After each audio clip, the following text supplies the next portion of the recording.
Good evening, ladies and gentlemen. This is your announcer, Quentin the Stutterer. That's Quentin the Stutterer. Welcome to Howard Stern's Michael J. and Underpants Party.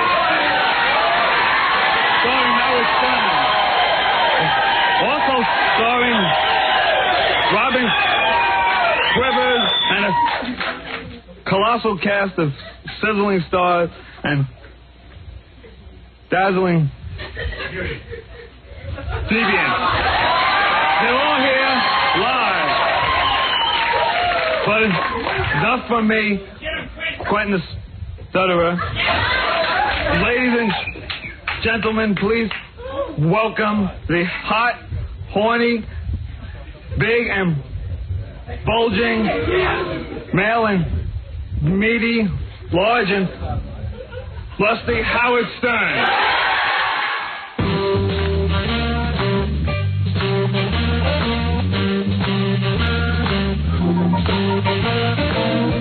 Hey, Ralph, how's my hair look? Sometimes I see the E! show and my hair don't look that good. Let me see. You didn't wash it for like a few days. Shut up! Now. Don't say that. You didn't wash it since the weekend. Since the weekend, since last week. Yeah. Oh, you didn't wash it since Friday? Yeah. No, that was like Thursday night. Yeah. Oh. Hey now. Yeah. Man, who cares, man? Only like people who want to be television stars wash their hair. Yeah. I'm cool. I don't even care. Well, I think every day people wash their hair. Yeah. Too, All right, get out of here. Once a week. You're goofy. I wash my hair. Ralph farted into a Poland Spring bottle yesterday. No. And goes up to Robin from E! and squeezes it in her face. No. Yeah. And she liked it. My fart yesterday smelled so bad. I said, I'm going to bottle it. First he went back to Richard, the guy who keeps the logs, and he squeezed it into Richard's face. His eyes were watering. Yeah. And then what'd you do? You squeezed it into Robin's face? Yeah, like 10 minutes later, it still stunk. Really? It was horrible. I never laughed so hard. I swear to God, I thought he was going to throw up. Like a half an hour later, he's walking around the station going, I can't get this smell out of my nose. It was like seared into his brain. And I mean, this stunk. They were so disgusting, I was getting sick. That's funny, man. What'd you do? How'd you fart into a bottle, though? How did you... I just put the bottle up to my butt and just... Yeah? Wow. And just let it go. Through your pants, or you pulled your pants No, down? right through my pants. You could catch him. Yeah. Yeah. Good for you. Isn't it interesting what you people know? How to catch farts in a bottle. Maybe I'll show you next time, Robin. Yeah, right. She killed me. She might like it. She really doesn't know. Why don't you try it? Ooh, a challenge. You like to live dangerously? I've seen you and Robin go at it pretty good. You've never seen him with a fart in my face. Yeah, she likes contact with I'm you. going to chase you with a fart bottle, baby. One time I invited Ralph and Robin over my house, and all I know is Robin and Ralph were the last ones to leave, and they just were out on the deck tickling each other all night. No. Don't say each other. I don't know. That's what I saw. Me all evening. Oh, no. You were throwing ice cubes down my shirt and stuff. Excuse me? Oh, please. I didn't see you resisting too much. I saw what was going on. I was trying to enjoy myself with the other people at the party, and Ralph kept chasing me. She loved it. I know. Yeah, she was like the little girl who says stop, and she's like... Yeah. I'm a rape victim. You didn't look like you were too unhappy. Well, she said stop, Judge, but she didn't mean it. Yeah. You didn't look too unhappy. Yeah. That's all I'm going to tell you. There you go. I saw you at the party, the happiest I ever saw you. What is it? How often have I hung around with Ralph since? Oh, we go to the movies all the time. I throw ice cubes down her back at the movies. What is it, Gary? I hate to interrupt the party. So, it's our second day on in Phoenix. Yeah. And there's a guy who recorded off of Fox TV yesterday at Phoenix. Yeah. Not only was it a news report about you, but on television they started taking live phone calls. Howard Stern, do you love him or do you hate him? Real funny. Okay, hold on. Lots of news in Phoenix last night. Yeah. Hey, can that guy hold on so I can do a commercial break? All right. We'll be back right after these words. You're listening to The Howard Stern Show. More after this. 97.1, The Eagle. 6:17 at The Eagle. This is Brad Banks. It's 621 at 97.1 The Eagle. Call Howard on the Eagles toll-free line, 1-800-54-STERN. You're listening to The Howard Stern Show. Once again, Howard Stern.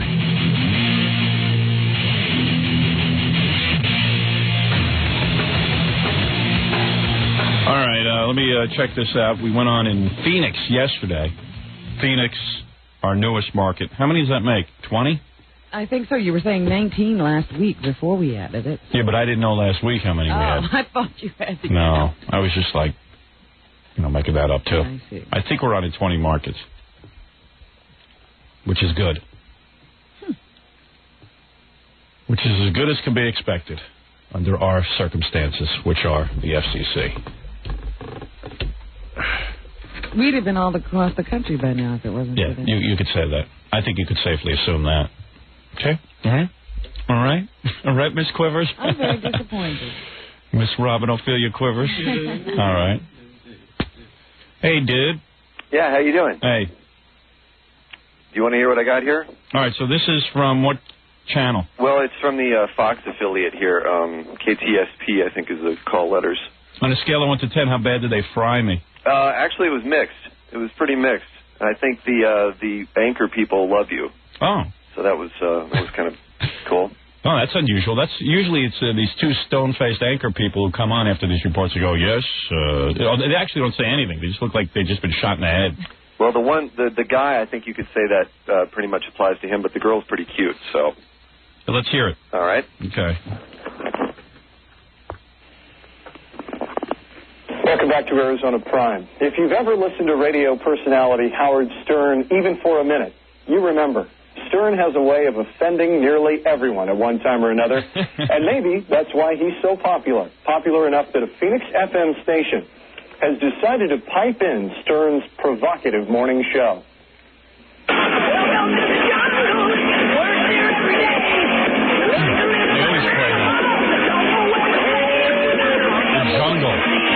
He's been called a shock jock, the king of raunch radio, and worse. I'm going to revolutionize the way you look at entertainment. And now he's the newest player on Phoenix Talk Radio. And we're going to debut this morning with Howard Stern. Stern, who is a fixture in New York and 19 other markets around the country, can now be heard in Phoenix, a new home on a new station. KZRX 100.3 FM dropped its call letters today in favor of K-Hot, Hot Talk. This morning, Stern turned up the heat on our core Harlem. Come on to my broadcast and not be ready. Well, hey, we're in a tight situation here. Quickly get me on your broadcast. We're on the broadcast now. All right, now introduce who you're talking to. Okay, this is Howard Stern I'm talking to, everybody. Oh, for God's sake. This is like broadcasting 101 out here. K-Hot's program director, Carla Fox, says Stern fills a niche that has been lacking in Phoenix talk radio. Really? Howard Stern is topical. And Susan Smith, O.J. Simpson, those are subjects that people want to talk about. They want to hear your opinion. They want to give you their opinion. Not everybody cares how many Democrats or how many Republicans there are. Valley radio veteran Jim Kazarek says the arrival of Stern's show in the Valley underscores what listeners want. Controversy. The odd thing about it now is the three most popular talk show personalities in the United States are also among the most hated. Rush Limbaugh, Don Imus, and Howard Stern are almost... when did Imus get popular? They are liked. Jim Robertson doesn't like Stern not one bit, even though he admits he's never listened to an entire Stern show. Robertson heads up a Valley group called Concerned Christians. I think that his outlook on talking about bodily functions and talking about unnatural acts that occur between a man and a woman, the way he describes them, unnatural acts, using that as a topic matter is just something that is not between a man and a woman. Listening to. Divergent opinions. Howard Stern, you love him or you hate him? Well, we want to go right to your phone calls now. Let's start with Mike in Glendale. Mike, did you listen this morning? Do you love him? Do you hate him? Actually, no, I didn't catch it this morning. I was asleep at the time. Have you heard Howard Stern before? Yes, I have. What do you think? Not much, really. I'm not a fan of his. As far as I'm concerned, he's very racist and very sexist, and I think Phoenix has enough of that on the radio with Limbaugh and Dave Pratt. All right, Mike, thank you. Glendale. Lori in Phoenix, go ahead. You're live on Arizona Prime. Howard Stern, what do you think? You can put my vote down for a hate. You're a hater. Well, yeah. I think that we get enough garbage we have to clean up in this country and in this valley, and I think this just made us take 2 steps backwards. Okay, thank you. All right, let's get to John in Phoenix. John, what do you think? I think Howard's a god. If you... This is it. People love him or hate him. You love him. What you really think, John. Go ahead. Howard's the best. He's going to light Phoenix radio on fire. Guys, doesn't bother you that he is very, very offensive? Not at all. If you can't take it, you're just too uptight. You got to learn to laugh at yourself. Right. He's only thought-provoking, right, John? Thank you. Let's go to Tom in Glendale. Tom, go ahead. Howard's great. I listen to him in Chicago, and I listen to him in Phoenix. A lot of people feel that way. Do you think this is a niche that needs to be filled? Do we need something a little bit out there on the edge? Oh, yeah, it's all in good humor. I think it's great. Now, what do you say to the people who hate Howard Stern? Deal with it. All right, let's Howard might say something similar. Maybe not in those words, I but can similar. imagine. It might be a little worse than that. Let's go to Craig in Scottsdale. Craig, what do you think? We've got 2 for, 2 against. You're the tiebreaker. Yeah, well, you know it's time for Howard to come into play here when it's going to take 20 minutes to talk about him on the first night. Howard rules. It's that time. Everybody, it's time to rage and wake up because he has arrived. And thank you. All right, let's check in with Donna. Donna in Scottsdale. What do you think? Howard Stern, thumbs up, thumbs down? Thumbs up. I'm from New York, and it's about time. What took him so long to get here? Well, I guess somebody had to take the chance and have the nerve to put him on the air here. He's also a little expensive, I think. Probably so. Now, that You brings like up an interesting point because it puts some local radio people out of work because, again, this show's piped in from New York every day. All right, next caller is Greg in Phoenix. Do you love him? Do you hate him, Greg? I love him. You love him, huh? I'm from New York myself, and I love him. I love John Imus, and to tell you the truth, we need more of the crap. All right, let's check in with Mary in Tempe. Mary, what do you think? It's Howard Stern. Mary? Uh-oh. He really expressed himself perfectly. Howard Stern is crap. Coming from her, I'll take that as a compliment. All right, let's go to Greg in Scottsdale. Greg, what do you think? Well, I think Howard's a innovative new guy, but I'm real interested to see how Carla and Kathy Lawrence get along with him. Yeah, in the press conference today, there was a little bit of tension there. Howard was... There's always a little He was tension not with happy. Howard. He was not happy with the way the whole press conference went this morning. Would can you? tell that. That's stick. You got to believe that's stick. Howard loves that stuff. Sure. Well, it's interesting. It's something for us to talk about. Thank you, folks, for calling in tonight to Arizona Prime. That's terrific. Well, there you go. Wow, that's some newscast, boy. Oh, Phoenix, yeah. How long did that go on? Phoenix must really have nothing to talk about. Nothing at all. Really? Was that the lead story? No, they saved it for the last half. It's like they try to spread a newscast over an hour, and by the end of it, they're talking about basket weaving and stuff. So. Oh, yeah. You know what? The last half hour of local news, actually, after the first 10 minutes, You're out of news. it's mostly basket weaving stuff. Yeah. At least in Phoenix, it's basket weaving. Here in New York, it's just some ancillary murders that have gone on that people don't care about. Actually, it's these little feature stories about, we taught this little kid to walk, or we flew this one in and took out his eye. Yeah, it's basically the Jerry Lewis telethon for the second half hour of the news. Bingo winners, anything to make you feel like you're on another planet. Or some guys going to a goofy neighborhood to show you what it's like. Stuff you wouldn't even care about. No human being would care about. But, boy, I tell you, if you're the other radio stations in Phoenix, you got to be going nuts from this. Well, I tell you, there's one guy who I would say is, if there's any competition, as it were, this guy Dave Pratt. Yeah. He's on the album rock station here, and his whole gimmick is that he wears red underwear. Yeah, we heard that yesterday. I said, boy, well, me and Robin have to do that. He's going to be tough. I have some brown in my underwear. I mentioned that at the press conference yesterday. It's colored underwear is what you're looking for. Yeah, I mean, I'm wearing a pair of white skivvies this morning with a little brown streak in it and maybe a little bit of red, a very faint hint. How's that? And I'm wearing them on my head. Is the guy real lame, Dave? I know he's a Howard Stern imitator. He's been doing it a long time. Well, I don't really listen to the guy. What I've heard of him from time to time sounds to me as though he's just a guy in need of an act.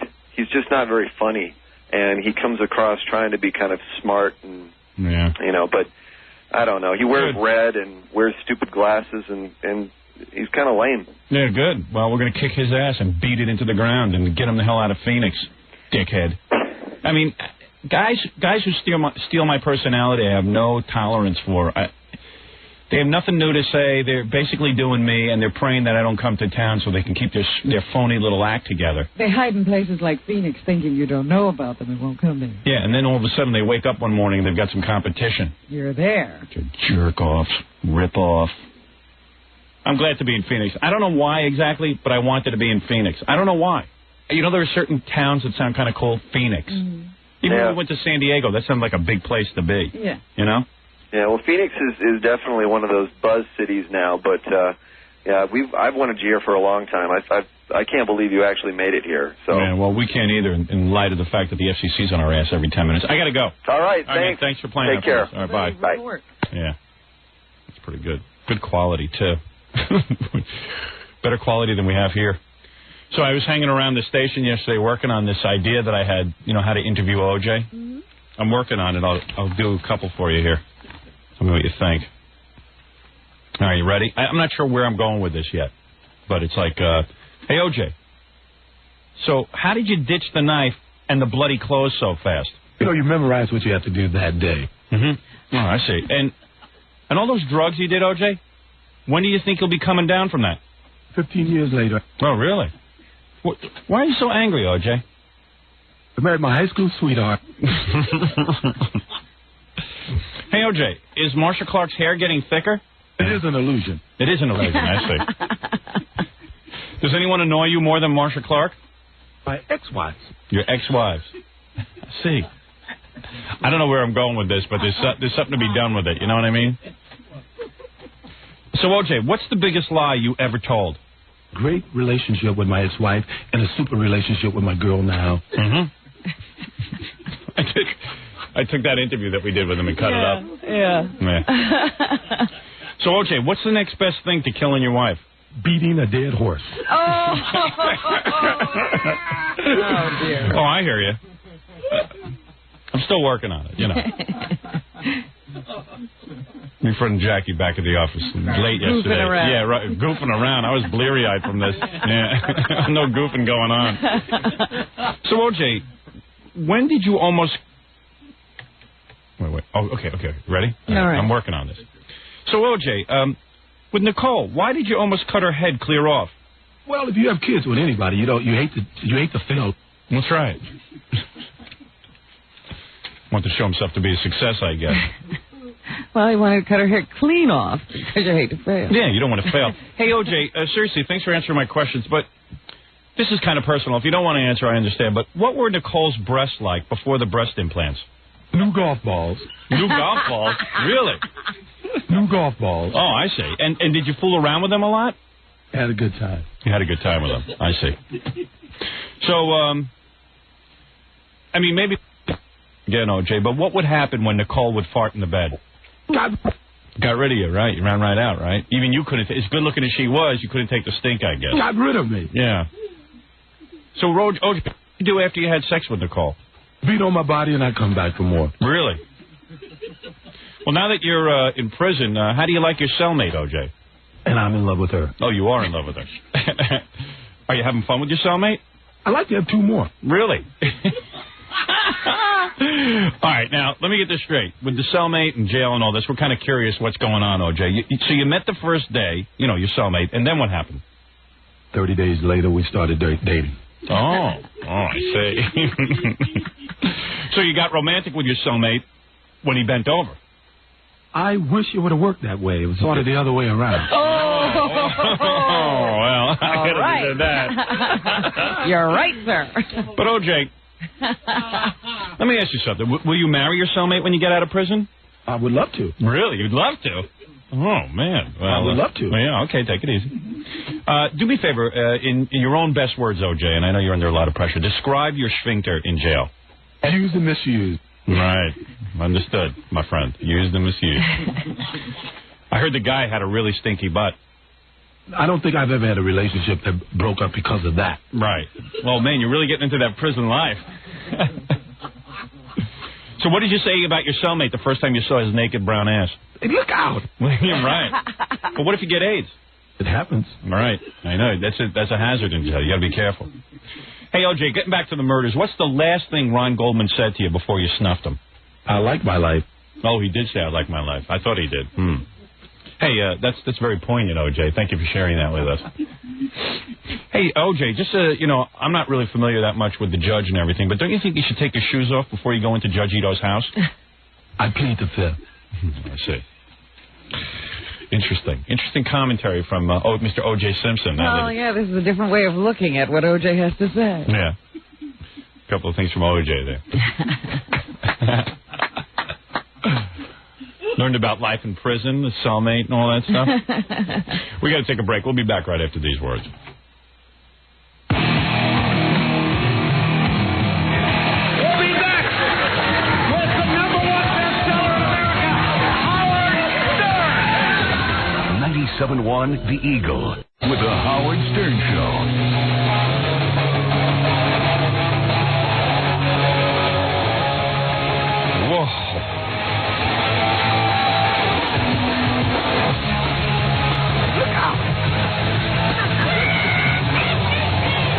Say it, O.J. Look out. Right. O.J. Look out. Yeah. Who's that? I kind of lost my place on this. Take a guess. I'll say Offspring. I got that record. That's not Offspring. Okay, then it's not Offspring. Maybe it was. Maybe, you know what it is? It was Pearl Jam, right? Was that the new one? From Vitology? That's a remake of an old song, Sonic Reducer. Oh. What album is that from? It's from a live album. Oh, they put it like on the back of a CD or something. That's pretty good. It wasn't on an album. Thanks, Ron. That was pretty good. Go fart in a bottle. I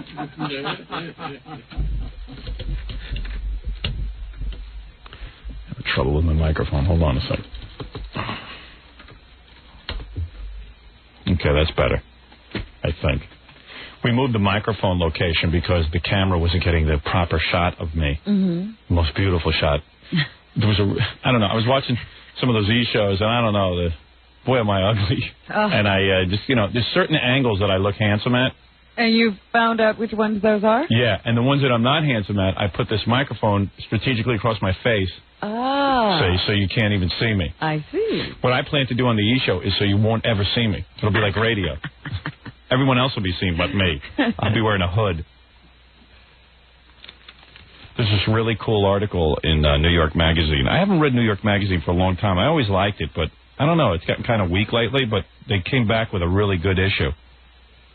It's the inside story of the decline and fall of Saturday Night Live. Yeah, I saw that on the cover. I was going to read that article.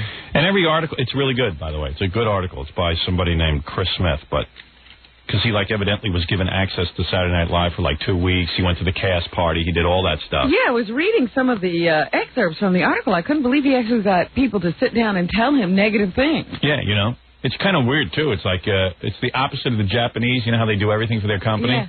All of the actors and writers on Saturday Night Live just badmouth the thing. Because nobody wants to seem like they think it's good, because they know it isn't. But they don't want to take responsibility. It's always somebody else's fault. The problem with all of these articles is that the author can never figure out why Saturday Night Live doesn't work. And it's very simple why Saturday Night Live doesn't work, why it fell apart. Would you like to know why Saturday Night Live fell apart? Please shower us with your wisdom. Okay. I don't know much in life, but I can certainly analyze when a comedy show doesn't work. And the reason that Saturday Night Live doesn't work, and the reason I know this is because I've done some television. And we were up against Saturday Night Live when we had our syndicated show, and we beat them hands down every week. Their budget was $1.5 million. Per show? Per show. Ours was $50,000 a show, including everyone's salaries and everything. Wow. Yeah, so, you figure it out. Nobody was getting rich off that show. We had about $3 left to do the show. Yeah, so, think about it. I mean, you know what you were getting paid. Everyone knows what Jackie was getting paid. More than all of us. You made a big deal about it. Oh, yeah. Very important player in the business. And, anyway, we all know I got to take my shirt. Every day Ralph dresses me for the E! show and gets me into these really cool-looking clothes and stuff. And then I end up taking them off and just wearing a T-shirt because it's so hot in here. Have we gotten we've redeveloped this problem with the heat? Yeah. Something's going on. What's wrong. Scott, set it where it was yesterday. Man. Woo! There's just no happy medium in here. Robin, I could use a nice rub down if you don't mind. Well, I'll call Gorilla. He apparently gives a good massage. Come here. Come on. Give me some of the tenderness you show other people. I don't have any tenderness in me. Oh, you do. You got it all bottled up inside. It's buried so deep nobody can get to it. I could use a nice back rub. Baby. Anyway, so let me get back to my thesis here on comedy. So the reason that our TV show did so well is because basically it was a handful of people who worked on it. It was me, you, Jackie, Fred. You know, it's a small group. Crew. And during the week when we wrote, it was me, Jackie, and Fred that we sat in a room and we basically had our own sense of humor and our own point of view. And anything that we put on that show we thought was personally funny. And you were carrying it out. Yeah. And we got to execute it. So it was, in fact, all of us got to act it out and stuff. So it was all stuff that not only did we believe in, but it also, we didn't have any fear when we put it on because we, in deep in our hearts, thought it was funny, and we never had to answer to anybody. Mm-hmm. That was the other key thing. So from reading this article, the way Saturday Night Live is, you got this guy, Lorne Michaels, who's the executive producer, and he's been doing it for like 19 years, and quite frankly, it's obvious from the article, the guy's really tired of working.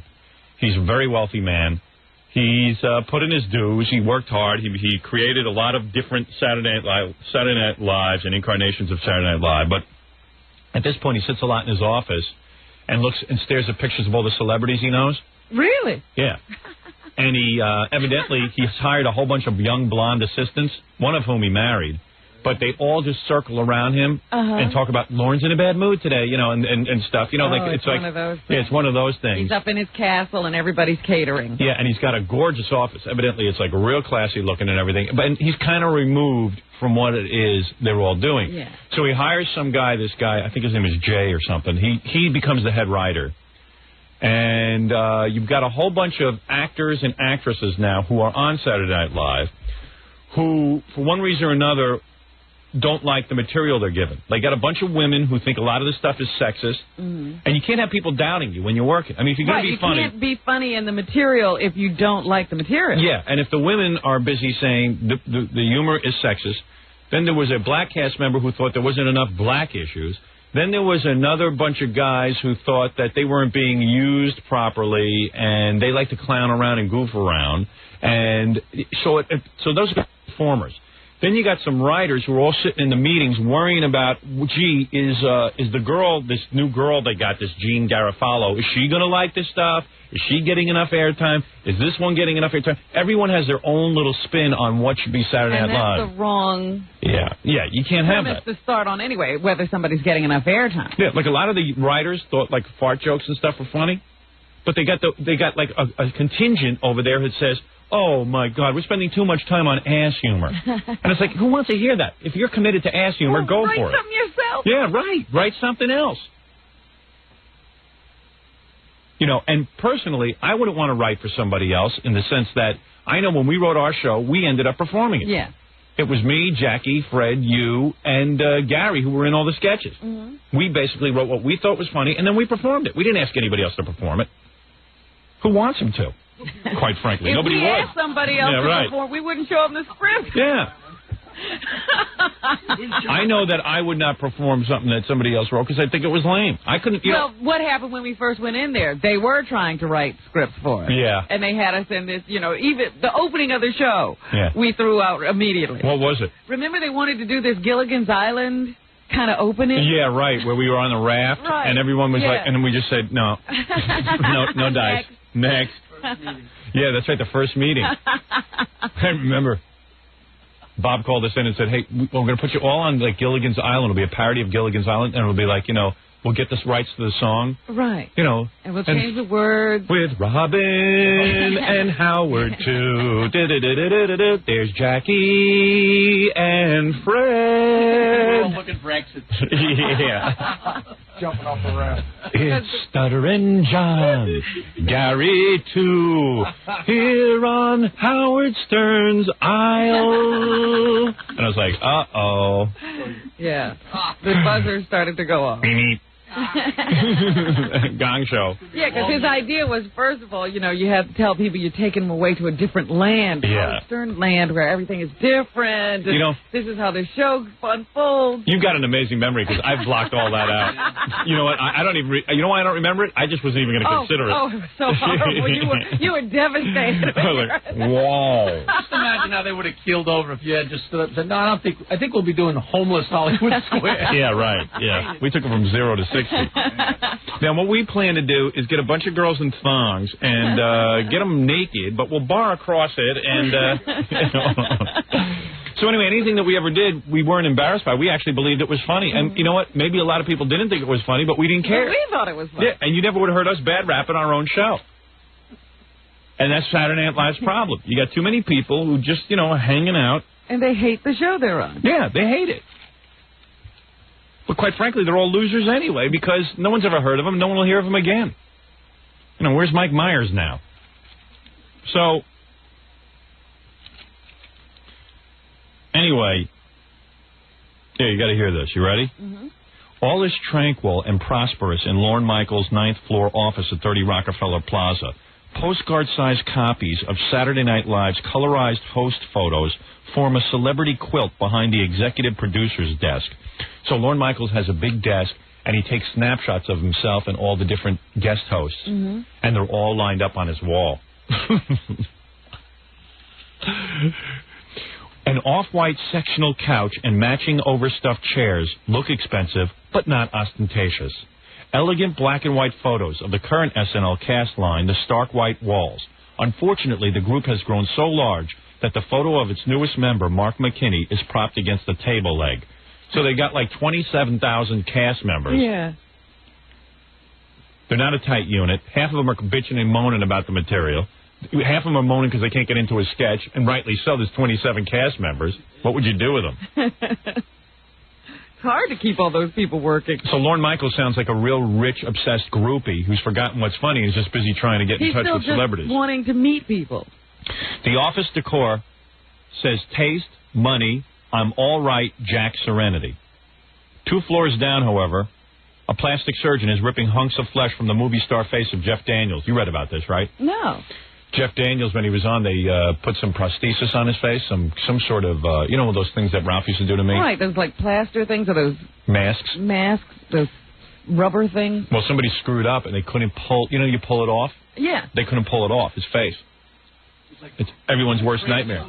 It was like stuck adhesively to his face. Oh, my goodness. That's the reason people are so scared. Yeah.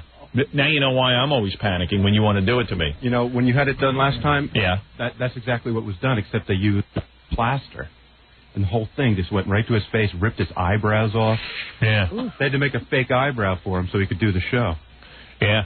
I did one, a couple of months ago, actually.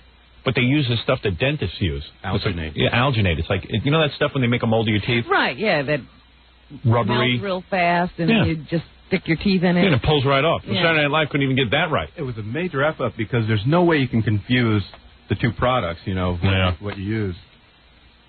See, what I would have done, though, is taped me being stuck in there and ran that. Sure. That was probably funnier than any Saturday Night Live sketch, but instead, they don't do that. They don't know what's funny. Well, everyone's lazy, no one's thinking, no one has a camera ready, probably. And everyone's thinking that stuff they write is funnier than anything that happens in real life. Yeah, and we don't want to embarrass Mr. Daniels. Or the plastic surgeon. That'd be great if you had to come out with a big chunk of concrete on it. Yeah, I would have walked out with it. Yeah, I would have made something of it. We'll be trying to get this off throughout the show. We would have done it on purpose. So listen to this. So everything about Saturday Night Live now is like the food and what they eat and all this. A cold Amstel Light and a basket of popcorn are on the office table in front of Lorne Michaels. Fresh popcorn heralds Michaels' every entrance. So evidently he has to have popcorn around him all the time. Wherever he goes. Yeah. Whether he's about to arrive at his 7th floor office at NBC with its breathtaking view of the Empire State Building, the 8th floor Saturday night studio, the 9th floor office, all has to be laden with popcorn for His Holiness, Lorne Michaels. You know what? There was some discussion earlier this year, real brief. I never even brought it up to you, but there was some discussion that I might host Saturday Night Live. And I was talking to my agent. I said, I'm not interested. I don't want to be on a show that's filled with losers. He said, what am I going to go on there and do some unfunny stuff? I said, if they let me, Jackie, and Fred ride it, and Robin and me perform some stuff, and, I mean, I'll do that. I said, otherwise, I'm not interested in it. I mean, what would I do? What would I be? Be in those sketches? Canteen boy? Or bye-bye? Or they'll shrink you down like they did Dice. Yeah. Yeah, I mean, I saw Dice. A bad sketch. And Dice really tried. Opera Howie? Ooh. Howie doing, Yeah. Anyway, listen to this. Be on with that verklempt woman. Yeah, verklempt.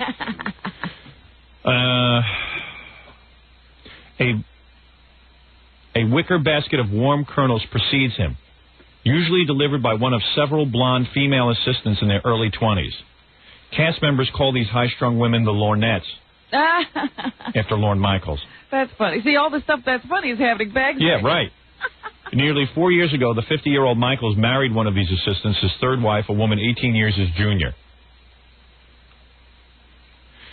Just thinking of the Lornettes makes me so happy I quit, says Julia Sweeney, who left the cast last spring, because I cannot take one effing more Friday night trying to get in to see Lorne Michaels outside of Lorne Michaels' office on the 9th floor with this bevy of girls and their latest outfits and their magazines and their fingernail polish on the phone, making sure that Steve Martin got the flowers on his anniversary, even though he's broken up with his wife. And the hilarious note that Lorne wrote to Steve Martin that has to go with the flowers, which must be, it's like... all of his effort and creativity goes into the note. Into kissing ass of Steve Martin. Like, who cares about Steve Martin, man? Right. You got a show to produce, douche. Get on with it. Maybe Steve Martin is writing him back instead of paying attention to those movies. Lorne Michaels' Lornettes would slip in and out of Lorne's office going, shh, Lorne's in a very bad mood today. One of those things where you got to get through 20 assistants. Like, the guy should have complete access to his writers and his performers. Sure. He should be part of the crew. There. Yeah. But, he's got you get caught up in it. Well, why not? I mean, look at that. You got the View, you got the Babes. Yeah, I know, but there's something inherently dangerous about that. And you got all that money, Howard. It's not like he needs to succeed. Yeah, but sometimes there are certain people in this world. It doesn't matter to. Money is meaningless to them. If they're going to be doing something, they care about it, and they're going to do it right. But he's lost it, obviously. Yeah.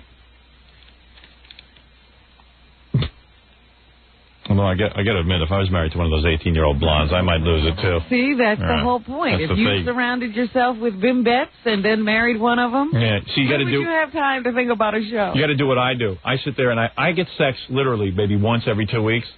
And, I'm pretty famous, and I could probably get laid a lot.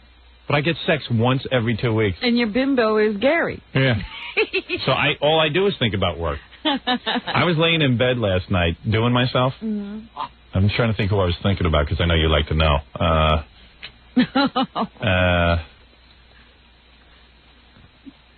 Think about OJ. And you forget. No. I was thinking about... this is amazing to me. Who was I with last night? Somebody so important. First I tried Judith Regan. She wasn't doing it for me. It wasn't the girl who licked your butt? No, I was with two of the strippers at Scores. But that didn't turn me on after a while. So you had to go through several. I'm trying to think who I actually hit thought on about. Somebody who helped you. Oh, I think I was thinking about Christine, the old intern here. Oh. I still think about her. I don't know why. I mean, isn't that weird? She was that kind of girl. Don't I? I dug her. It was some intern here, blonde, like Lorne Michaels. You know the girls at Scores well enough to come. Well, I know those two that always seem to gravitate toward me. Yeah. Yeah. Are there two that are particularly aggressive with you? Yeah, Jolene and her friend. Uh-huh. They're very aggressive with me. They make sure to get you before the other girls. Yeah. Yeah. That's the extent of my sex life. And then I started laughing in bed. After I finished, I was like, oh, man. I was laughing at myself being 41 years old, getting sex once every 2 weeks. This is some joke. And I said, God, you are playing... I was yelling at God, you are playing the cruelest joke on me of all. Yeah. You have killed me. You have essentially wiped me out as a human being. I said, this is a cruel joke. What did I do? What did I do? And my mother calls me all the time going, I don't know what it is with you. You always seem depressed, but I'm going to tell you something. You should thank God you make a nice living. You got a beautiful wife. You've got beautiful children, a beautiful family. and you got to stop and smell the roses. And I'm like, oh. That's what I can't do. Yeah, I want to stop and smell the roses, but you made me such a paranoid nut that I can't. This is what I can't do. Yeah, Mom. right. She just doesn't get it. The roses are forbidden. Yeah. You don't get it, Ma, do you? You just don't get it. I'm going to go start seeing a psychiatrist, though. I don't even want to talk about it, because someone told me when you go to a psychiatrist, you're supposed to, like, treat it seriously and not make a joke out of it. Well, who said you had to treat it? That doesn't mean you can't mention it. They say it won't work that well if you go into your therapy session, then get on the air and talk about everything you talked about. If you're really doing therapy, you won't want to. Right. The moment you come out talking, you've been acting. Right. There you go. But I have this psychiatrist's phone number that was recommended to me. For about 3 years. I know, and I just can't bring myself to call. I don't know how to make the call. It's like, you want me to call? What do you mean? You would call for me? And make you an appointment. And then would you walk me down there? Yes, I'd deliver you, pick you up, take you home. Yeah. I just keep staring at the same number. 516-922-9463. I just keep staring at it. I got to call that guy. No, I got this phone number of the psychiatrist and everything, and he's supposed to be real cool. Well, you got to try out a psychiatrist, too, just like you do anything else. That's what the guy who recommended, this doctor who recommended him to me, said that, I think you two would be a good fit. Right. It's like shoes. Yeah. Is this the same one from 2 years ago? Yeah. Yeah, I'm telling you, he's had it for a long time. Yeah, I just can't bring myself to call. And then, I'm like, oh, how do I call? Like, do I call up and say, hey, this is Howard Stern, I need to see you? No, you call and say you were referred to him by somebody and you'd like to make an appointment for a consultation. Then he says, yes, okay, and what's your schedule like? What's my schedule like? Now give me your name. Oh, That's when you lower the phone. You talk to him directly? Sometimes, I don't know. It depends on what his situation is. I don't know if I could do it. I told you I'd do it for you. Then really? You just walk in there. Go under an assumed name. And then when I walk in, everyone will be like, oh. No, I just look like Howard Stern. Yeah, I'm Howard Stern. Oh, that's funny. So, I had to go to a bar mitzvah Saturday. Oh, yeah? Yeah. Let me tell you about this, and then I'll get back to Saturday Night Live. I had to go to a bar mitzvah Saturday, and that's like my worst nightmare. I haven't been to one. The only one I went to, like in the last 5 years, is my friend Dr. Lou, whose daughter got bar mitzvah. Yeah. And there's no way I'm going to not go to Dr. Lou's daughter's bar mitzvah because Dr. Lou was like a buddy of mine. And he had a bunch of children, so you have to go to a bunch. Yeah. But I had to go, and I did it, and I hated going. I mean, I love Dr. Lou, so I went for him. And his kids are real nice, and, the reason I don't like going, I don't want to sound like I'm some kind of big shot or something, but it is kind of weird because people don't know what to say to you. And it always ends up being stupid. And you know what? I feel bad for people who have to talk to me because, quite frankly, I'm a grumpy You're douche. amazing how you are always in the other person's chair, feeling for them. I would like to just sit home. That's all I want to do. I don't want to go anywhere. But these people aren't feeling the way you think they are. I don't know what they're feeling, but I'm just saying, I'm just not even saying that I'm easy to talk to. I'm saying I sit there. You are very easy to talk to. I don't know. You have to ask my wife about this. You haven't been with me in a while. So at least here on the air. Anyway, on the air, I'm the life of the party. So my friend Woody, do you know Woody? Yes, from up in Westchester. Yeah. All right. Well, what happened was when I was a camp counselor, like 100 years ago, right? And I was a real loser. Even my kids hated me. You mean the kids you counseled? Yeah. I was a camp counselor, and my bunk hated me. Okay? I mean, the kids hated me because I was no fun. Not your children. I wouldn't let them do anything. Yeah, you were a real disciplinarian. Yeah, and I was a real bastard. These were good kids. I don't know. Heavy-handed. They were bothering That's me. Unheard of. I was there Everybody to get... loves the camp. No, my kids hated me. I didn't get one tip. All right? That's how bad it was. They complained to their parents. They hated me. I was the biggest skunk. Because what it was, my bunk was, like, really popular. They were good kids. And my co-counselor was this black guy.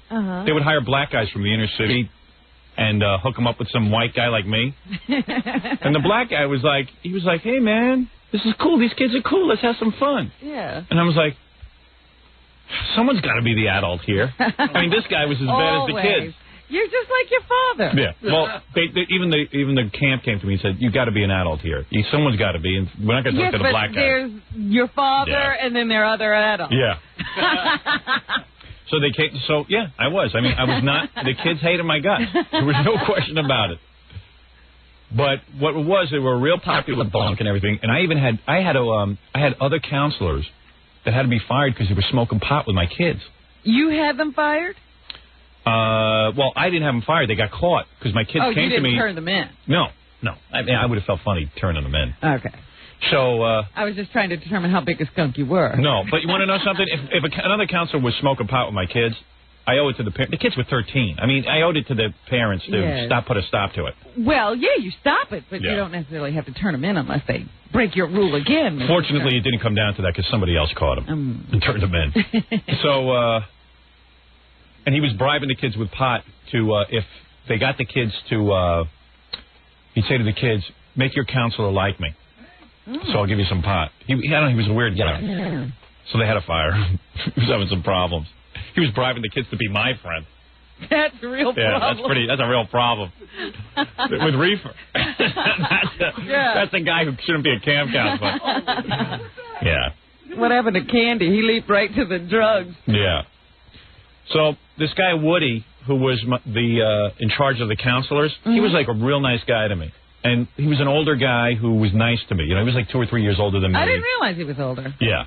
And he was like a nice guy to me. And he's a funny guy, and he was a real nice guy. And then we stayed in touch over the years. And when I came to New York, when we went back to NBC and, started working, I was friendly with Woody and his wife. And then we sort of lost touch over the years because my ego is so big now. You can't call anybody. Yeah, but Woody's kind of weird. I think Woody's a little strange with me being famous. See, you have to help people get over that, though. Yeah, but he always says stuff like, I listen to, who's the guy on, he used to listen to the guy on ABC in the morning, and he used to listen, Diamond or something? Yeah, Jay Diamond or something. Whatever, he wouldn't listen to me, and now it's like, I listen to IMS, or I listen to this one, or I listen to, he'll never say he listens to me. Why does he even have to tell you what he listens to? Exactly. So he's always saying that. So what you could say is, Woody, you don't have to tell me what you listen to. I don't care that you listen. I don't need listeners. Yeah, but if you have to say it, But anyway, so Woody and I lost touch. But you know what it is? Everybody aggravates me, so I don't get in touch with anybody. But I really like Woody because Woody was good to me. So from 100 years ago. It doesn't matter. He was a good person to me. And because Woody was good to me, I would do any favor for him. I would do anything for the guy. Except have anal sex with him. Or socialize. Right. No, but if he called on me to come to his daughter's bar mitzvah, I would go. Even if you don't see the person and you don't know his kid? Doesn't matter. Doesn't matter. To me, he's a good man. So that's what happened? So I went to this bar mitzvah, and we had, we got there and everything, and, it's kind of weird when I walk into the room. Let's face it, there's a lot of excitement there, for one reason or another. And it was a really nice affair. It was really nice, and the kid did real well, and Woody looked great, his wife Mary looked great. It was great, But, people come up to you and don't know what to say to you. So, like, the first guy that comes up to me, he's like,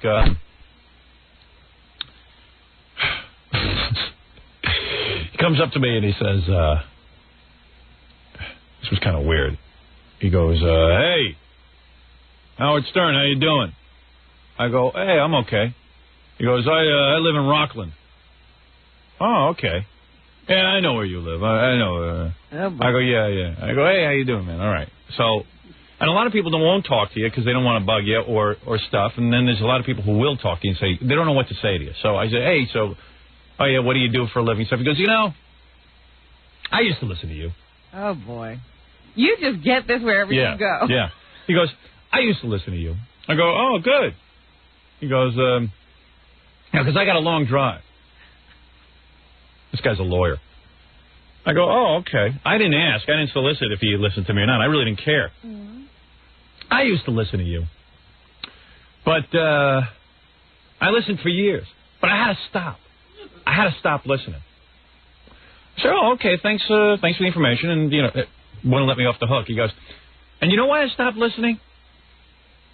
I stopped listening because one day I'm driving into work and I hear you do Fart Man. And I don't like Fart Man. And I don't want to hear Fart Man.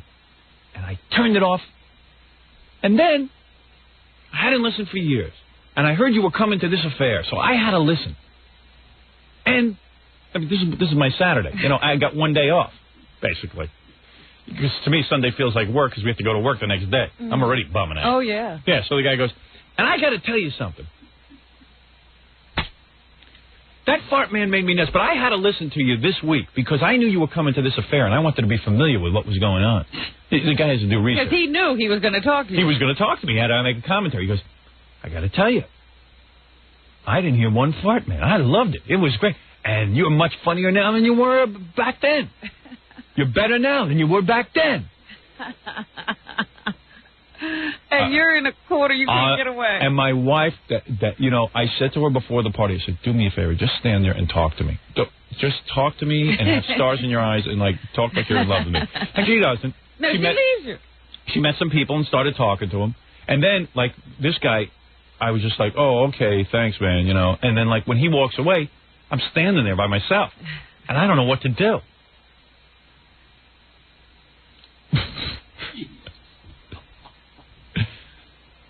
So, I'm just standing there. Mm-hmm. Target. Yeah. Waiting for the next thing. Yeah, a target, a moving target. And I'm looking for things to do. I go, oh, I'm going to get a drink, and I walk over and I get a drink, and then there's no, and then I have nothing else to do, and then it's and then I go, I'm going to get something to eat, and then I get something to eat, and. Are there no seats? There was some seats, and then I sat at a table by myself. Oh man. And I just ate. Mm. And then somebody else would come along. Your wife doesn't even stay with you. No, she can't stand me.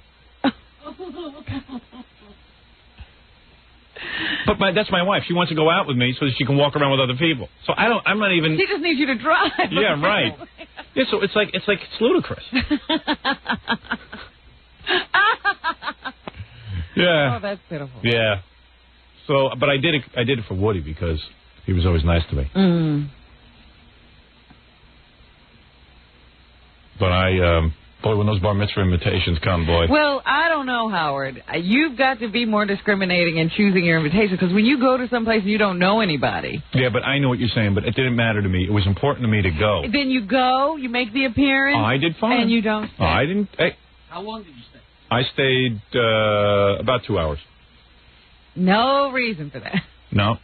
For me, in my mind, Robin, I do it for my friends. No reason for that. No, if your friends love want. you, they don't want you to be uncomfortable. I don't know. I didn't see it that way. I kind of saw it as a... But you're never seeing it the way that it really should be. Maybe not.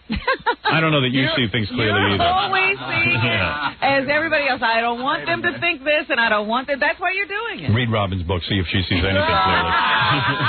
Look out. I used to take advice from you. I can't now. Trust me on this. I can't trust you. I may not be clear for myself. I'm clear for everyone. I don't know if I'd come out with that book. You might want to squirrel that one away. Oh yeah. She was slipping in and out of reality, and I didn't know it. Yeah. Hey, I was good. I covered it well, didn't I? You sure did, honey. Oh my. You did to me anyway. Nobody else knew, not even Fred. I was thinking of having sex with you. Little did I know you would have chopped my head off.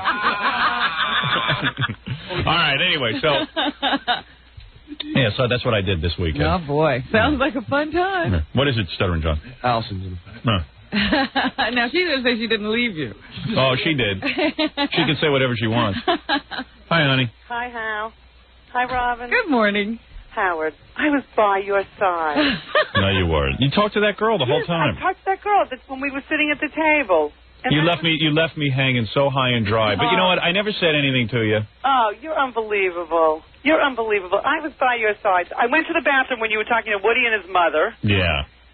No, but you know what I'm talking about. There were times when you left me just standing there. And all you could have done is just sat there and talked to me, and we could have acted like we were having fun. We did. No, my wife... I talked to that girl at the table. My wife was completely consumed. This other girl was really yapping it up with her. Uh-huh. And I know how she likes to socialize. Yeah, and they were talking about astrology. Oh, boy. No, we were having a conversation. Which makes me irritated. Yeah, you don't even want to participate. Yeah, I don't want to hear it. My wife gets really caught up in goofy stuff. I think my wife... Everything makes you irritated. Yeah, I am irritated in general. She's just an irritated person. All right, well, maybe I have to tell you something. I'm gay, and I'm running off with a 19-year-old boy. All right? I was just reading the Jan Wenner story. Yeah, you have to go to Nevis with your boy. Yeah, I'm going to be going to Nevis with a young man. Anyway, I was by you. First of all, we never had a discussion. See, my wife sees it as she was by me, but she wasn't. And I always say to her beforehand, please don't leave me alone. Well, you didn't say that to me this time. Yes, I did. I say to you, what, I got to say to you each time? I'm like, you're just making things up when you because I can't take it. She doesn't. My wife refuses. That's probably why I love her, because she refuses to acknowledge that I'm anything in life. Oh, God. Now, that's not true. It is true. And, she just leaves me standing there. Robin, I didn't leave his side. I know you don't. I've seen you when you go out with him. You take such good care of him. Right. The fact that I looked at somebody else and had a conversation, I was No, she ignored me the whole time, and basically I'm sitting there. Oh, my God, you're unbelievable. Getting different critiques from different people at the bar mitzvah. And they were all lawyers, because Woody's a lawyer. The guy, did you think we would trust you? Is that why you Yeah, I mean, the guy gave me a whole running discourse on, what he liked about the show. What he's now thought of your performance. And then the other thing is, whenever I go to one of these bar mitzvahs, every bar mitzvah now has a video photographer. Right. Who and you have to put a message, right? Well, yeah. He insists on following me around. And every time he said you were the lookalike. First he came up, he goes, are you Howard Stern or are you a Howard lookalike? And I said, I'm a lookalike. Then I thought, ooh, I'm saved. Everyone will think I'm a lookalike. So I was hired for the party. That's right. So lookalike probably would have been friendlier. Yeah. So I don't know. The guy, every time someone comes up to take a picture with me, he gets the video camera. So now it's my bar mitzvah. Right. Will the child be in the video? So then we're leaving, and the guy is waiting for me. This is what goes on. This is why I can't go anywhere. The guy's waiting for me. He goes, want to put a message on the tape? Come on. I'm saying, well, I know what he's going to do. He's going to take the message. He's going to give it the hard copy. Yeah, he's going to run it off, and he's going to give it the hard copy. And I'll be looking like a jerk giving a nice, loving message to this young lady who's having a bar mitzvah. So I go, hey, dude, I'm a little, I start hesitating. So that would be the guy's cue to get the hell out of my face. No. Doesn't take a hint. Come on. This is the first time I ever saw anybody leave without not giving a message. You've got to give a message. You've got to give a message.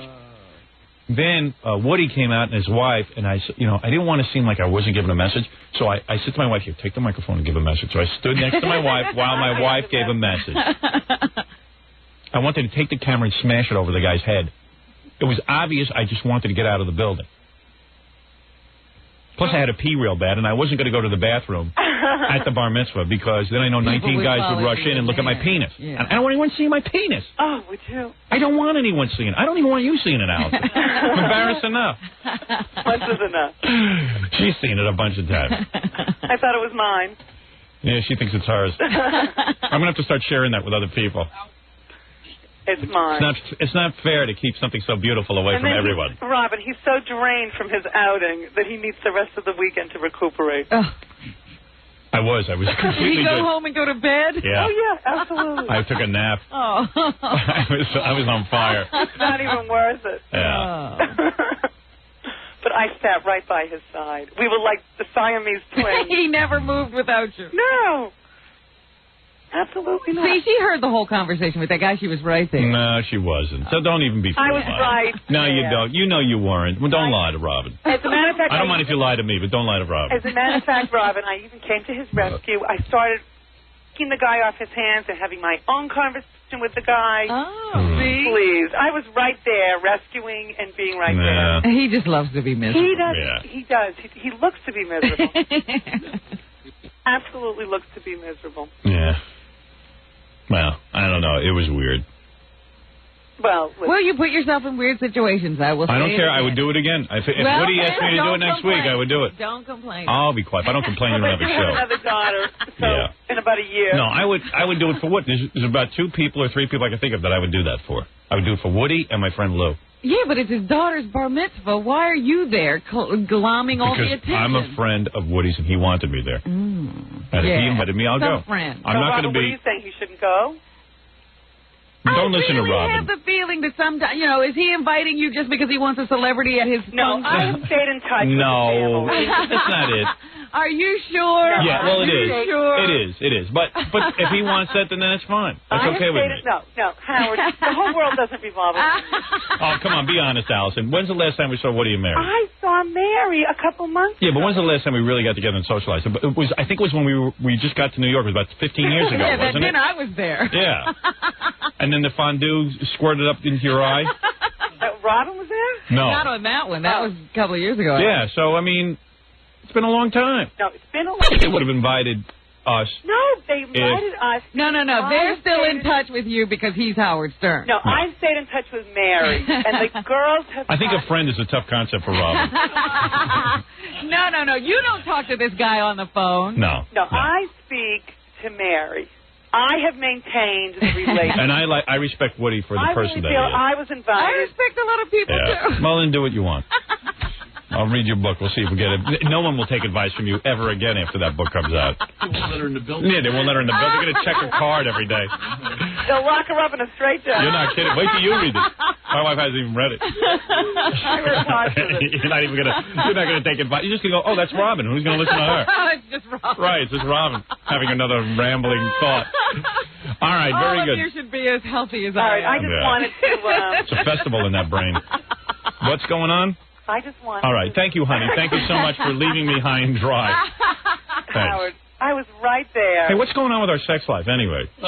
You are completely preoccupied with yourself. Oh. He's. I get it once every 2 weeks now. Now we're down to once every 2 weeks. Well, that seems to be your problem. Mm. I see what goes on with you. Well, what do you mean by that? Oh, he gets so after this outing, he had to be in bed the rest of the day with TV. He took a huge nap. You can't even get him up. He has no desire to go out. He's getting worse and worse. Yeah, but you could go and have sex with him. He's there. Would you want to have sex with me? He's physically there. He's not there. I'm telling you, he's not there. Yeah, she's getting fed up with me. So you tell me what's going on. We might be the Kevin Costner or Cindy Costner of New York. She says I'm not there, but I'm there, sort of. Hey, didn't I help the kids? I was telling Robin I helped the kids this weekend. You helped Deborah get dressed? Oh, thank God for that. Yeah, the kids were yelling. No, the kids. Listen, I have no problems. In terms of in the house, he's a big help. He's terrific, and he's a real partner for me. I just thought that's not what you say in private. No, why don't you be honest? I just thought that he was very. You told me I'm not a good partner. You were very internalized this weekend, and very into yourself, and very drained. And that's what I. I thought is that every weekend or just this weekend? No. Well, this was this particular weekend. I thought that on Saturday. And that's why Saturday was particularly hard. It came at a. He was in a cocoon. Yes, Allison, I couldn't even talk at the bar mitzvah. I mean, I couldn't even talk. People would come up, I didn't know what to say. No, he was, and I've never been at a loss for words. No, he was going to do something this weekend. I know what that is. You know him being his usual self. He's playing a game. No. You don't have to do that in public. You know, we had a particularly rough week of women licking syrup off me and stuff. And I had to come down from it. Yeah, he was very high during the week, so he was. When you have all that let down. When you have all that sexual activity around you. He doesn't have to do that in public. I don't know what his problem. I was on my period, okay? But he has problems. No. He can control his emotions. I'm going to the psychiatrist. I told Robin I just don't know how to make the call. Well, I'll make the call for you. Yeah, get him in. But I don't understand something. When I walk in, aren't people going to be looking at me like I'm some kind of nutcase? There's usually not. What is this? What do you think? There's a waiting? Yeah, but I don't want to talk to the receptionist by the psychiatrist. You discuss that when you make the appointment. Right. They usually have side entrances. Believe me, I will make the appointment for him. I can't take it anymore. You need help, Howard. When Allison is getting sick of Yeah, she's sick of me. She's ready to date. I'm tapped out. I've been social working him for a million years. Yeah, she's had it with you. She has. I'm ready to refer him on. Yeah, I'm going to go to the shrink. Can't you anymore. I have some problems at work. I don't know what they are. You're totally. And I just sit in the house, and I just look at the wall. Yeah, no. Oh, boy. And but I don't feel bad about it. I don't feel bad about it. You're laughing at me. No, but I don't feel bad about it. This is what I want to do. Oh, stop it. I've been since. Can I do it? But I don't know. So I'm going to... You'll make the appointment for me, Allison? Yes, I will call today. I mean, I'll do it when you're there so we can arrange everything and... I wonder what day should be psychiatrist day. You'll probably need several sessions. Oh, really? A day. About 5 days a week. And then maybe by the weekend you'll be... See, I don't even know that the guy can help me. Who knows? Well, you have to help yourself. He can't climb into your brain. No. So anyway, she's upset with me because all I do is sit. But I did, you know what I figure in my mind? Like a potted plant. I tried to do a certain amount of family things where I'm like a hero so then I could be left alone. No. Like I went, taking my wife to a bar mitzvah. Taking my wife to a bar mitzvah for like 2 hours. Get you? That's like, don't bother me the rest of the weekend. No. And but then you don't understand. That's one aspect. Then there's stuff with me. There's stuff with the kids. There's a lot of different facets. Didn't I watch a movie with you? Oh, geez, Howard. Yeah, we did. We had Robin. That was fabulous. Thank you. We watched Pulp Fiction. We watched Pulp Fiction. That is the coolest movie. We had a great time.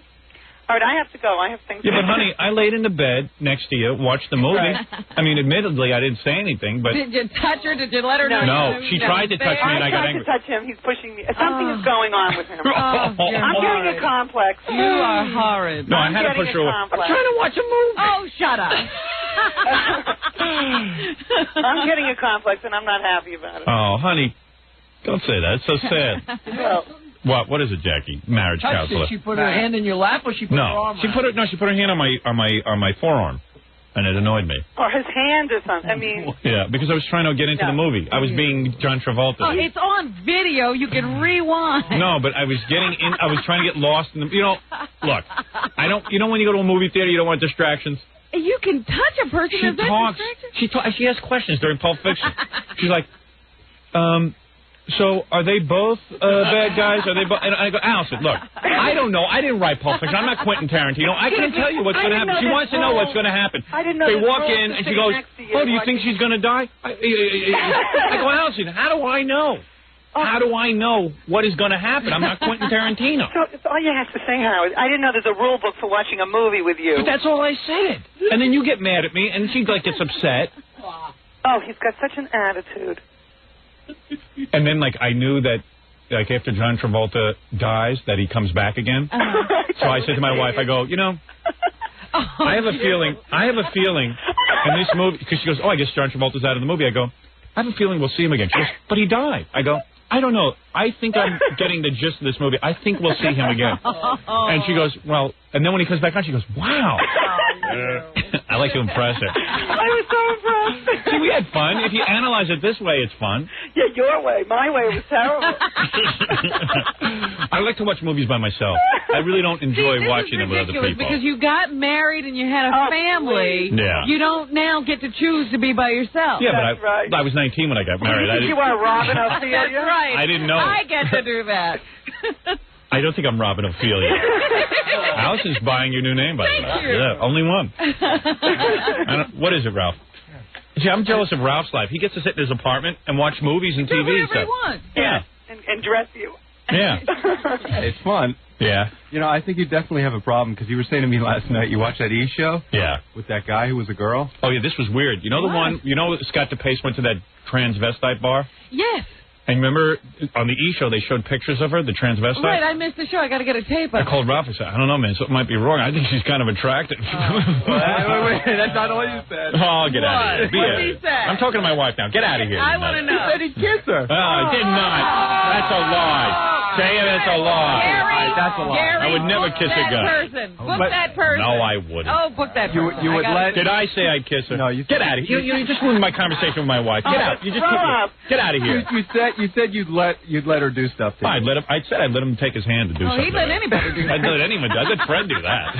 Big deal. What, you guys wouldn't let him do that? You have to see him. He looks just like a girl. Me disagree. Yeah, right. All right, Ralph, get out of here. I'm talking to my wife. It's intimate. This is it for me. No, but you're going to make the appointment with the psychiatrist. Yes. See, I just can't bring myself to do it. I will help you. And then I need someone to, And we will have a discussion, and I will help you be able to do it. But, Howard, this is your therapy. You've got to get there. That's right. That's right. You really think I'm that sick? Yeah, I think this thing's going on. Jeez, I never heard Allison say that. This is my professional opinion. And I've been, You've done all you could. I've hung in there for a long time. But, I figured I was a pretty good dad because first, a good husband because I went to the bar mitzvah with my wife and I watched a movie with her. Well, you can't evaluate yourself on... You can't evaluate yourself, period. By incident. And then on Sunday, I took my daughter to a karate lesson, and I also helped Deborah get dressed for a party. She was screaming at my wife that she didn't like what she was wearing. Yeah. Right? Mm-hmm. And then all of a sudden, I walk in. Thank you for being a father. Yeah, but what is your motivation? See, this is the problem. So that I could have the rest of the day free. Get in there and... so I could have the rest of the day free. See, this is the problem. Yeah, I mean, you do a certain amount of family stuff, then you go downstairs and watch the movies and stuff. You're enjoying it all, Howard. Yeah. Yes. Well, I don't enjoy anything. That's your problem. No, he's a misery. I am. I'm a miserable man. Oh man. The only thing I take pleasure in is making other people crumble. This is what has become your identity now. You're all confused about who you are. Right. Family stuff is detention. I just want to get on the radio and make people crumble. This is where your anger comes from. That's right. He's having problems. All right, I'm sorry that I have to go. No, thanks for telling everybody every intimate detail of my life. Oh, listen to you. Excuse me, I jumped in. I don't think I opened up any of this. Well, if you did, it would be a first. On a scale of 1 to 10, how bad a husband am I? 1 being the best, 10 being the worst. Well, I'm hard to judge. You're in about a 5 right now. Oh, so that's not so bad. Well, maybe I don't need to say. 500, huh? She's lying. She's probably thinking an 8. Well. 1 being the best, you said. 1 being the best, 10 being the worst. Yeah, so why would you be an 8? Because I'm the worst, according to you. I'd say about 5. Oh, okay, that's not so bad. Maybe a. But which 6. way is he slipping? Yeah, no, he's definitely footing towards the 10. Towards the 10. He's going there rapidly. Thanks for being so sensitive, Robin. Robin can't believe it. I can't. He used to be so good. Oh, I'll tell you, we used to have such a wonderful. Yeah. No. All right. Well, I gotta go. Me too. I love you. Me too. All right. All right. Love you. Bye. Bye. Any parties this weekend? This weekend I'm free. I'm just sitting in the house. Let me ask you something. Friday comes. What are you thinking about? Nowadays, nothing. Yeah. I don't even care. Monday I'm thinking about. Really? On Friday? Yeah. You don't think... I just think that I got to go do... I just got to, my weeks are the same. I got to get up and clock morning in the radio show. It's Friday. I don't know. It's Friday, so what am I going to do? What am I going to do? Where am I going? Where am I going? No, I'm happy not to be going to work. I have a good time. Yes, but what are you thinking about? I can do this, I can do that. What am I going to do? What is there to do? What do you do? Am I going to sit and drink like Jack? Get in tomorrow. Oh, that I'm excited about. And I can spend some time with my kids. Yeah, I'll be relaxed. I'll, be with my wife. Yeah, that's what I'm thinking. Oh, that's what I'm thinking. That's exactly what I'm thinking. All right, look, I got to take a break. Oh, yeah. You guys are painting it out to be much worse than it is. You're painting. I'm not. I got everything under control. Just calm down. I got a lot to juggle, all right? I got a lot on my plate. Yeah, maybe I'll go to the shrink today. Keep this free. Yeah, go right there until... Stop the show early. Yeah, right. Stay there until next week sometime. Yeah. Phoenix, how are you enjoying the show? Second day of the show. Welcome to my nightmare. Bedlam. Yeah. All right. No, disregard everything you just heard. 2 mental patients on the air. That's right. 2 dysfunctional people. We'll be back right after these words. We're back with the Howard Stern Show. A couple of quick thank you, O.J. Look out. Yeah, baby. Here's O.J. singing. Hey, look out. Hey, look out. Hey, look out. Hey, look out. All right, yeah. Hey, Jackie the Joke Man Marlowe. To order Jackie's Wild Comedy CD or cassette, it's $10 plus $3 shipping and handling. Jokeland special, buy 2, get 1 free. Call 1-800-323-KING. This Saturday, March 11th, Jackie will be at Seasons Resort Cabaret Theater at Great Gorge in McAfee, New Jersey. For filthy jokes and info, call 516-922-WINE. Remember, 516-922-WINE is not a pay service.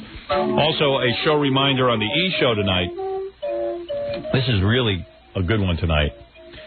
Sally Kirkland came by and visited our show. And when she got up to leave, I think you'll remember this, Robin, when she got up to leave, she started making out with the Jackie puppet. Yeah. Molesting the thing. And then Billy got kind of weird and started working the Jackie puppet while she was making out with it. Doing her thing, yeah. And the Jackie puppet actually felt her up. You actually put the puppet was like... He had his hands on her chest. Yeah. She was took on a life of its own. So anyway, and I mean, it went on way too long. She was tonguing the puppet for like it went on for like 10 minutes. There was a perfect moment where it should have stopped. It was the joke was over. Yeah, and it went way too long. Went right past that and went on, and then it started to get uncomfortable to watch. Yeah. So anyway, because you thought you were looking at somebody in their bedroom. Right? I would say she roughly made out with the puppet for about 7 minutes in our studio. This was during the commercials. So you'll see that tonight. It is phenomenal. It's the most erotic puppet to human being I never love saw scene. anything like that. It is obscene. It is obscene. It's obscene. Nobody has ever seen a human and a puppet go at it like that. Yeah, but for real though, I mean, she is the world's greatest actress. It was lipstick all over the teeth and saliva. Yeah, and the puppet was a mess. There still is. You can't get her lipstick off the puppet. If I tell you that she got erotic with this puppet, I mean, it was unbelievable. And it went on way too long because, she did it for about 30 seconds, and I said, oh, this is pretty funny. It's a joke. It's funny. And she's probably tired and wants to go home. But then it was almost like we should have left the room because they wanted to be alone. I couldn't look at her after. So then she started. Then it went on for like 2 minutes, and I said, this is getting a little old and stuff. She was hamming it up. Yeah. And then I said, then I had to get ready to get on the air again, and she was still going at it in the corner of our studio with the puppet. Talking to it, looking in the eyes, and then kissing again. And then about 3.5 minutes in, Billy gets a hold of the hands of the puppet and starts working. It's Billy, the puppet, and Sally going at it. Yeah. And unholy. And it's and then after about 5 minutes, I had to keep my eyes averted because it was getting really sexual and graphic. It was too intimate for people to be watching. They should have been alone. I swear. I know you split the room. Yeah, Robin. I got uncomfortable. I left. Right. And that didn't stop her. She was in the middle of making the puppet. I figured, once somebody broke the tension and left, maybe, she'd stop. But she continued even after. Yeah. So you'll see it tonight. Unbelievable footage. Probably the most wild footage we've ever had on the E! Show. She was like a child molester. Because the puppet. The little. Puppet's like the size of a little kid. Smaller than a 5-year-old. And she just grabbed it and started jamming her tongue down it. Yeah. It's good stuff. It was actually a little uncomfortable. Yeah, it was. I got uncomfortable. Did you have the feeling that maybe a guy should, move in there? I was trying. She wasn't interested in the guy. In fact, I tried talking to her at one point during the makeout scene with the puppet, and she just wouldn't even break it. She was swooning. Yeah. She was focused. And she gets really hot. I swear to you, you watch it tonight, and you tell me if I'm lying. Academy Award. You bet. Either that or a Rubber Room Award. It was bizarre. Yeah. I need to work out my interviewing OJ routine again. Let me just go through it again. Have you added more or? No. I just want to make sure I've got it down. I just want to make sure I can sell myself on this bit because we're going to write some more today. Okay. All right. So here's my interview with OJ. I got OJ here in the room with me, Robin, and I want to ask him a few questions. Go ahead. If you don't mind. I'll just sit here and listen. Okay. OJ's the biggest star in the world today, and you get an interview. Yeah, this is an exclusive, OJ. Thanks for stopping by. I really do. I really appreciate it, OJ. Look out. Hey, easy, my brother. Okay. Hey, OJ, let me ask you a question. So, first of all, let's just get to the murder that night. How did you ditch the knife and the bloody clothes so fast? You memorize what you have to do that day. Right. So it was basically you had it all worked out and everything. And then they say now that you were doing drugs. So all those drugs you did, OJ, when do you think you're ever going to come down from that drug experience? 15 years later. Yeah. I would say so. Why are you so angry, OJ? I married my high school sweetheart. Yeah, that'll do it. You didn't know what you were doing. You were young. Hey, I know when you're sitting in the courtroom, you have a lot of time to look around the room. Is Marsha Clark's hair getting thicker? It is an illusion. Oh, it's an illusion. So I was wrong, I guess. It is an illusion. Right. Hey, does anyone annoy you more than Marsha Clark? My ex-wives. Your ex-wives, yes. Absolutely. I know where that's at. I'll tell you, OJ, you seem very chipper today. It's really fantastic. All right. Just out of curiosity, what's the biggest lie you ever told? Great relationship with my ex-wife and a super relationship with my girl now. Mm-hmm. What's the next best thing to killing your wife? Beating a dead horse. So why did you almost cut her head clear off? Well, if you have kids with anybody, you hate to fail. Right. Yeah, I can dig that. I know what you're saying. Now, if you don't want to answer this, I understand, because this is a personal question, OJ. But what were Nicole's breasts like before the breast implants? New golf balls. New golf balls. Oh, that's funny. Wow. Did you fool around with them a lot? Had a good time. Yeah. What would happen when Nicole would fart in the bed with you? Got rid of me. Yeah, you ran right out of there, huh, pal? What would you do? What would you do after you had sex with her? Beat on my body and I come back for more. Just like Tarzan. You're out of your mind, OJ, I swear to God. All right, let's talk about prison life, because I know we have limited time with you. You got other interviews and things to do, and I appreciate this interview. How do you like your cellmate? And I'm in love with her. Oh, you are? All right. Well, that's pretty serious. Are you having fun with your cellmate? I'd like to have 2 more. Really? So you met the first day, in prison, and then what happened? 30 days later, we started dating. I see. Very, very serious. So you got romantic with your cellmate when he bent you over.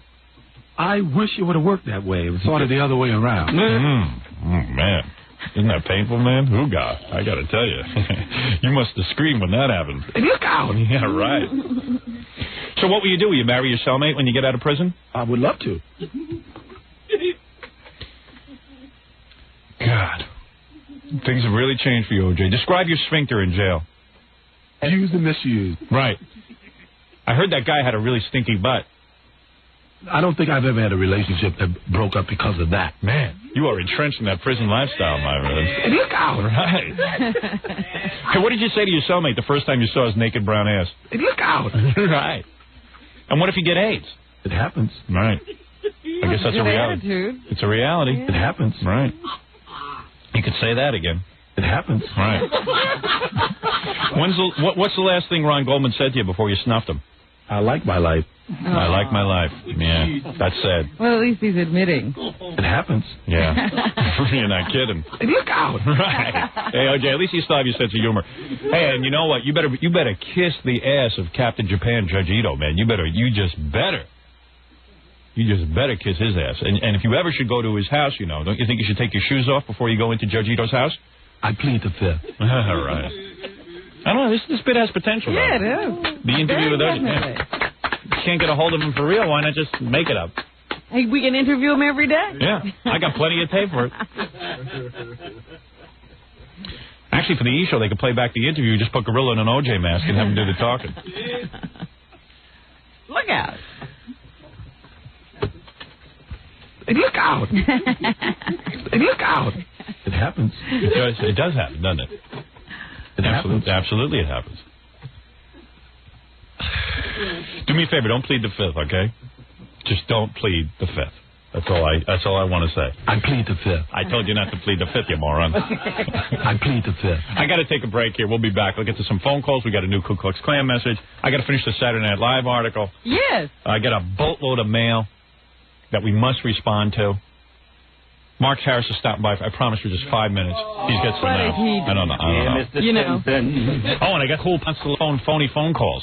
I always love to hear him. He's very inventive. Yeah, these are pretty funny. This is unbelievable. He took father's tapes and another. Great, I love those. It's really good. We'll be back right after these words. Hi, this is Yasmin Bleeth of Baywatch, and you're listening to Howard Stern. What a pervert, man. I give him a hug, and he tries to rub my leg. I don't know what to do. You're lucky I didn't grab your ass. What do you think of that?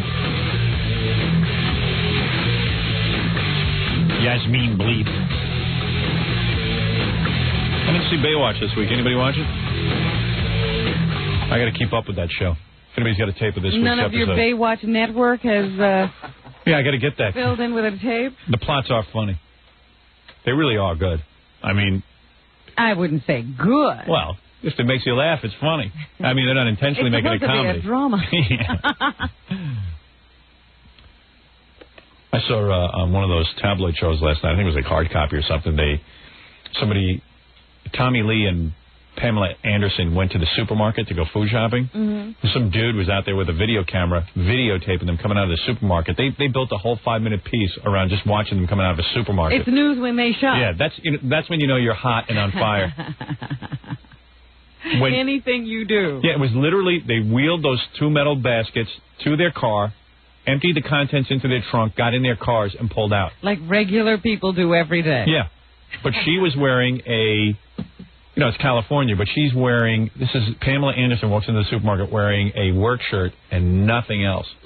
No, nothing under the shirt? She might have had shorts on, but you couldn't see them, so it was a little short work shirt, and it just came up, it was a work shirt. You know they got their names tattooed around their third finger left hand as wedding bands? Yeah. Well, she's upset because Tommy Lee has the names of all his girlfriends tattooed all over him. Right.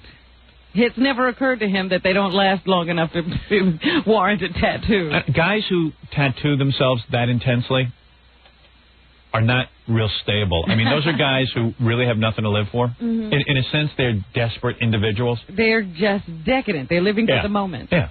I'm into tattooing and stuff. Don't get me wrong. I think it's kind of cool to have one or two. But I'm saying when your entire arms. He's just got one big blotch of ink across his stomach. And when he came out of the supermarket, it looked like his arms were scarred in the fire. Mm-hmm. But, hey, listen, he's with Pamela Anderson. I'm not. What do I know? Hey, here's Ponce And now phone. he's making her mark up her beautiful body. That's what I say. Yeah, that should be against the law. He's a work of art. No tattoos. Right. Please. Don't mess that up. Hey, Ponce de la Phone. Here's a call. He called into Charles Grodin's show on CNBC, the guy that took over for Tom Snyder. Yes. Well, I've mentioned wears a toupee but likes to behave like he doesn't. He's one of those guys who thinks nobody knows. So I guess Ponce de la Phone confronted him on his show. He saw fit to talk to the guy about it. Paul from California, a question for Corbin Burnson. Hi, Charles. Hi, Paul. Take off the wig. Let it shine. Say it again. Thank you, Paul. Thank you. Very helpful and true. Paul, let me talk about that a minute. What he meant by that was, I really enjoy the show, and I'm too dumb to ask a question. Wally from California. Aw. I thought he really was going to open up about the wig. Take off the wig and let it shine. I love that. That's a great way of putting it. He really is holding to that myth that it looks real. Yeah. Let it shine. Take off the wig and let it shine. Let it shine. Because it sounds to me like he had Ponce repeat what he said, and then they caught it on a delay. Yeah. When he figured out what it was, he wasn't very happy. So Ponce de la Phone took all my father's tapes. I guess if you're living in Phoenix, you wouldn't understand this because you haven't heard the show that long. But my father, I have tapes of my father yelling at me when I'm a little boy. And they're pretty intense. So Ponce de la Phone cuts them up again. But he calls back that same show. And I can't remember what kind of a show it was. It's a sports talk show. Oh, okay. Sports phone-in show. It was a black show, though, wasn't it? One of them was, but one of them wasn't. Oh, okay. So it's the sports show, and he calls in. Again, he's got it down to a science. It really sounds like a real caller. It's just funny to hear my dad calling in on a talk show. You haven't heard this, have you? No. Oh, this is great. It's just he's got it down to a science. These guys play along because they know it's Ponce de la Phone now. Oh, okay. Right. Hello. Testing. See? Oh, this is Howard Stern's dad again. Oh, it is? Yeah. I don't want any foolish answers from you, otherwise don't answer. Sit down. That the president is doing a wise thing and going around the country asking the voters. No, he's not doing a wise thing. Wait, sorry. Democrats. This is Ponce on the phone. He's the genius of this stuff. Yes, I think. What you missed here, the point that I was trying to make is the reason that the president of the United States is asking for more Democrats is so that they will support his program in Congress by voting for the issues that he's interested in. That is the reason. That's a good thing. Yes, I am a stupid moron. Thank you. You're not to be stupid, you moron. I'm sorry. I apologize. Shut up! Sit down! Shut up! Sit down! Oh, my gosh.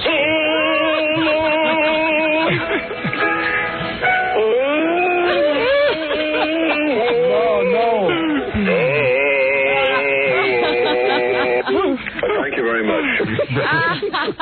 There it is. Ponce on the phone with his Howard Stern. See, he's got to call in somewhere. Again, the genius man himself here on the phones. Ponce, congratulations. Another great phone call. See, those guys are too into it now. Well, Ponce, thanks for another great phone call there. In fact, they're talking all over your dad. Yeah. You can't hear it. You can't even hear my dad. Thank you, Ponce. That's a super phone call. I guess if you know. Oh, this is Ponce de la Phone. Might as well lay back and enjoy it. He's a genius of this stuff. He's a genius of this stuff. He's playing Howard Stern's dad for us again. This is one Ponce sent us a long time ago, but, we were listening to it. It's just so funny, I thought I'd replay it. Okay. The Tom Snyder show. I just was listening to it. It was so funny. I said, I got to replay that one. Here's Scott in Flint, Michigan. Hello. Mr. LoveIt? Yes. Hi. So Tom's not even here. Mr. Lovitz, you have your show. Nice to be with you. Sorry. Yeah, Tom, out of our way. Go ahead, John. Give me your reasons why you love Howard Stern. Why what? Baba Booey. He wants to know the reasons why you love Howard Stern. Hey, Tom, get a haircut. Oh. I beg your pardon? Get a haircut. You look awful. Oh, thanks a lot. You look terrific, by the way. You look like a dead beetle. No kidding. You ought to take a look at what Howard Stern looks like someday. Anyway, give us the top. Mirror, you idiot. Huh? It's like you don't own a mirror, you idiot. Okay, pal, thanks for calling. I hope you enjoyed this tonight. And get a life, okay? Do you listen to Stern? Arguing. Howard Stern? No, not really. No. You and millions of others. No, not really. Oh. No, not really. Not much. John Lovitz, world's most unfunny human being. No, not really. No. But I'll use his name. In everything I do. For a guy who doesn't listen, he's awfully obsessed. Yeah.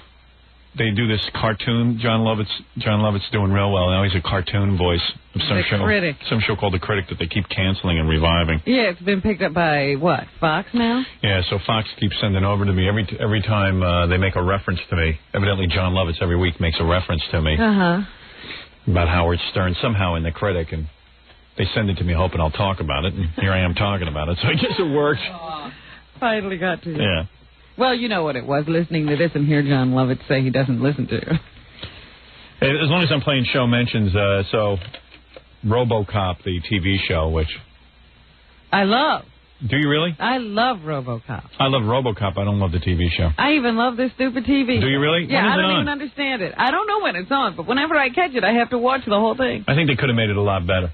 They could have, but, you know, because they got a hologram who's in it. You know, I don't even understand everything that's going on. But The hologram is a... RoboCop. I saw that episode. It was a girl who got stuck into an electronic thing or something. Yeah. Yeah. Oh, see, I always come in the middle. I don't know how she got there. But anyway, they wrote my name and Jackie's name into the show. Yeah? Yeah, you can barely hear the reference.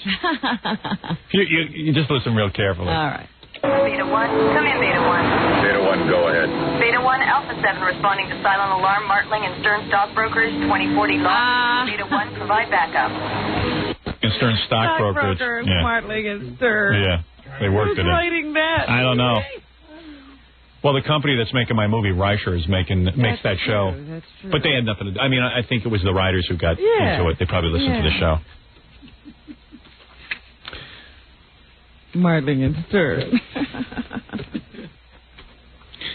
The show that's really sucking is Lois and Clark. I need them to make love or something. I need something to happen romantic there. That's one of the shows I watch, so I have to comment. I'm almost... If there was anything else to watch, I don't think I'd watch this. See, but you do watch it, right? I do. There's nothing else to watch, so you watch it. That's like me. The shows I watch are the following. Beverly Hills 90210. Not me. Melrose Place. Not me. I'm telling you what I watch. All right? I'm just letting we you know you don't watch it. Where we coincide. You don't have to coincide. I'm not looking for approval. Baywatch, you said? Sometimes, because I watch that because it's funny. Mm-hmm. Superman I watch. It's actually Lois and Clark. Right. Star Trek, the new Star Trek I watch, and I watch Babylon 5. I still haven't caught that. That's a good show. I don't even know when that's on. It's like Star Trek, except it's sad. It's like the future looks really bleak, and people just kill each other. People, like planets just wipe each other out. Yeah. It's always bad. It's like you wouldn't want to live in the future. Mm. And then, and of course, the Gary Shandling show I watch religiously because that show is perfect. There's nothing wrong with it. I got to get back into it. I have to tape that. The only thing wrong with it is that Gary in real life broke up with Linda Doucette. And is she still on the show? Dumped her from the show, too. Oh, you didn't know that? The worst. Yeah, that's the funny thing going around in Hollywood now. Shandling not only dumped his girlfriend, he kicked her off the show. When do the new shows start again? I don't know. I think they're like out of sync with everybody else. Right? Yeah, they start like in the summer or something. Yeah, they have a different season, HBO. Yeah. I wonder if they'll replace her with his new girlfriend. Yeah, who's he going with now? Hank's got to have an assistant, right? Yeah. I mean, are they writing that into the show, how she gets dumped? I don't know. I don't know too much about it. Replace her and they won't even explain. I just know everyone's laughing about it. But that would be hysterical if they replaced her with his new girlfriend, if he had a new girlfriend. Yeah, that'd be good. Like, that's the slot for his new girlfriend. And if he was really holding true to what he's doing, that's exactly what he'd do. Yeah. Whee! That was a good one. All right. So, Gary, you have to do that now. Let me get some stuff. I don't know what to do. Should I do the Ku Klux Klan message here? Oh, I got to take a break or what? Am I cool? What? We should take a break. Okay, here's what we can do when we get back. There's tons of stuff to do. I could play the Ku Klux Klan message. We got a new one, brand new one. Hot off the press? Hot off the press. Yeah, he's always good. Speaking of Ku Klux Klan, did you see on the news last night the fattest civil rights activist in the world, Al Sharpton, is marching 150 miles. And he won't lose a pound. And he won't lose a pound. I mean, imagine what he's got to eat to make up that weight. He's marching because he's upset about Governor Pataki's cuts. In social programs. Yeah, which is absurd because... Did you see, I meant to bring this up yesterday, but we ran so late. There was a picture of him and Cardinal O'Connor holding hands. Yeah, that was good. And Cardinal O'Connor definitely looks like the woman. Although Al's got feminine hair. He looks like the woman, too. Yeah, he's got that James Brown kind of flip. Yeah, but at least he's wearing a suit. The Cardinal's in his dress. Yeah. Cardinal's in full dress. And he's holding Al Sharpton's hand. Yeah. And you're watching Al. They got shots of Al, big fat Al Sharpton, marching in the streets, and he's going to march 150 miles to Albany. Yeah. And you're looking at it and you go, how can he march 150 feet? I want somebody to watch him the whole time. Is he getting into a car? You know he's going to break down. And he's there, hugging Jesse Jackson, and they're walking to protest the fact that we're finally getting smart and cutting some of these ridiculous programs. Yeah. But, do what you want.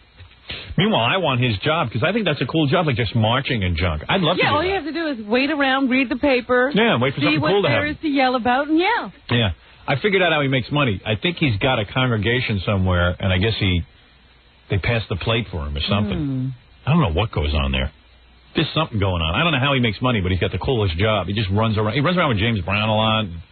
He's always where things are happening. Yeah. So he's hanging out with cool black people. Yeah, he's doing his thing.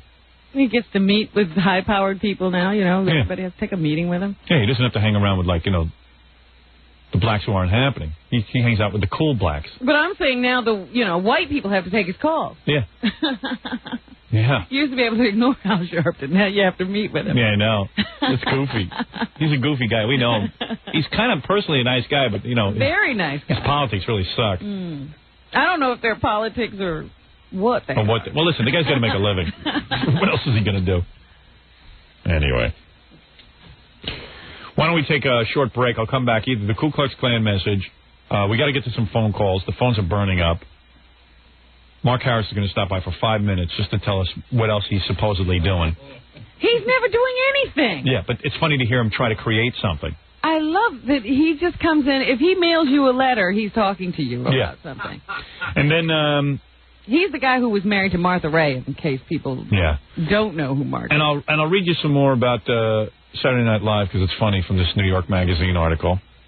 And then there's a bunch of mail we have to go through. So we have a lot to do. We'll be back right after these words. You're Harley's and Pure Rock 97.1 The Eagle. We're back with the Howard Stern Show. Whoa, Jamie's crying. Who's Jamie? I love that song. That's a good song. I have no idea what it's... What's the matter, man? Look out there. Mark Harris is out there. There's some weird age, and I don't know what those guys. I don't know what they're into sexually. The guys he's with, but when you're with Mark, when you're with Mark, you look gay. He will travel with him. He walked in a big flaming fur. Of course. Mark will walk into her and bush his end. I know, and he swings in with a bunch of, and he introduces him, and he goes, "This is my friend who's in the clothing that's with me. This one is in our new D show. What's the name of the show, Fred? Taste Travel. Yeah, this is in Tasty Travels with us. It's going to go to Tate. This is the producer of my Broadway show, which and." He's in business with all these guys. All these businesses make money. And every little guy there has a Zorn. This is fire. Yeah. I didn't even know this Leo DeLion. I have to meet all these people. Let me see his own. Yeah, that's the problem. When he gets in here, he works in 5 minutes, works into 7 hours because we're in the lead time. The guy in the middle and Ralph cowering in the corner. You know what would be cool, though? What would be cool? One of the friends in the men's room. Just... You couldn't guess his race, his age. He's like an old juror. The one juror, they can't figure out what he is. Right, it's like OG. I don't know who it is. But what would be cool is if they had, if we go Mark in the E-Show, we have a big, sort of telethon-mometer. It says Martha Ray money, and drop it, increments, every time Mark goes out and buys another fur. Or how gay the room is getting, and then that goes up. Robin, what's the guy's name? The really famous older Hollywood guy throws the party the night. Cesar Romero? Steve Lazar. The guy Jack's talking about is wearing giant Swifty Lazar glasses, but can ball. Yeah. Way more than him. He's burned ants with snakes. Wait a minute, that might be a photographer. That's mine. Personal photographer. Tony D. See, this guy looks like he's going blind with the glasses. Yeah. The personal photographer. Just gay people have a lot more fun. Well, it certainly sounds like it because they get into all these ventures. Yeah, right. Ventures. It's constant ventures. Nobody sees them. Nobody hears them. Yeah. Nothing ever had to happen. You just venture. Ventures. Well, FT Travels. I put together and we're putting together a Broadway show. No one has talent. My musical Dorian Gray. Right. Dorian Gray. So everybody out there's wearing some sort of, that... Bring in Mark and the woman in his entourage. An animal had to die for. So funny, he goes, I go, what? And the guy goes, lamb. What's lamb? You have to kill a lamb. I said, you could just shave it. He goes, of course you have to kill it.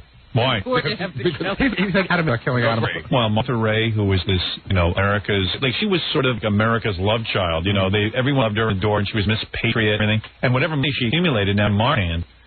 I think all these years he's going through that money. Well, not only her, she could, if you handled date correctly, you could probably make more money. Right. But he won't.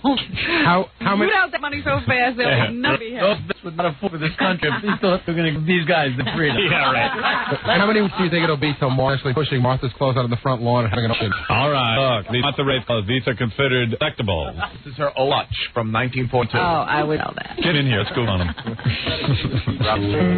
Here's Mitch's theme song. He wrote to President Clinton, if you will. Dear President Clinton, I did make this song. I did write the song for you. So you say. Thank you. To on thank you. behalf of Martha Ray. I know we have problems. I really don't know why. Look at that coat. Look at right here. Look at that coat. Never an animal. Oh, separate ways. What'd you get, another facelift? He looks like Taraji. You look so awful. Not the coat. Your eye awful. And Wait. The one eye is swollen. Take a look at this. I got your face. Get the left side. Your face pulled back like a woman. Oh. Really? What happens to me? Is that they're calling me Delta Burke? What happened to your arm? No, this one is swollen, told you. It's itched up. You know what? His hair. He's pulled so much he doesn't have to shave forehead. Look at his eyes. He looks like a woman. Are you wearing eye makeup? Why do you think I'm... Of course I'm wearing totally black glue. I had to put all around the And your eyes are all bloodshot. Yeah, that's true. But I didn't have a nose operation. job. Of course. Oh, my God, he does look... You know who you look like? Delta Burke. No. What did you do to yourself? Looks like the guy in that movie, The Big Picture. His eyes yeah. Martin Short. Oh, really? Oh, good. I know, it's been a while. Oh, shocking, isn't it? Why did you do you handsome guy? What? Wait a minute, I'm still breathing. No, you're not. You ruined yourself. No, you ruined your look. It's an invest CD. You got to wait a whole year, and then the year and gain change. I won't need another face. Put on the glasses. It's almost painful to look at. He does look like I look Oriental, right. and that fur industry you think is good. It's Rachi. Wait, I'm missing your thought process. Would you open your box, Robin? Yeah, how about, honey? It's been 7 years. I don't know. Now, I made. What are you going to do with her box? I made a beautiful gift. You're just going to look at it anyway. Use it. I designed her beautiful. That's the most. See what one looks like. That is the most open proposition I've ever heard of you. Wow. Open your box already. Yeah, open your box. Air it out. Open your box, damn it. No wonder you kick girls. Oh, that's easy. Robin, don't you have to be a little romance? You don't just tell me to do that. You should have been a. Come on, I see over there you putting your. Yeah, open your box, Robin. Let's go. Open box. Maybe I've been too clear with you. It's all tied up. Oh, well, you're into that. I'm not. Maybe you took a homeless girl to teach me how to be with you. Oh, it was a fox. What are you doing? You got her gift? I made her a gift. I designed it. His coats of yours? No. It's really. You beautiful. look so effeminate in that coat. Thank you. You look more effeminate than any time I've ever seen you. And you're getting feminine. Yeah. Died, Martha Ray. Rest in peace. The single most Wait till you see this, Howard. Let me put it on. Good What is that, red fur? Look at that thing. Oh, go ahead, put it on. Put it on. It fits.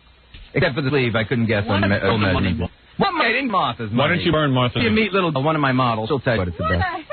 Put on beautiful. Very attractive, Rob. It is. Sure. I'll be wearing this all the time. Yeah, you look great. You do. Is that a thank a guy for? Yeah, come over here. I'll wear it all the time. Very single. Now you look as funny as Mark. No, look, Rich. You look what you look like, a moldy thermos. Yes, this is something. The horse shiver now because it's without blanket. Mark introduced you because I'm on New Market. Mark Harrod married like a 90-year-old woman. Oh, everyone knows that. No, not in your world. Everyone knows it. Everyone in your world knows you made Martha Ray. I guarantee if I took a poll of people of Phoenix, they never heard of you. There are a lot of people who don't know who Martha Ray is. Mark is a homo's homo. I mean, he really? is gay. You know that. Oh, you knew you were. No, I didn't. Yes, you did. No. You're not a homo's homo. Homo, no. Right, you are not. No. Oh, come on. More like Slomos. What are you, nuts? When's the last time a girl? The last time? Yeah. We went last week. Oh, stop it. Really? Okay. We're not talking about lunch. Yeah, we're not even talking female horse. You had sex with a woman last week. Yes, I did. Does that surprise you? Of as a woman. Right. Does that really surprise you that I'm back my second wife? Yes, that would surprise me. Did surprise her. Oh, you had sex with your second wife? I don't know what you call it. We had man. Sex. We had sex. Look at him. Even move his face. I move here. We did the nose. You know, to do a nose joke. You want to talk to Glick on the phone? No. Hey, leave him alone. Let him leave. I didn't say home. All right. In other words, America's become so that it's only me that is beautiful. No. People will stop me in the street, not for my autographs. Anyway, Mark is a guy. Let me give you his history real quick. Please. He married Martha Ray. More or less, I'll give you 2 reasons why. You know what? We should all be in when learn. Mark comes in. I want to learn. First reason, all homosexuals love that era of Hollywood when Martha Ray reigned supreme. It was the time of beauty and glamour. Yeah. And they all wish they could have been a starlet in those days. They wanted to be Martha Ray. Judy Garland, Martha Ray. Betty Grable. Betty Grable. Name them for me. Betty Grable. Lana Turner. Excellent. Caesar Romero. Betty Grable. Barbara Stanwyck. Boy, there's still Lord. You're going to give a lot of McCall. All right. He was a late arrival. But So, Olga 19. Wait, you see little Gail Mime out. She's waiting to talk to you. All right, hold on. He's a mom? Yeah. A few of them. Yeah, he's got some enterprise where he conned some women into some furs on. Hey, listen to me. Yeah, I'm listening. You're getting back to your second wife? At least on weekend. Yes. On weekend, and then during the week I can slam a few young boys. She's all 70 now, so now she's attractive. No, she's younger than I am taking a young lady, Nevis. What is this Nevis? Who comes from there? Cecily Tyson. Is that right? Yeah. I didn't know that. Yeah. Trivia. I get so good when I'm around you. I know. We all do. We all do for a moment. Mark, you know what my ideal vacation is? St. No. What? Go to Nevis. With a 19-year-old Calvin Klein. We might send up your touch. Right. Scratch that. You are okay. Anyway, model. Anyway, Mark marries Martha Ray. In there, he looks like a gay orangutan. A gay monkey. That is the gayest coat I've ever seen. Yeah, a woman would look in that coat. I mean, it's so gay. Giant shoulders. I love it. Yeah, Barbara Strick, right? Right. So, what kind of fur is that? Cross fox. You didn't know which way to go. How many foxes do you kill? I didn't, but it didn't know which way to go. So I made a coat. A fox is a beautiful coat. Right. And you kill so many of those things. Ain't electrocuted. That's right. Pizza would tell you. I like to do that myself. Get a charge out of that one. And take Pizza, leave it with me. I'll leave them out. Right. You know, Mark spends money so wisely that he did our show about a month ago and hasn't really turned into an E yet. Yeah. And he called our producer and it's going to air, and he said, I don't know, sometime down the road. And then Mark took a full-page ad variety. That's nuts. How much is that ad? It cost a few bucks. Yeah, I mean, it's got to be, 5,000 grand. Look for Mark Harris on the Stern Show. Oh, my God. You're kidding. Well, you know what it was? Mark on a new stick that. What? Because I talked to him here. He'll get a hold of you and say, I'm really going to be a superstar. Yes. And happening. I know it. And but it's so big. It'll be so big, you guys. I mean, I know you think I'm won't get you. Yeah. No, I didn't get you, Robin. You were the only one that came my show from this organization. You really think you're a superstar? I have no idea. You are not going to be a star. Tell him I'm breaking it. Oh, you're breaking it to me gently. I'm breaking it. Oh, you're breaking my... He's getting clips. Right. You mean the cameras will know? No. Go ahead. How do you think you're going to become a star? What is going to happen? What is going to be the progression? What is going to make you a star? Yeah. Are you going to be in film? How's it going to work? How's it work? Television first. Okay. I mean, I don't want much. An Emmy, an Oscar, and Tony. Why do you think the world has recognized you so far? First in a step way now, and then back to beauty and, just hair. Right. In other words, they come back to that era of glamour. Seriously. Mm-hmm. I'm being serious now. When Lorne Michaels, Supreme, all that. When glamour was glamour. Glamour is glamour. You are part of one of those glamorous, you're the glamour elite, correct? Who are you going to be in glamour elite? Are you part of glamour elite? Right in your catch. What? Come on. Glamour elite. Part of you. Tell me the Everybody's so ugly by virtue of that. I won. Yes. Right, because you're handsome. And will you be tattooed because of your bisexuality and stuff? Yeah. Don't you think? Well, second, look, if we're going to go back, you got to get that up. What, don't you? I don't think you're giving that up anytime. That's why we're not going back so quickly. Right. I don't know if you can. Yeah, I don't know either. We discussed that on break. But you know, he looks like. I still looking for gay Casey Kasem. I mean, that's what he looks like. Cute. I'm looking at the old glam. You had your Elfman and your Douglas Fairbanks. Oh, no, wait. That's too. But is that how you're seeing us? Harry Grant or Douglas Fairbanks or? Then straight now. But you really. Who do you see yourself? Quite honestly, no, none of them. Right. Just myself. But there is do you see something in the film eventually? If you're talking about camp roll, yeah. Camp roll. Like ball or something? Yeah, that'd be great. No, I mean, you're saying like in a comedy. You see yourself as a leading performer? Yes. A serious romance? Serious romance. Because I don't know women will see you as a leading man because, they know of your gay history. Be surprised. Could show them how to masturbate. Not be surprised. What? I don't know what he's talking about. He doesn't know what he's talking about. I know whatever. Last night. There was a gorgeous girl, pro-fur organization, non-profit. She's telling me No. Wait a minute. And she's telling me about masturbation. All right. What are you talking? Wait. to the subject. So you're going to become a celebrity for TV now. In TV, what are you going to do? By virtue. Taste travel through. Yes. Now, where is the place? Well, tell me about Taste Travel. Hal Soulmaster is his name. What did you call him? When will Tasty Travels be airing? And he just sent out 9 copies. Yes. To syndicated and the like. Right. And you believe that Taste Travel is an option of Tasty Travels. That's where you... Did he ever show you will be It's right, Lifestyles and the Rich and Famous kind of thing. Foreign unknown would be better. The average people. You go to average homes and look at you go to average homes and see how they live. Right. Instead of let me get this straight. Let me get this straight. You got it. The concept of the show is you don't go to a celebrity's house who might have an unusual home or something we can fantasize about. No. Go to every people's home and look at their homes. We're going South Central, eh? No, I'm very serious. I'm not. Oh, I want him in South. Oh, they're. I mean, Steve Rossi perspective. No, serious. Could he possibly have a worse premise? Aside from him being those. You had thought up a good premise. Right. You look forward to like do a Lifestyles and Famous stand up and do it. Not going to South, but the idea of him in some black first kitchen. I would even walk a poor neighbor. Yeah, right. Yeah, beat up stuff, but they won't show you that. People are expecting me. You don't understand. All right. So once that is sold, then you think because you're internationally famous, a show, right? You'll start getting tapped for film roles. I just want to know that. Okay, fine. Okay, so the Tasty Travel, he's going into film.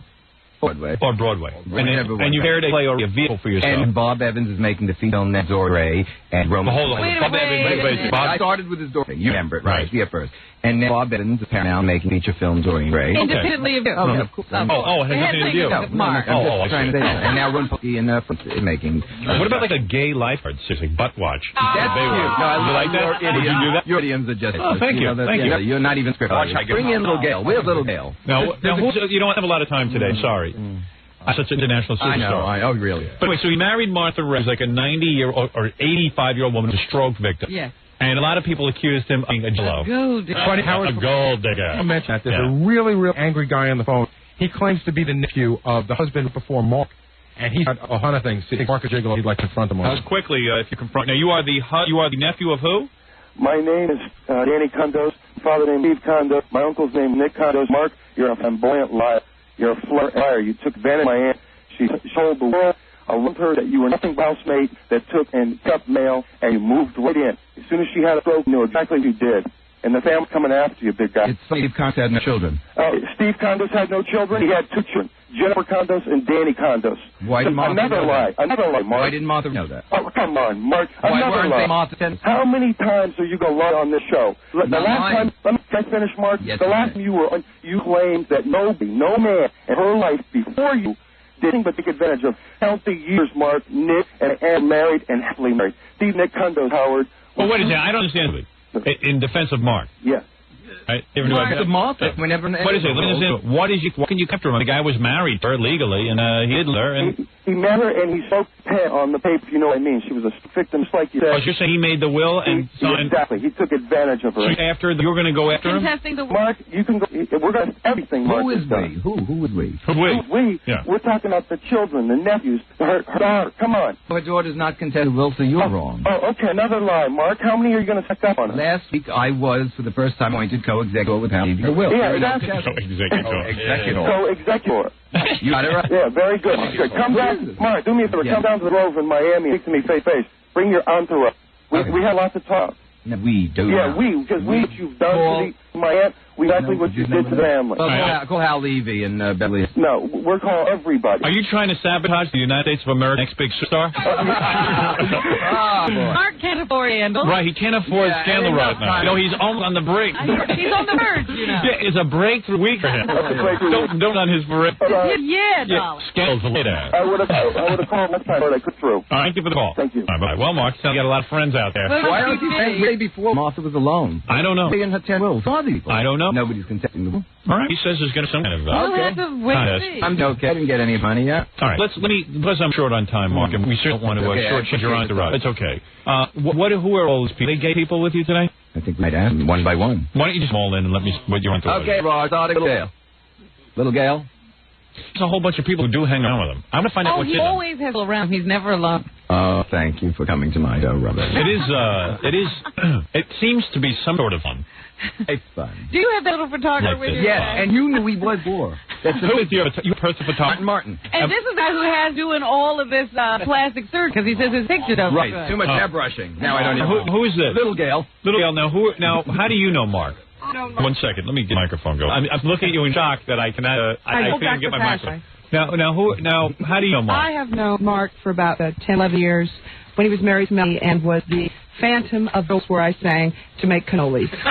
I got to tell you something. I don't mean to cut you short, but Mark's photographer. Is he the funniest looking guy you are the funniest looking guy I ever.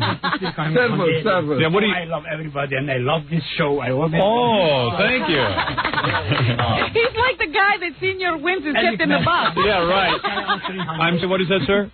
I don't hear you. Talking to the microphone. I'm sorry, I can't hear you. English. Yes, I'm sorry. No, I couldn't hear you. Oh, I'm sorry. I thought you were joking. Now, you are Mark's personal photographer? Yeah, Mark's personal photographer, and I'm an old friend of his. I see. You two are not lovers or anything? No, we are not lovers. You are not lovers. I'm living with my fifth ex-wife, you know. Oh, so you are a straight man, right? Never marry again. I'm absolutely straight, unfortunately. You will never marry again? Never marry again. All right. But you know what? I really wish we could have him take an eye test, because I don't believe he can see. Now, those glasses are very, very powerful glasses, aren't they? I mean, those are the most powerful, round... I wish I had some power in it, you know. Let me ask you. Now, you make your living by photographing Mark Harris? I don't know. You know, I need some side job. Right. Nobody's buying those pictures And yet. what is the intention here? You believe that Mark Harris will be a superstar? I think so. Right. And by everybody knows Mark Harris. And by keeping a photographic journal of Mark's earlier years before he breaks into superstardom, do you believe that there will be a successful book out of it, or what is the plan for you? I'm just curious what you see in all of this. Oh, Mark loves photographs. I know. I know Mark. I take pictures of him. In Budapest? Where I performed in Budapest? Yes. And you come along, are you paid to take the pictures of Mark, or you do this out of just fun? Just for fun, maybe, you know. Right. It's not Mark does not pay you? I have to have a side job to maintain a living in this. And you will travel as part of Mark's fun group in Budapest? And you will, of course, I always thought it was Budapest. No, Budapest. Budapest, yeah. So you will travel and have fun with him and take pictures of him. I take always pictures of him. And these pictures, after you take them, where do they go? Where are these pictures seen? I wish I could see sometimes myself. Right. And you take the pictures, and Mark then takes all of them and catalogs them or looks at them? I hope he's going to have a big book, and I can look at my pictures myself. And you encourage Mark to get his facelift and get this work done because you felt that he needs to be even more glamorous. He's all lifted. Is he? Every year I have a lily. You know, I don't do it first. You know, every year I go to Hungary. I see. And I do it a lily. And when I come home... A lily he does it. A lily you do it? Just a lily. A little, I see. Okay. And what kind of camera do you mostly shoot with? Those disposable ones? So you just throw them out? And The repair wouldn't cost this much. I'm saying with the thick glasses, though, it must be hard to see through the camera and everything else. I don't look through it. You don't look. Why look? In this country, everything is automatic. Do me a favor. Say this line for me. Eddie, kiss me goodnight. Eddie, kiss me goodnight. You sound like Topo Gigio from the Ed Sullivan Show. Great. You do. Yeah, very nice. Thank you very much. Now, I see a whole slew of guys. Guys, let me ask you something right off the bat. Anybody who hangs, you guys know this, if you hang around with Mark Harris, you do look gay. You know what I'm saying? I'm sounding gay, just being around. Are you guys part of the gay Mark Harris? I lived with my girlfriend we've been together for 2.5 years. We're getting married. I'm perfectly straight. You sure? Never. No, how do you associate with Mark Harris? I mean, are you Mark found me. He came by my acting class. He's really good friends with my teacher, and he saw me act. Saw a lot of talent in me. Asked me to model his fur coats on Extra. I see. Extra segment. Loved the way it looked, and he asked me to travel with him. I what see. Extra segment? Extra television show must have done a Mark Harris where they sat and made fun of Mark being a gigolo, but Mark somehow got somebody to model his furs. All right. Yeah, right. No, it wasn't a gigolo number. It was the whole interview on fur. It was? And Dan Matthews was cut in, the activist and all that. So now, after just being a model, you hang around with Mark Harris now? Huh? Well, he needed help. He needs some help with while he's recovering. Oh, while he's recovering. So how are you going to help him? So you nursing him? No, I'm not nursing him. I mean, when I'm just curious. I mean, what do you mean? I mean, like a personal assistant. Oh, I see. Like appointments, you know. Watch your ass. I'm telling you right now. Is he getting paid? I wouldn't be with him if I didn't trust him. So you get paid for Mark being his personal assistant? Yes. Oh, you do? Oh, okay. Yes. All right. So that's a bit. So where do you get the money for that? Martha Ray's estate? Talk to the little girl. No, I don't get it from Martha. You don't? I really don't. All right. Now, what about you, sir? Are you a homosexual? I know Mark since he was born. No, Yeah, I'm married really 18 years. I see, and you're part of the entourage as well. Today I am, yes. Oh, I see. He said, hey, you want to come up see Howard? I'll bring you along. Yes, he pays me to be his friend. I got you. Are you a paid employee of Mark's? No. No. No. I see. And who is the gentleman behind you? Who is this? This is a very interesting-looking guy. Are you gay? I'm just a friend of the... Mark's a friend of my family. Right, Joe Michaels' brother-in-law. And you're not a gay guy? I am. Oh, you are? Mm-hmm. And are you Mark lovers at all? Not at all. Really? Are you attracted to Mark, or you're repulsed by him as well? Mark is a very close friend of the family's.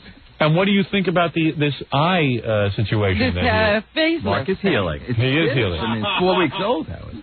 For 4 weeks, not to... Don't you think it was unnecessary, the surgery? Mark is a handsome man and will always be a handsome man. And do you guys believe that Mark will be a superstar, or do you privately laugh at Mark's goings-on? Do you guys? Does anybody here believe?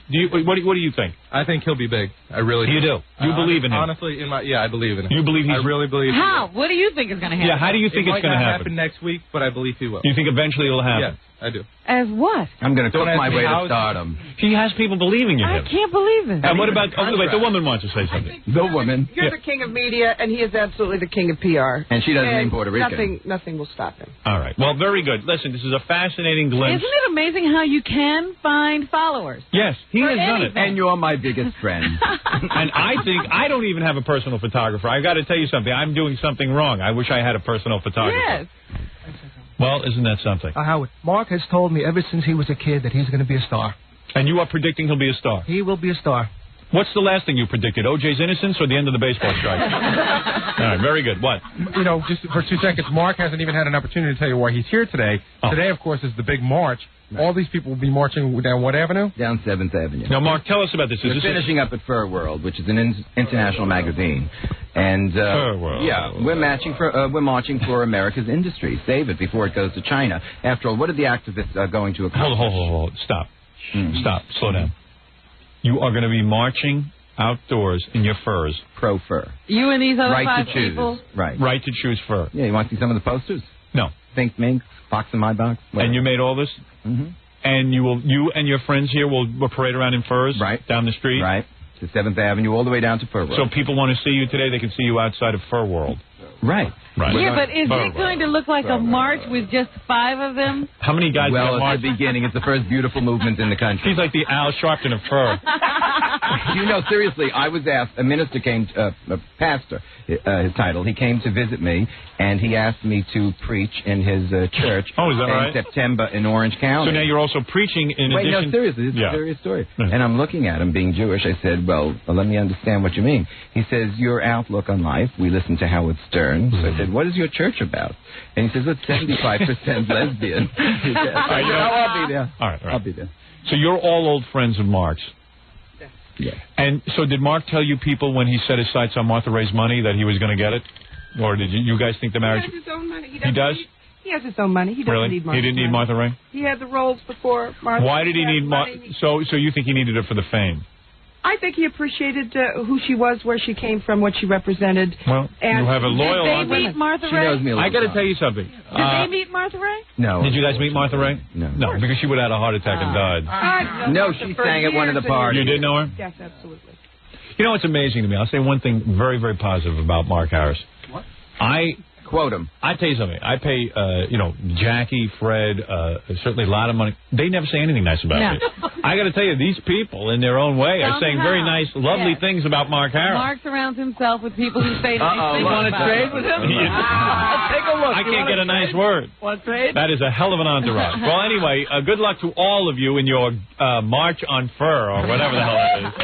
And thank you, Mark Harris, the next big superstar. We're all predicting and waiting for the big push. Yeah, the big event. Yeah. Oh, get the hell out of the room. All right, very good. Very good, guys. Nice to meet you, and we'll be back right after these words. It's the Howard Stern Show. Here's Howard. Tonight on the E! Show, Sally Kirkland making out with the Jackie puppet for way too long. For like 7 minutes. It seemed like a lot longer than that to me. It was so uncomfortable. Yeah. It's pretty good. Pretty erotic, actually. I've never seen anybody do that with an inanimate object. She's wearing a cat suit, making out with the Jackie puppet. Then Billy hops on and starts working the puppet all over her chest. It's pretty cool. You're on the air. Whoops. Well, I guess we don't have our Phoenix line in yet. I'd like to get some calls from there, but I can't do it. El Paso, you're on the air.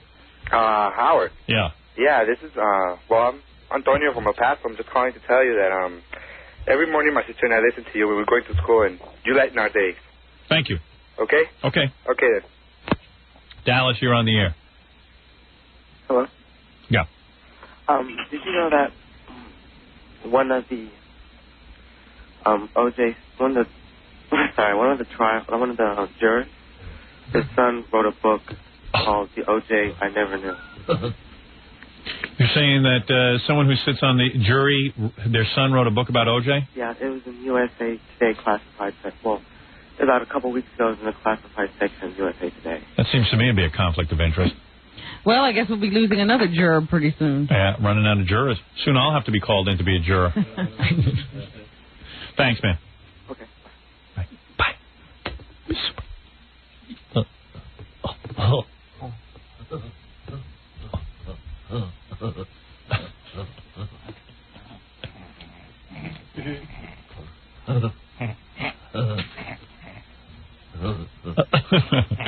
San Diego, you're on the air.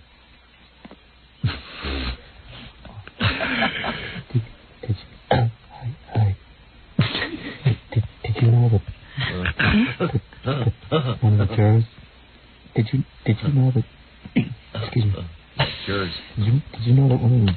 I think I'm Beavis and Butthead for audience. They're calling in, attempting to use the phone. Oh, hello. It's a new concept. I was hiding under my clothes in the closet. Where was that guy calling from? Under his clothes. I'm buried. Help me get me out. Did you know that? Hello? Did you know that? Hi. Hello?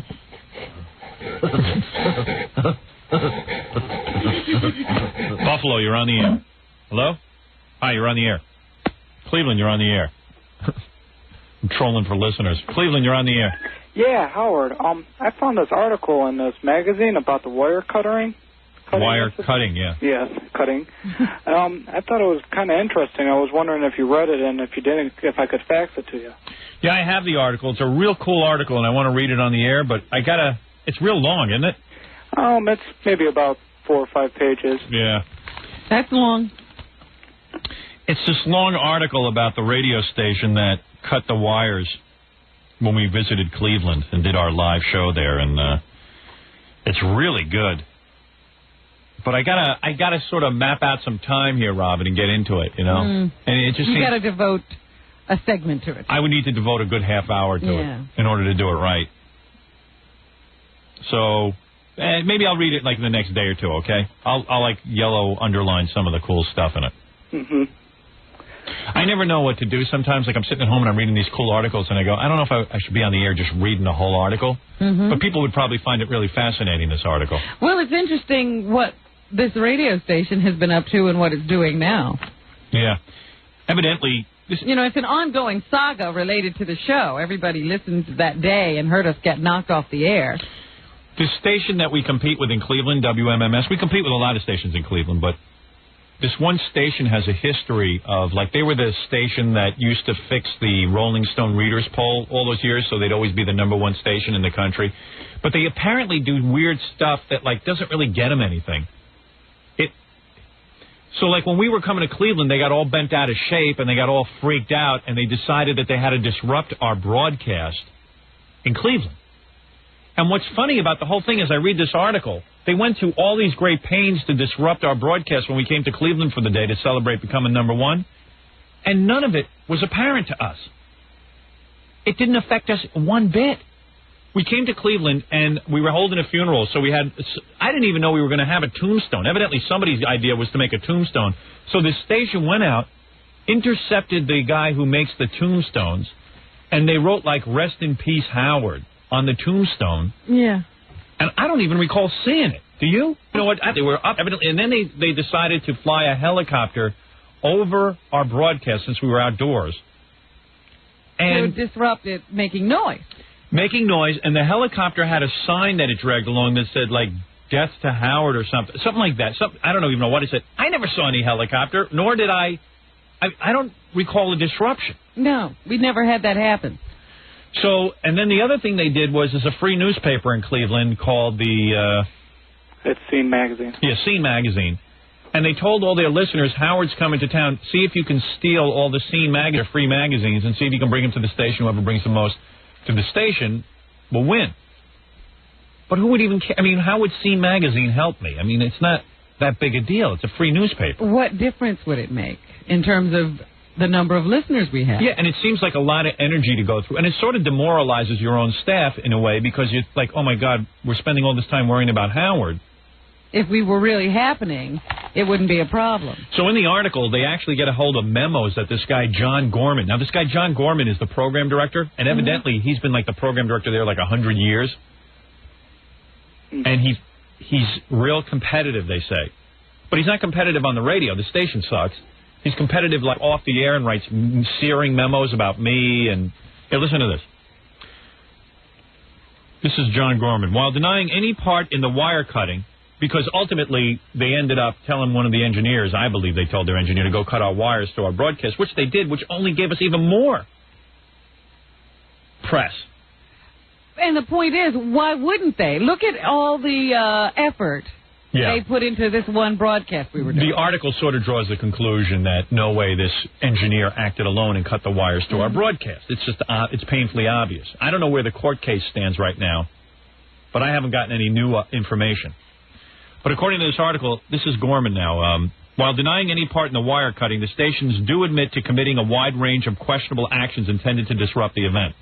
Quote, we wanted to let Howard know when you come into Cleveland, you're not getting away with it, says John Gorman in an interview with Small Business News.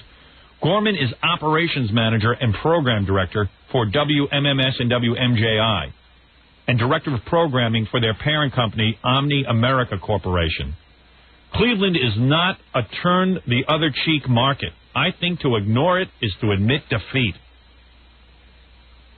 So Gorman did the opposite. He hired a plane and a helicopter. He printed anti-Stern stickers and a banner. It's sad that the guy didn't even make a dent in our psyches. He's doing all this stuff and we never think about it. We never even knew it. He ran a contest encouraging listeners to bring in copies of the current Scene Entertainment Weekly, which had Stern on its cover.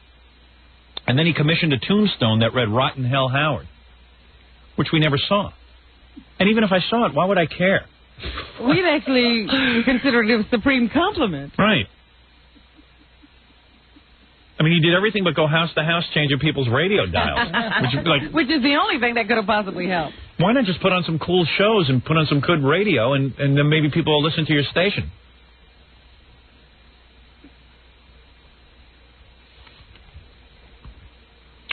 A memo from Gorman to the WMJI staff a week before Stern's visit set the tone. Quote, screw Stern and the jive-ass mismanagement team he rode in on, Gorman writes. Who even has time to write memos?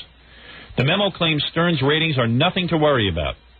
Our audience doesn't give a rat's ass about that ostrich-faced pencil-neck geek. He's railing about me. Feisty in his memo. In his memos. So the staff is reading this going, oh, man. Yeah. Stern's listeners, Gorman writes, are mostly aged 12 to 30. Gee, shows he knows how to read a rating book.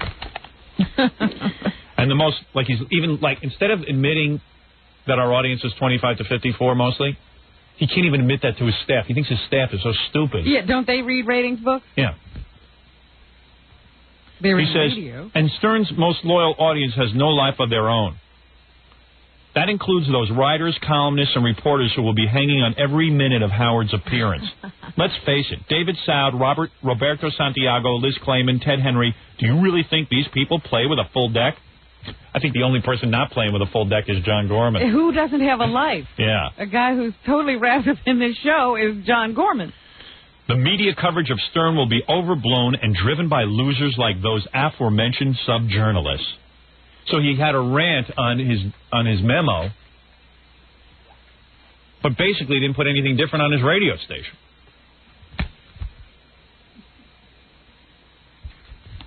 There were some people at Omni America who have since left who felt that the orders and directions they were being given and the rhetoric that was being used in these meetings was inappropriate at least and illegal in some cases at most, and they didn't want any part of that. Some people actually left because this guy's such a loon. So evidently now, according to the prosecutor's office, this is a federal offense, cutting the wires. The wire cutter has admitted doing it, and supposedly he's going to name other people in the company. If he cooperates, he won't get such a stiff sentence.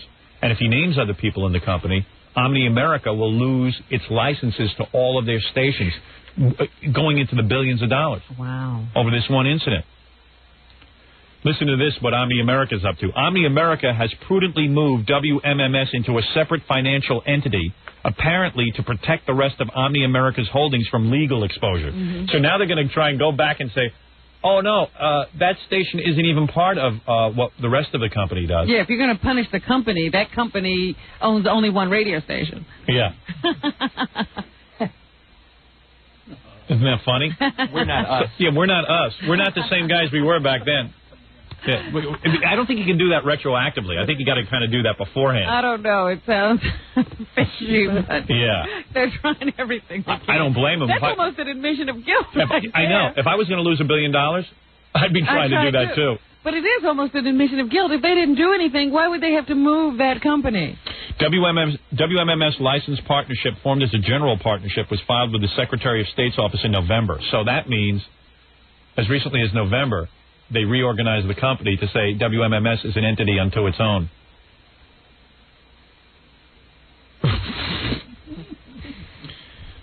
And the guy keeps saying, Gorman says, he still continues to discuss the station's other pranks. We did fly a plane with a banner that said, Buzzers dine on dead meat, Howard. I mean, look what this guy was going through. Did you see any of this when we were in Cleveland? I didn't see anything that they did except cut the wires. Yeah. That was the only thing we noticed. And that only made it better. Well, in fact, the broadcast was rather dull up until then. Yeah, then it got exciting. Yeah. The plane was the right kind of stunting, Gorman said. We also had a helicopter follow him around. We got the idea from, remember the movie Goodfellas? Do you realize how much money this must have cost them? They probably spent more than we did that day. And none of it was noticed. On their air or ours? Because they didn't talk about all this stuff they were doing. We got the idea to follow Stern around from Goodfellas. Do you remember he was coked out and he's driving around and every time he looks up, he's seeing that helicopter flying overhead? They wanted Stern to feel the same paranoia every time he went outside. You saying you were coked out? I think what he's saying is that he's watching too many movies. And why would we get nervous because we saw a helicopter? We'd probably think it was TV news people and probably get complimented by it. Why would that bother us? We're not running from the law. Because we're the buzzard. No, because no. He's probably a cocaine dealer. I mean, what is the logic in that? I don't understand why we would have the same reaction as the guy in Goodfellas. The Ross Brattain newsletter The Ross Brattain newsletter. Now he's got a newsletter? Is he off the air and just doing a newsletter? I guess so. Ross Brattain has a newsletter? He's a loser DJ who got thrown out of New York. Nobody wants to work with him. Is he in Cleveland, dude? I don't think so. I've never even heard of him. The Ross Brattain was this guy. He's always part of morning zoos, and they bring him in like he's some kind of expert. And then when they screw up and fail, they throw him off the station. The Ross Brattain newsletter explains first, knowing ahead of time that Howard is a control freak, we knew the best chance of success at messing him up would be to make otherwise planned items go wrong. Read. As part of their funeral party celebrating the death of their competition, Stern's people ordered a tombstone from Milano Monuments in Cleveland. Omni America heard about it and arranged to have the wording switched as a joke against Howard Stern, said Willie Ramos, manager of Milano Monuments. Why would Willie Ramos, first of all, if we had hired Willie Ramos, why would he want to advertise that he's involved in subterfuge against people who pay him money to do something? And not a very bright man. No.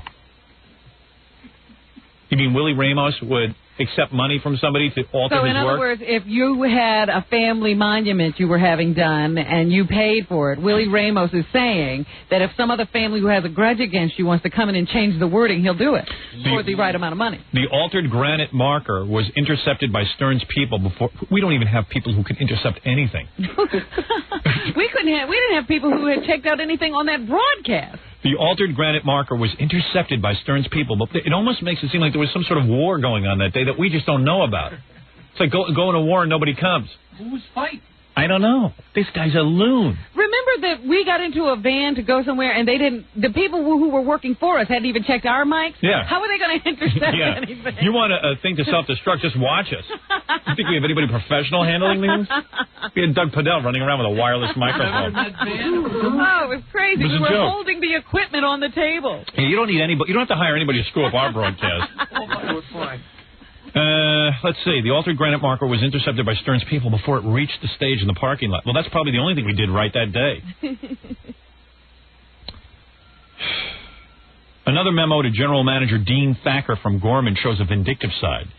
He writes that the band America will play at the Stern party and notes they are off the WMJI playlist. Oh. Can you imagine America? These guys haven't worked in years. They finally get somebody paying attention to him, and he's going to kick them. Like that's going to really affect America. You think they care? They don't have to write any more songs. They're so rich. Yeah. See, they won't get played on one radio station in Cleveland. Yeah. That's how we do things. That's it. They're off. Listen to this. Listen to the effort they put into sort of combating us, and none of it went noticed. An intriguing memo to Gorman and they put this all in writing, no less. Yeah. All this stupid stuff, like they've got all this time in the world to write stupid memos to each other. Minutia. An intriguing memo to Gorman from WMMS Promotions and Marketing Director Heidi Kramer, 12 days before Stern's visit, requests a meeting to plan strategy.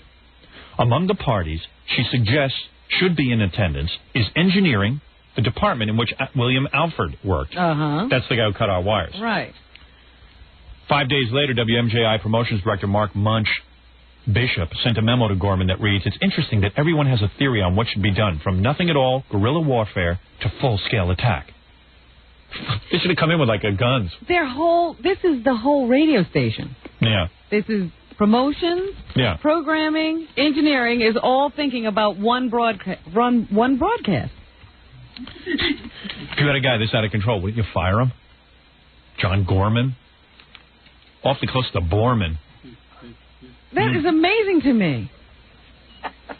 They think they're in the CIA. Yeah, they think there's really something complicated going on. And they're making papier-mâché buzzards to scare people. Yeah. Big giant buzzards and helicopter signs. And But this is not going to make us go away, mind you. Yeah. They're planning all of this, and it'll have absolutely no effect. I like that none of it was noticed. Not one prank. But even if it was, Howard, it wouldn't have meant we'd now be off Cleveland radio. Yeah, I don't know. I don't get it. But it was a warning to tell us you don't step into Cleveland and get away with it. Not in John Gorman's Oh, town. man, what was the Wild West? Pathetic loser. This town isn't big enough for the both of us. I've never met this. I've met every sort of jackass person in the business. I don't think I've met this particular jackass, but he sounds like a lot of guys I've worked with. They get all hopped up and they're gonna do something. Yeah, he reminds me competitive. of somebody else we know. Want to whisper it to me? Oh, yeah. And don't mention him. I didn't want to He's a mention him dink. on the air. Another guy out of control. There's a lot of guys on radio like this. They really think they're doing something. So anyway, this guy might have just cost them their entire business. And I haven't heard anything new out of Cleveland, like where the case stands. But the only thing I do know is that the case is very much active, as far as I know. The engineer... I read another article that said there was some kind of memo or something about a receptionist phone call. No, I didn't read that. From this guy who cut the wires to the station. Do they have it on sort of tape? indicated that there was something going on. Yeah, well, I think he's ready to spill the beans because otherwise he's going to get a stiff prison sentence. Yeah. Imagine a guy going to prison for a radio station. Yeah, for this stupidity. But what I'm hoping is, I mean, hey, Gary, can you get that prosecuting dude on? The head prosecutor? So he can give us an update? So anyway, this guy might have cost them all of their licenses, which could total into billions of dollars worth of licenses. And they still have him working there. I think they're probably afraid to get rid of him because maybe he'll spill his beans. I thought he was suspended without pay. I don't know. Why would you suspend a guy who supposedly did nothing?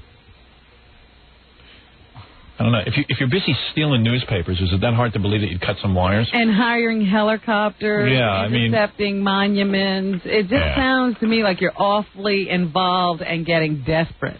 Well, they tried to pin it on the engineer alone, and like let him take the fall for it. Yeah. But the engineer cut a deal with the DA. He finally smelled the coffee. Yeah. He finally Why realized. should he fry all by himself? Yeah, he won't do a day in jail as long as he spills his guts. Which I can dig. Yeah, there's no reason for him to. I'd like him to go free. If he was acting on orders. Yep. I'd rather get Hitler than just some henchman. And I don't even want to get John Gorman. I want to get the owner of that thing. What's his name? Carl Hirsch or something? I don't know what his name is. I want him to lose every one of his radio stations. I wonder are they still having frantic meetings now? Oh, I'm sure they've paid a lot in legal bills. Constant damage. I don't know who the owner is of that. I saw the name Carl Hirsch, but he might be the owner of our station. I don't know. It says he's the owner of Omni America. Oh, is he? Oh, okay. Yeah, so that's a partner of it. And who's Walter Bursky? Is that the owner of our station? Vice President of Clear Channel Communications. I think that's who we work for. He's on our team.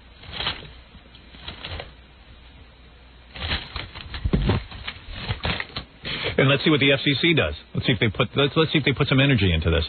Can't be involved. Yeah. They don't want to conduct their own investigation. They want to wait and see. Well, actually, the district attorney said, let me handle this. Yeah? Is that what was going on? Yeah.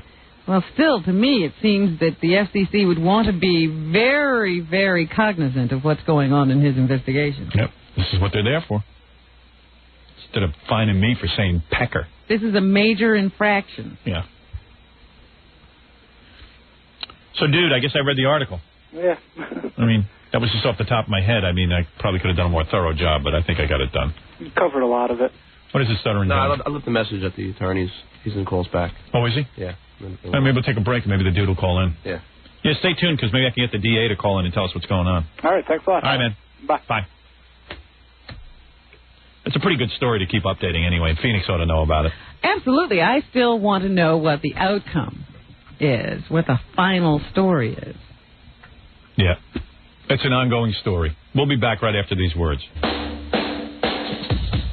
You're listening to The Howard Stern Show. Once again, Howard Stern.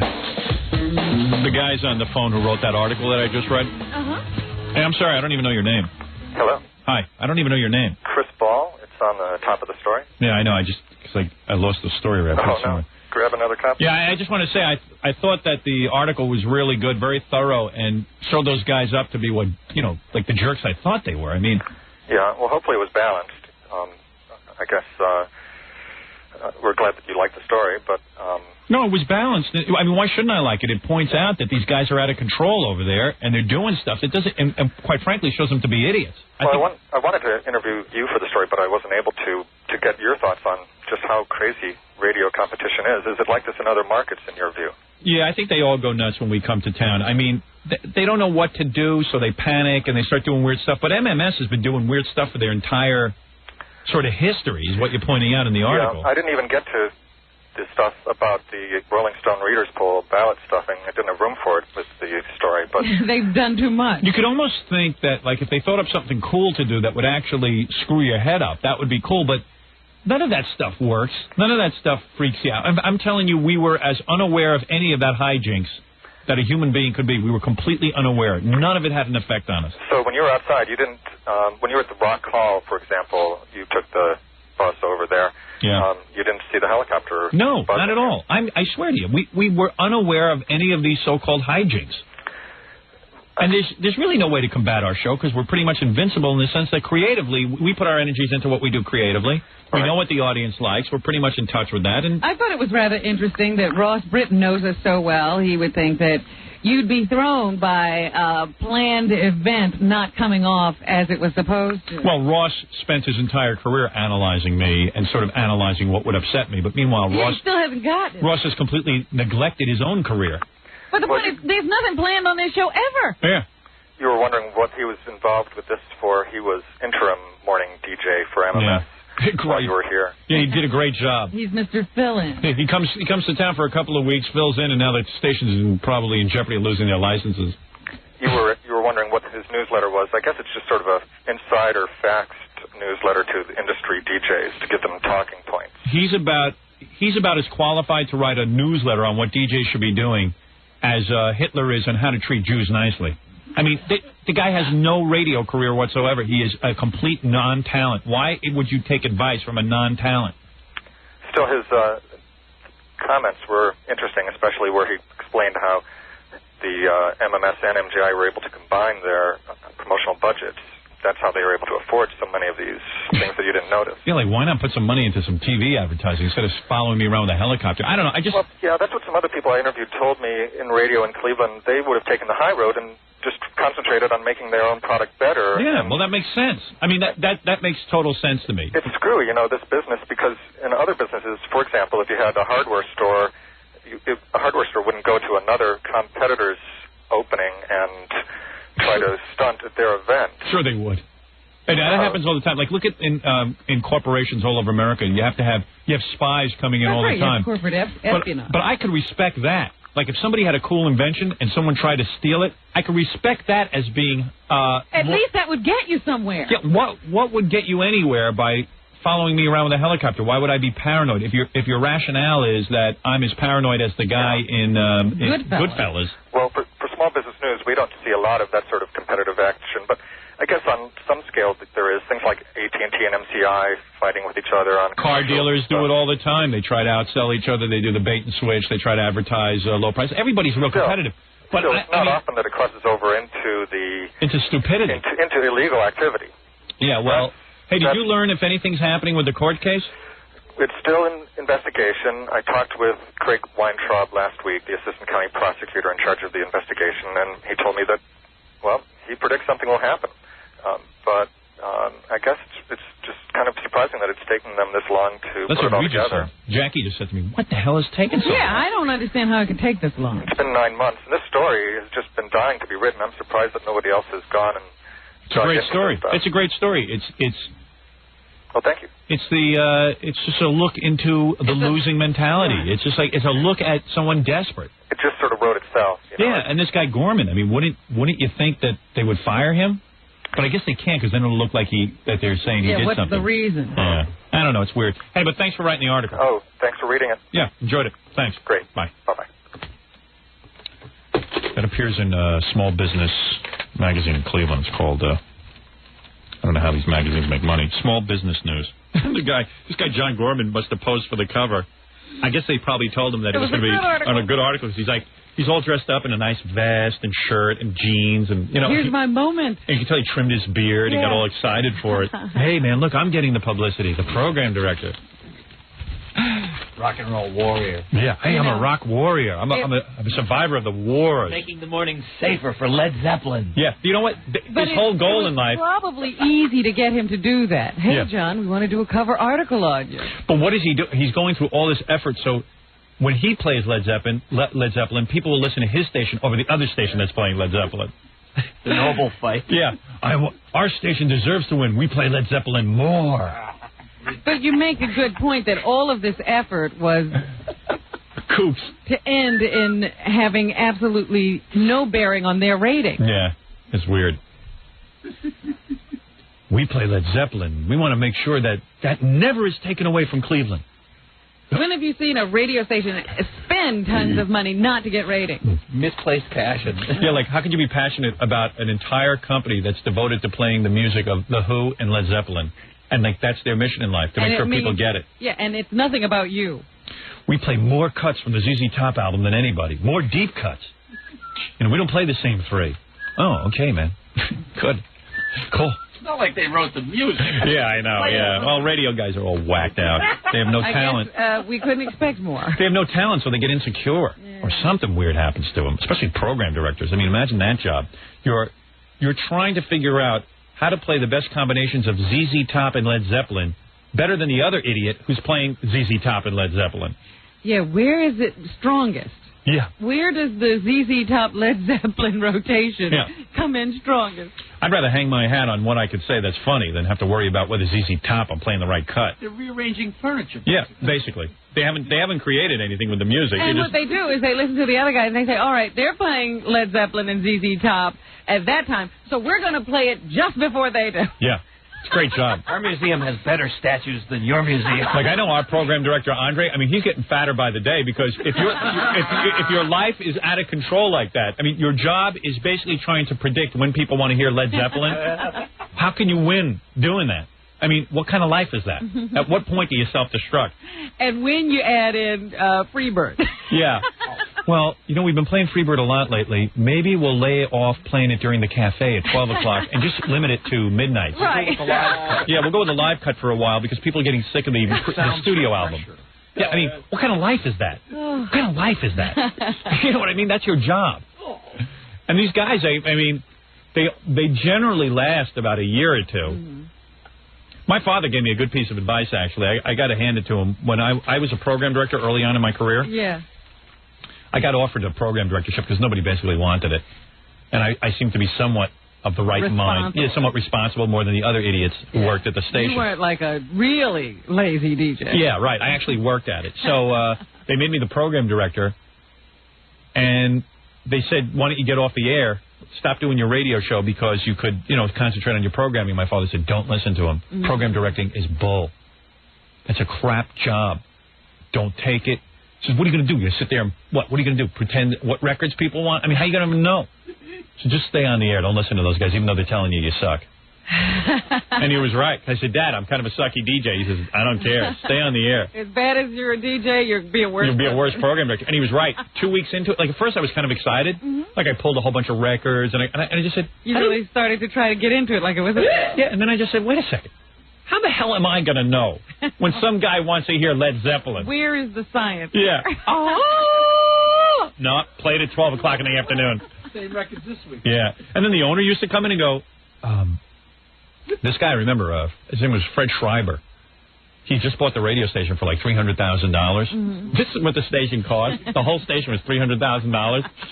And he had bought it. I think him and his brother-in-law chipped in. They were like local business guys, and they were kind of like, I guess they retired or something. They had nothing to do. Wanted to be in show business. Yeah. So it was their way of being in show business.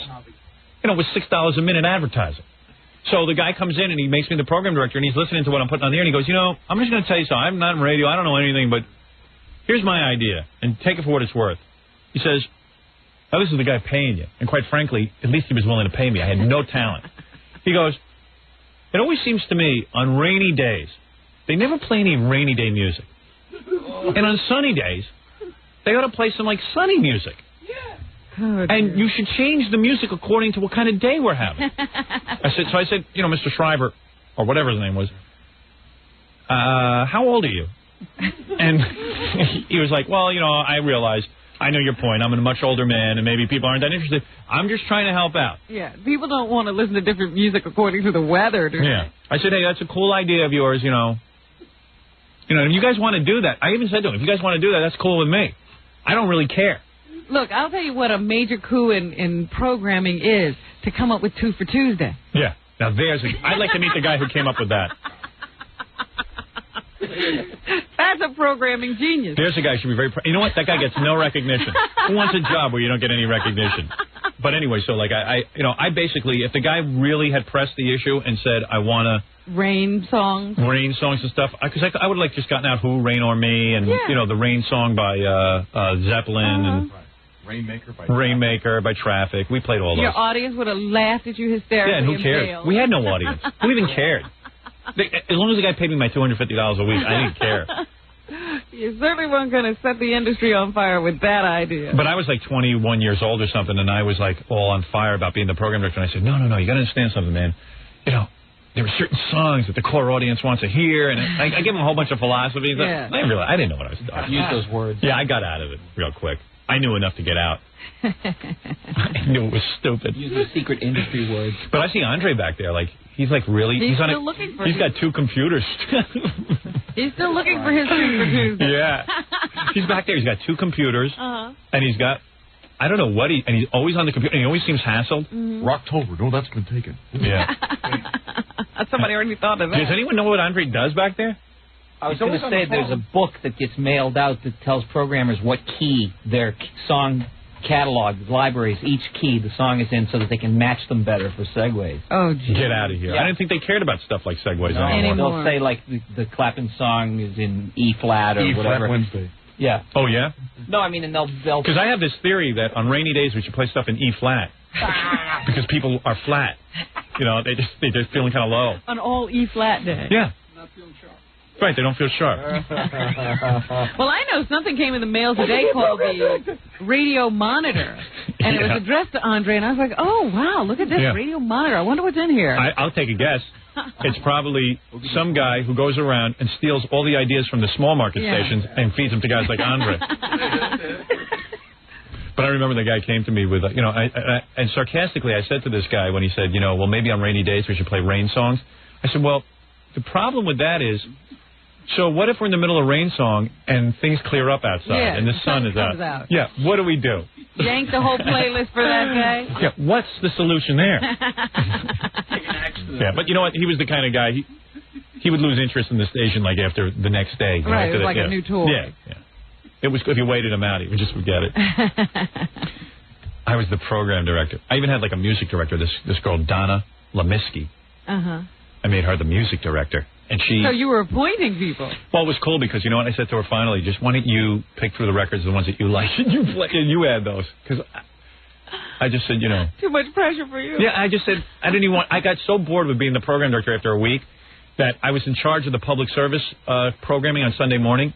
They used to send you records. The Mary Knoll... Oh, yeah. The Mary Knoll... It was religious programming on Sunday mornings, and it would come on discs. Yeah. So whoever was there Sunday morning, I'd hire some kid and have him play the Mary Knoll Theater. Uh-huh. And every week you get new discs mailed to you. And there's about 7 of them. Mary Knoll Theater, the Word of God from Father so-and-so. And I knew that no one listened on the regular hours. No one was listening Sunday mornings.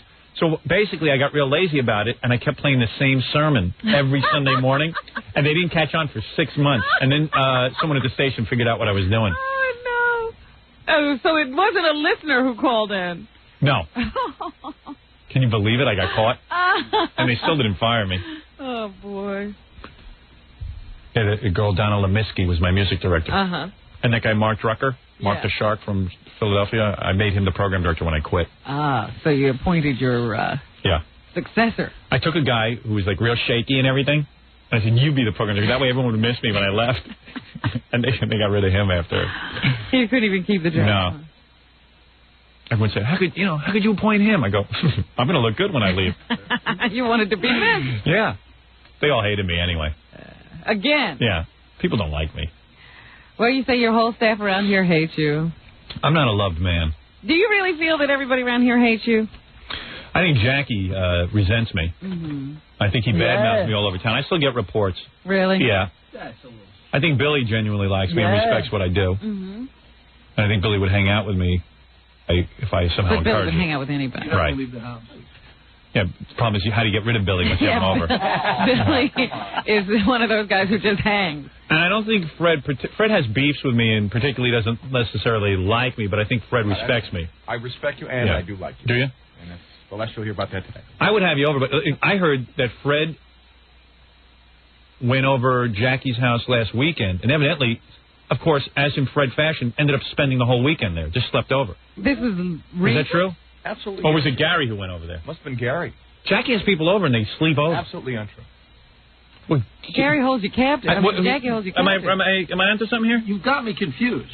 Who came over like last weekend? Was it Gary or Fred? Well, it couldn't have been last weekend. That was when they were working. 2 weekends ago. Gary came over and visited once. So he didn't sleep over? No. Oh, that's what Fred slept over. No. Someone told me. Close. Well, Gary said he was going to sleep over Jackie's.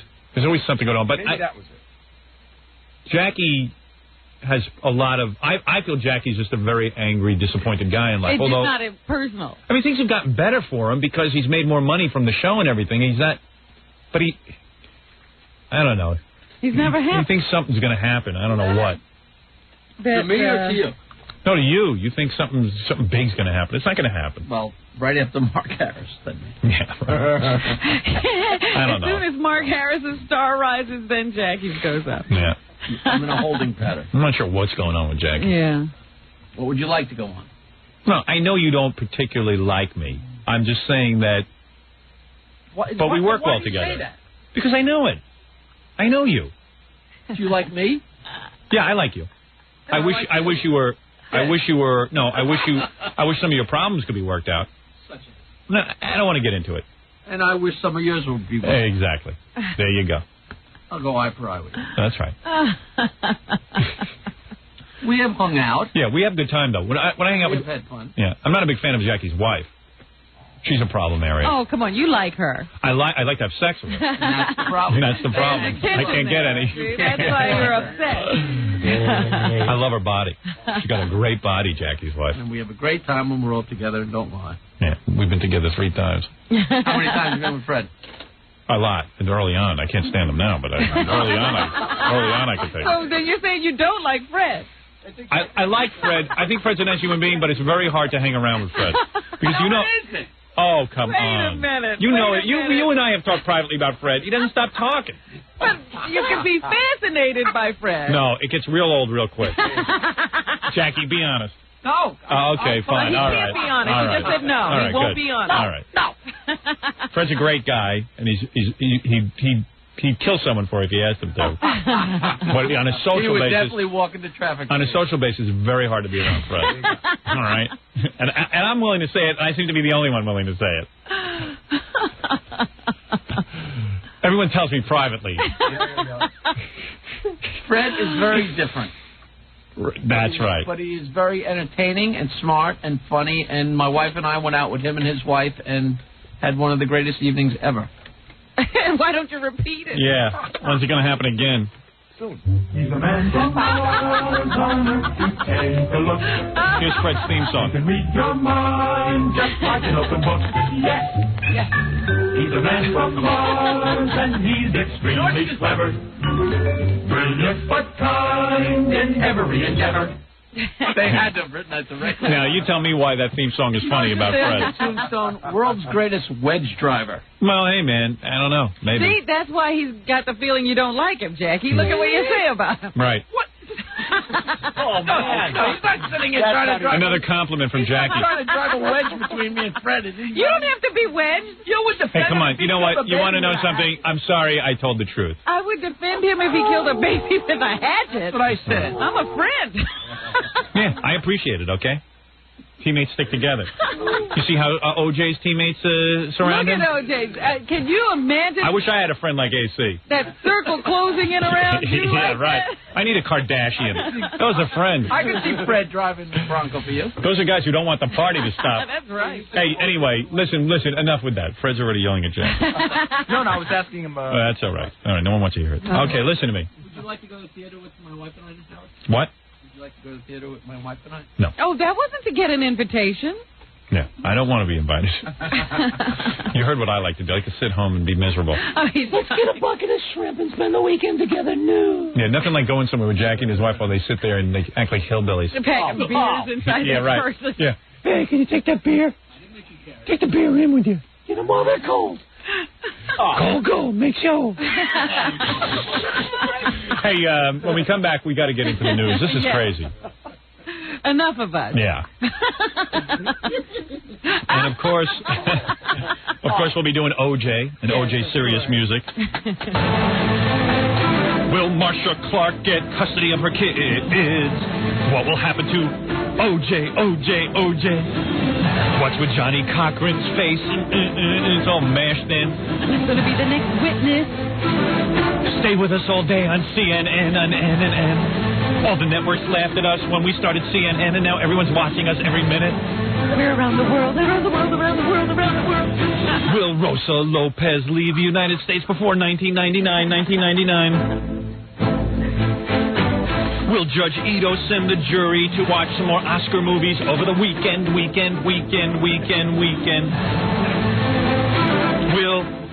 Will the defense discredit Mark Furman and call him a racist? It's time for another sidebar.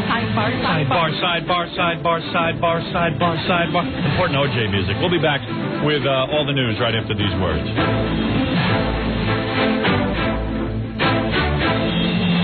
The most important radio show of the century, The Howard Stern Show. 97.1 The Eagle. 97.1 The Eagle. We're back with The Howard Stern Show. Here's Howard. You're not doing anything in the news on the American Comedy Awards, are you?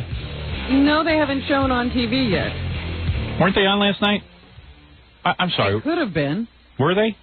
I thought they were on. I saw it in the paper yesterday. You know what? You might be right. Yeah, because I remember seeing the ad for it over the weekend. I completely forgot. Baba Booey said they were pretty bad. But, I wish I had seen them. Yeah, maybe he's got a tape of it. But what is it? Yeah, no, they were on last night. No. Oh, yeah? In fact, did you hear this whole, everyone's calling in with the same story about John Lovitz and Jamie Lee Curtis? You hear about this? No, what'd they do? Apparently he grabbed her from behind and she got mad or something. At the award? Yeah.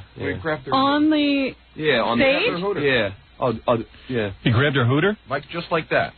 Like if he was to do it like He palmed it? Just like that. Let me see. He just went real slow, Jackie. Stand up, yeah. He just kind of snuck in. And then That's funny. And then she turned around and grabbed him. That's called sexual harassment, isn't it? Absolutely. Good man. She didn't invite him to touch her breast. Yeah, I don't think she'd mind if it was somebody good looking, but it's John Lovitz. Well, why do you think he had to sneak up? I guess he's used to He's doing never that. going to tell him to do it. I could have sworn I just saw somebody else do that the other day on TV. I swear at an award show. I think that's the same clip. Wait a minute. No, I saw it. MTV Awards, maybe? Somebody came out and grabbed somebody's breast. It sounds familiar. Yeah, it is. But the only funny thing I heard about it was Baba Booey said that Helen Hunt from that Paul Reiser show came out and gave a real serious speech. I guess she forgot that she was holding a meaningless paperweight. You know what I mean? Like, it's the American Comedy Awards. That's George Schlatter, the guy who used to run Laugh-In. Right. He put that together so he could make a few bucks. But she actually treated it real serious. Hey, Gary, who is it, Ralph? Someone told me this. Was she giving it away? No, she was like doing an acceptance speech. Yeah. Who told me about it? I didn't tell you, but I saw it. No, I don't want to talk to you. I want to talk to the guy who told me about it. All right. I don't want to talk to you. All right. It was either Ralph or Gary. I don't know where those guys are. I get word from all the wrong people. Were you the one who told me about it? About what? I don't know. Did you tell me about Helen Hunt's speech? No, it was Gary. Get out of here. Yeah. No. Where's Gary? Is he my producer? Where is this guy? I heard he wasn't feeling well today. Oh, he left? He's sick. He left. Oh, Gary left? Yeah, Gary's gone. Oh, I didn't know. Well, why didn't someone tell me when I'm calling for it? I thought you knew he was gone. I thought you thought I was going to Why would he call for him? Yeah, just now when I heard. And no, I didn't know. Thanks. Sorry. Just wasted everyone's time. Sorry.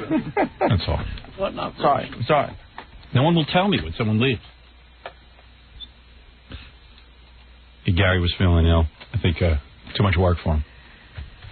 I heard he was just sick and he's been laying on a couch or something most of the show. Well, as Gary does, he puts a lot of energy into his weekend appearance schedule and then usually falls sick Monday or Tuesday at the beginning of the week. You think that big appearance made him sick? Yeah, his work for Ron Delsner comes first. He goes out, he spent, all night up there. He was gambling and playing. Oh, so he had a party afterwards. Oh, yeah, of course. That one joke. Yeah. That one big appearance wiped him out, so he won't be available this week. It'll be a mess. And then he'll yell at me and say, "Hey, well, boy, everyone gets sick. You even get sick. Yeah, when I get sick, I'm here." What am I supposed to do, stay home? Yeah. I have a lot. Something really weird happened at the O.J. trial. You doing that first? No. All right, well, I'll wait till you get to it. Go ahead. I don't want to be like everybody else. All right. So there's a couple of things from yesterday that I wanted to get off the slate. First of all, I don't know who does the tabulating, but John Tesh has another platinum album or something. Yeah, well, there's got to be something wrong with that. That Sax by the Fire. Sax by the Fire. Came in as Billboard's #1 contemporary jazz album for 1994. Wow, he must be making some money. I mean, John Tesh. Yeah. The guy from Entertainment Tonight. That's why he's now doing that whole PBS fundraiser thing. He's got a special on these PBS stations. I've seen it. During their fundraising effort, they're playing this John Tesh concert. It's the worst thing in the world. He sits there and plays the piano like that guy Yanni, and while he's playing, it starts raining. It's an outdoor concert, and it's so important that he finished this song that they bring umbrellas, and they're covering him with umbrellas because he's got to get through this. The maestro cannot be disturbed by rain. He's like a maestro. And he's got a big orchestra, and he's playing these dumb songs he wrote that are completely meaningless. And they got people... Have no rhyme or reason. There are people doing gymnastics to it because it's so boring watching him. So he has actual people like doing tumbling and stuff. Yes, don't they? These are the kind of concerts where there's got to be fireworks Yeah. and tumblers and magicians. There's nothing going on except that bad music of his. Some guys are blessed, man. I'm firmly convinced of that. It's like John Tesh gets to read off a teleprompter on Entertainment Tonight, probably brings down a couple of $100 G's off of that. Then he goes out and he starts putting out these bad piano songs, and people start buying it for no apparent reason. And then he gets to marry Connie Selick, Yeah. who's real hot. What did he do in his last life to get so lucky? He must have saved people from the bubonic plague. He must, you know who he was? He was Florence Nightingale in his last incarnation. The Pied Piper. Yeah, he was somebody who did something really good. Yeah. He got rid of all the rats in Dublin. When he came back, God said, you know, you're going to have a good life this time. Yeah. For no apparent reason, I'm just going to shower you with stuff. Great-looking broad's going to want to have sex with you. Your music that is basically universally panned is going to be accepted by the masses. And you're going to get to read off a teleprompter, which will make you famous and bring you a lot of money. You can give those albums the sappiest titles you can think of. Yeah. They'll still sell. Call it Sax. Sax by the Fire. All right. In fact, your music will not even be played in elevators, but people will buy it. Too dull. Too dull for elevators. Unbelievable. So I just thought I'd let you know the progress that he's making. God is being very good to him. The blonde Frankenstein, John Tesh. Now, yesterday we had a big to-do on the air about a weekend appearance made by Jackie the Joke Man Martling, Gary Delabate, and Stuttering John. And we had a bunch of people call in and tell us, you know, they thought it was good or bad. Well, there's an actual review in the newspaper. Why'd you save it for now? That should have been the first thing up this morning. I just got it not too long ago. Is that why Gary's sick? Who wrote the review? A guy named Chuck Darrow of the Courier Post. Now, Chuck's a big fan of our show. Oh, then this is quite interesting from that. I think Chuck Darrow's the guy who's written some nice articles about us. Probably. I think. I don't know. Maybe I'm wrong. I could be dreaming. Well, basically about Jackie, he says, if you... Bless you. Excuse me. Jeez. Oh, I'll be quiet. Yeah, I'm getting to Jackie's review. Could you please shut up? Oh, I'm sorry, Jackie. Could you please stifle those sneezes? How long is the actual review? I would actually like to read the whole review. Oh, it's long. Oh, it is? Let me read it. All right. Give me the play. Let me read it. Fighting over the play. Yeah, let me fight over that. And I That's know not it's right. a rotten review, or it would have never made it to her You hands. don't know anything. Yes, I know. It better be. There you go. She never leaves that seat. Here she comes. Parading. See, there was a real reason that it really isn't bad. Oh, is it really? Except when it gets to John. Oh, good. Let's bring him in and read it. Jackie Martling's PC sense of humor. Let's see. In Jackie Martling's world, PC could stand for pretty crass or periodically cruel, but it certainly never stands for politically correct. Do you know this guy, Chuck Darrow? He's the guy that Robin read the thing from last week about me. Yes. I met him about 5 seconds before the show. Oh. Because he had written... As a matter of fact, Martling's Saturday night performance at the Taj Mahal Xanadu Theater was enough to make the PC police declare martial law. It was also an often rollicking affair, at least for those with not so easily offended sensibilities. Oh, so this is kind of... It's very positive towards Gee, do we really want to read this? It only says that... you know, as he goes along, he talks about how Jackie and the audience get into it because, you know, they just get into it. But he just practically lowers the boom on John. Instead, his stock in trade is a seemingly unending arsenal of mostly off-color jokes that take aim at a myriad of easy targets. It seemed every ethnic group, save Eskimos, was the subject of the joke man barbs. Saturdays, Poles, Jews, Italians, Orientals, African Americans, Indians, Native Americans, and the Irish all got their turn in a bullseye. So did, among others, homosexuals, overweight women, cowboys, West Virginians, and even his wife. The truth is, he must have got there late because the first 5 minutes is Eskimo stuff. But Martling saved his most savage lines for the boorish fools who constantly interrupted him by screaming nonsensical things from the crowd. All right, so wait, let's see. Okay, get over to John. Melendez and his backing trio offered a tedious set of 70s styles riffing that was heavy on posturing and light on imagination and style. Ooh. So John, in essence, looked like a rock star. Sort of. He postured like a rock star. Oh. But let's see how he does really it. Couldn't carry it off. Hey, John, can you come in here? I'll put on one of your songs and you can air guitar for me. I want to see what it looks like when you posture. Where is he now that we want to talk to him? Yeah, now he's not here. He just jumped. He's got an electrical cord around his neck. Melendez, who doesn't stutter when he sings. Well, you got fried, dude. It was a comedy club, man. Don't excuse. You know, I mean, Howard, people were sitting in tables, like sitting down and ordering drinks. I mean, it wasn't a club to play at. Oh, I get it. I get it. It was a mistake to be there. There was a guy 70 years old sitting in the front row. So what do you mean? What does he mean? You posture? How do you play? Like, what do you do on stage? I've never seen you on stage. Do some of your air guitar. Yeah, play your guitar and like act like you're a playing. Rock star. Yeah, wait. All right. Yeah. And stand up. What song are you playing? Whatever the first track is. I'll talk my way out of it. Okay, you got it. Here we go.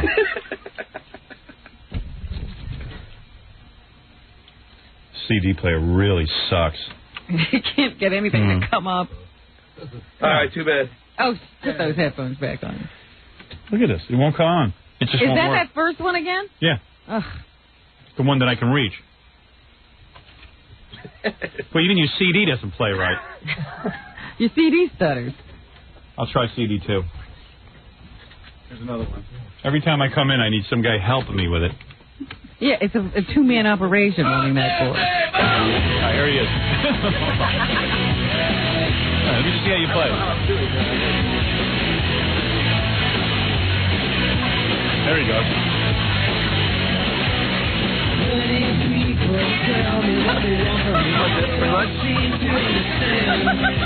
There you go. All right, very good. All right.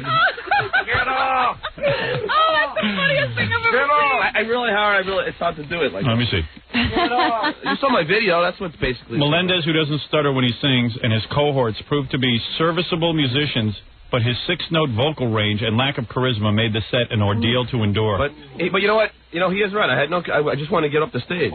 Why? Because it just. Dude. Because how I started. Oh, you're saying you were normally better. No, as soon as I started, people yelling Jackie, and it was just like. Can I ask John a question? Yeah. And didn't you tell him to go on last? I haven't had a chance to ask him this because I haven't known how. The last thing before you went on, you told me that I'm going to do 25 minutes, and then I'll do the second half later. Yeah. He just wanted to get off. Meanwhile, he played for an hour. You played for an hour. No, I played 40 minutes because that's. But you did your entire set, right? Because the idiot that wanted me to do it. No, I didn't do my entire set at all. I did about half. For a guy who wanted to get off the stage. No, Howard. Howard, this is what happened. When I got out there. Can I ask you a question? Yeah. Why, when Jackie said to you? Yeah. Because there would have been nobody there. Why, when Jackie said I'm answering you. I know you're going to ask me. Why didn't you go on last? Of course people would have been there. No. After a comedian, you want to hear some rock and roll. Howard, not that crowd. I'm telling you. I am telling you. They were old. A lot of old people, people holding their ears. It just wasn't a rock and roll environment. The performance also seemed to confirm that what many have long suspected, that Melendez's contract with Atlantic Records had little to do with his abilities as a singer-songwriter and everything to do with his Stern connection. The guy obviously has a hard-on for me. I mean, you know, we've gotten good reviews too, but those won't get read. You know. Yeah, you find one, I'll read it. They only send me these, John. No, I have one right in the back. But no, seriously. I know. It wasn't a rock and roll environment. I hear you. It's like 9 Inch Nails playing at a comedy club. Yeah, you imagine that? Okay, I'm with you. With a bunch of old people. And I'm sure Trent Reznor would have been dubbed non-charismatic, even in a situation like that. Exactly. Whatever. I gave it my best. Well, you know. I wasn't like I didn't move around. I moved around as much as I could. Right. I was sweating like a pig. He was dodging. I was waiting. I was actually in waiting. aerobics class. I swear to God, I was waiting for something someone to throw something. I was waiting for something to hit me. All right. Go ahead. You'll do better the next time. That's right. That's confidence. Waiting for something to hit me. Is it going to be the third or the fourth song that they finally clobber me? Oh, dear. Thanks for rushing in with that, by the way. I never saw you move so fast. Well, I knew there was a payoff. Yeah. Whenever there's a payoff. Jackie's just happy it wasn't him. I know. I knew he thought I think she got the facts and was so excited, and then as she read it, realized it wasn't as bad as she I just read everything that comes past. There you go, Jackie. Everyone's out to get you, Jackie. Go ahead.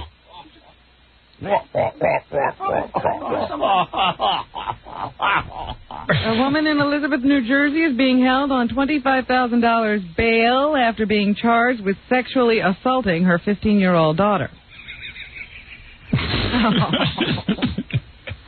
The woman forced the girl to strip naked, tied her to a bed, then beat her with an electrical cord, and stuffed hot peppers into her.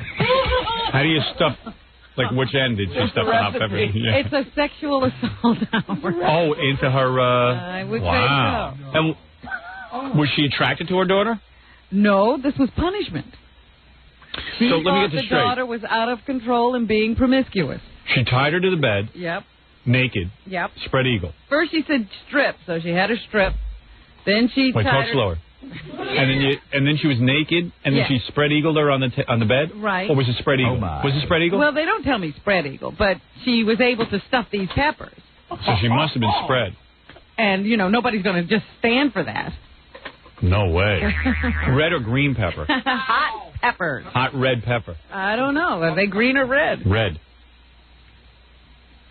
Then she beat her How with big the were the electrical peppers? cord. Like those little thin red peppers, or those big thick peppers?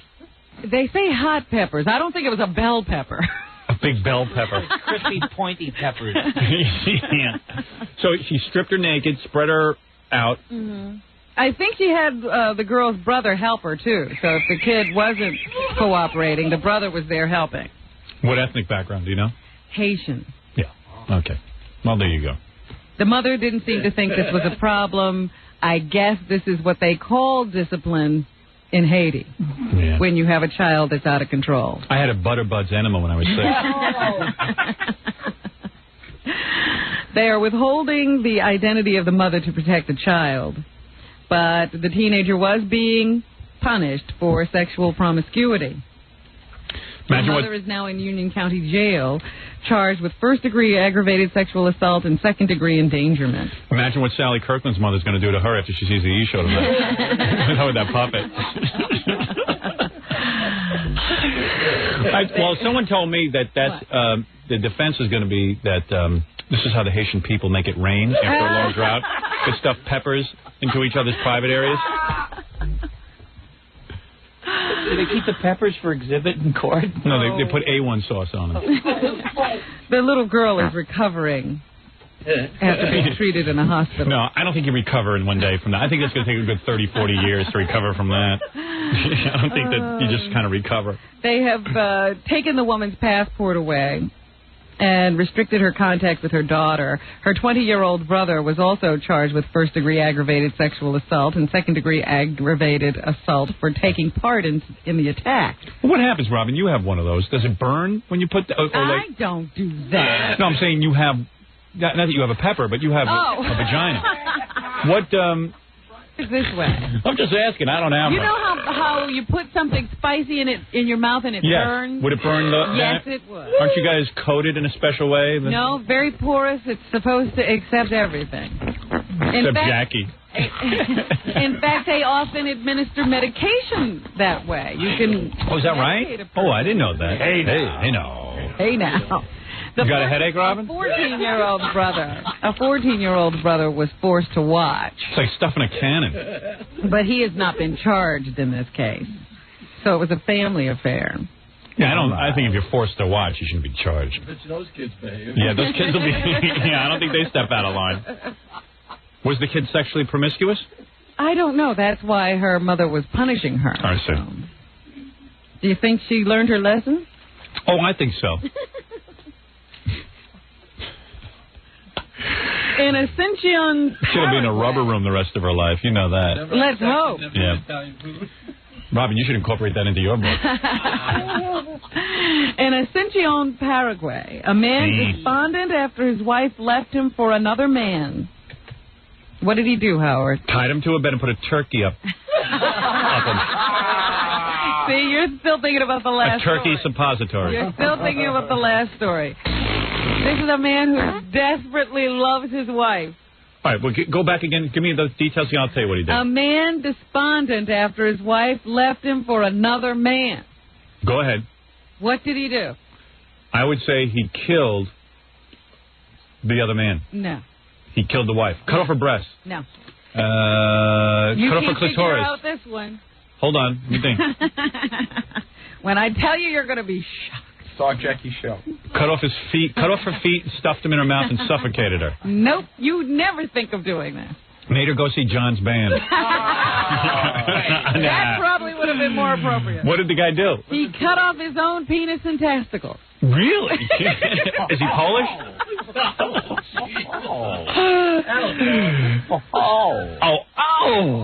Ruben Rogelio Patino Castro. Castrato. Bought a knife at a nearby hardware store, returned home, locked himself in the bathroom, and mutilated himself. Ouch, senor. So he cut his own penis and testicles off? Yes. He was later rushed to a hospital. Hospital. Doctors said he suffered complete amputation of the genitals. And they couldn't put it back on? Doesn't sound like it. No. They ought to just graft him onto Papa John Phillips. Now that's really being angry at your wife, I think. Yeah, I don't see how that punishes her, quite frankly. What must he have been thinking? Wow. That takes balls, to pardon the expression. So what did they do with his genitals, do you know? No, that's all I have. Right, like where were they? And like, how do you... I mean, I'd like to follow up to that. I know, that's not enough for that story to end, but that's all I have for right now. Where did that happen? Like in Paraguay. And what happens? Like, do the police come and they see some, testicles the and penis? Came and, he's a bloody mess. Wow. Oof. And then after they can't attach it, they just like have the testicles and penis, and they have to... I guess the doctor's dog was happy. Oh. I mean, they got to do something with it. You're Fido. Sí. New meaning for a doggy bag. He's a happy chihuahua now.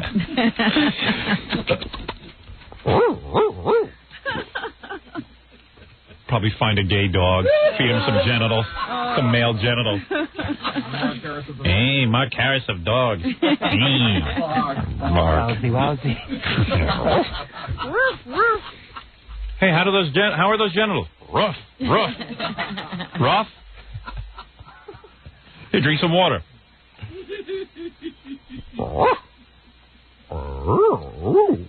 Ooh, sexy dinner. So go ahead, Robin. So now let's get into the O.J. case. Now that we've talked about a few other things. I'm reading in... Can I start the O.J. news? Wait a minute, I got to tell you this, because you said you've been alluding to this for a couple of days now. You have said that Johnny Cochran is a new hero in the black community. Oh, absolutely.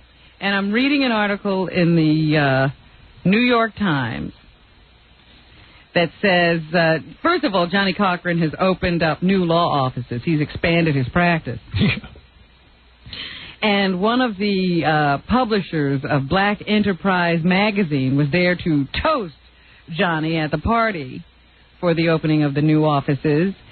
And he referred to Johnny as the new Joe Louis.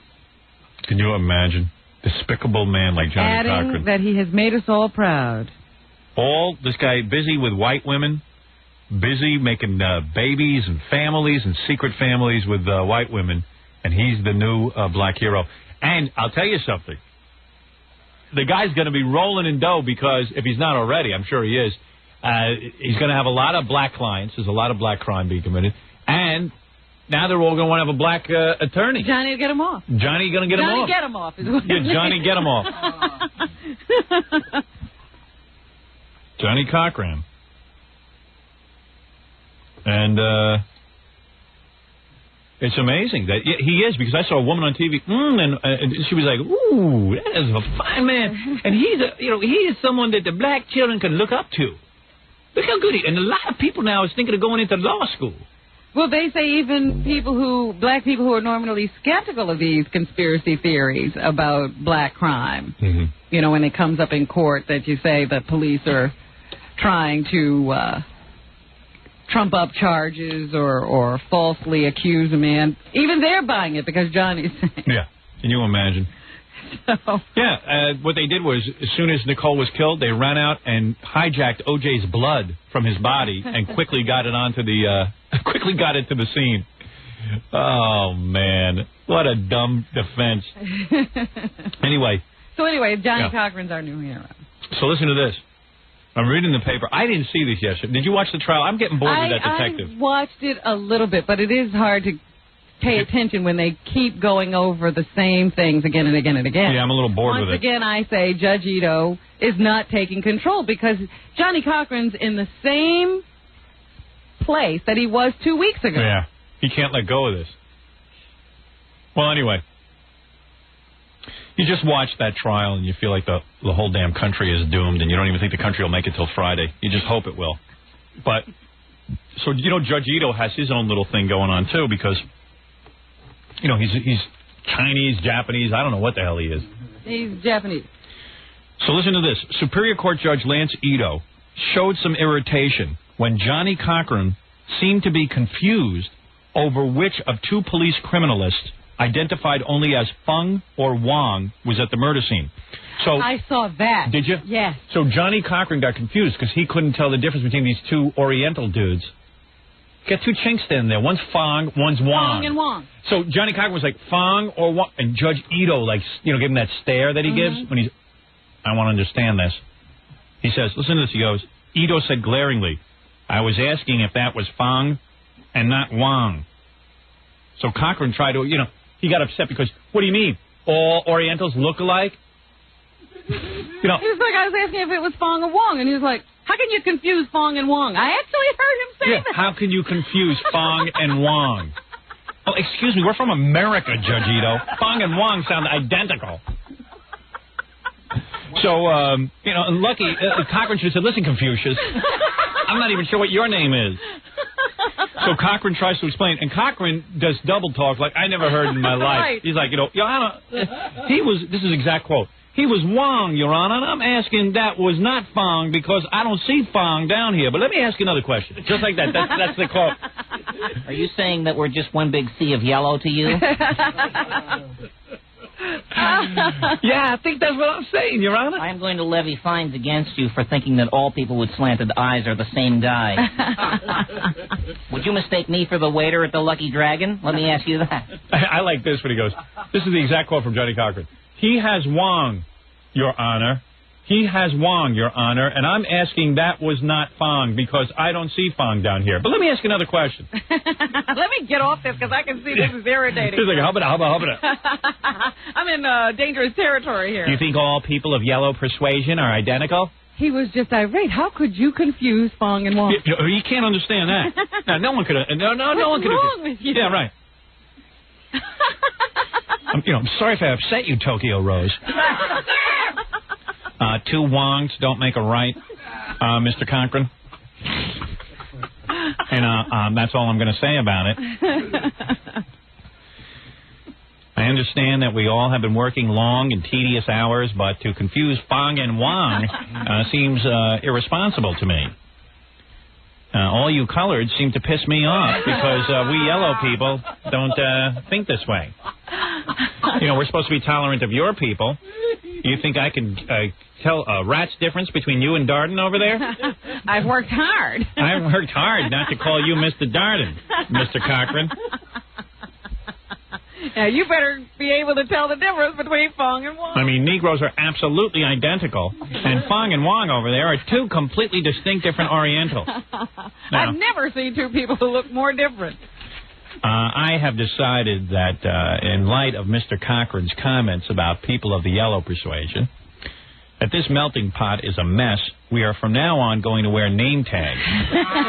Fong and Wong, you're first. Mr. Cochran, Mr. Darden, Mr. Douglas, Mr. Moe, Mr. Larry, Mr. Curley. We're going to wear color-coded name tags. All blacks will wear black name tags. All yellows will wear yellow name tags. There's a gentleman on the jury. We don't know what he is, so he'll wear a big question mark. He'll have a plaid name tag. Mixed. Do I say anything about the kinkheads that pass through my court, Mr. Cochran? I do not, and I would expect the same courtesy due me. Do me. And the fag will sit alone. Sidebar. Sidebar. Strike that. That's like O-bar. Everybody wants to go. Right. Can we sidebar, Your Honor? We should sidebar during the show. Just pull down the mics and That's sidebar. right, because you can never hear during the sidebar. All right. Now shut up, you TV-stealing son of a bitch. Oh! Whoa. I'll throw my robe over your head and confuse you. You'll be in the darkness for the rest of this trial. I will punish you and fine you. Mr. Cochran, you're going to have to. We decided $950 is nothing to a man who makes $950 every 30 seconds. He's in the courtroom. We have decided to throw the judicial robes over your head and make you perform in the darkness so you cannot see while you defend Mr. Simpson. So you will have a distinct disadvantage. You will not be able to see any of the evidence. Well, Your Honor, this is totally unfair. I got the robe over my head, but I was looking for Fung and Wong, and I couldn't find nobody. But can we get to another subject right away? Now, let's continue. Let's call on the balding chick, the one with almost no hair on her head. Marsha Clark, your turn. Ever hear of minoxidil? Minoxidil 9 is for women as well as men. You want to find out about Rogaine? There's an 800 number. Did you see that Rogaine commercial on TV with all the women? Yes, the women. I want to know about Rogaine. You can't do anything about what has fallen out, but you can retrieve what's there. Keep what's on your head. Although I must say your cans are very robust today. No hair there, Miss Clark. Carry on. Although I must say, Mr. Cochran, next time you screw up, a Chinese star will find itself in your bald spot. Rogaine should not be a stranger to you as well. Thank you. Thank you, Your Honor. Thank you, Your Honor. Thank you for making the recommendation on my bald spot. Thank you very much. Now, where the white women at? Where my other family? Now, let's have peace in the court. Continue.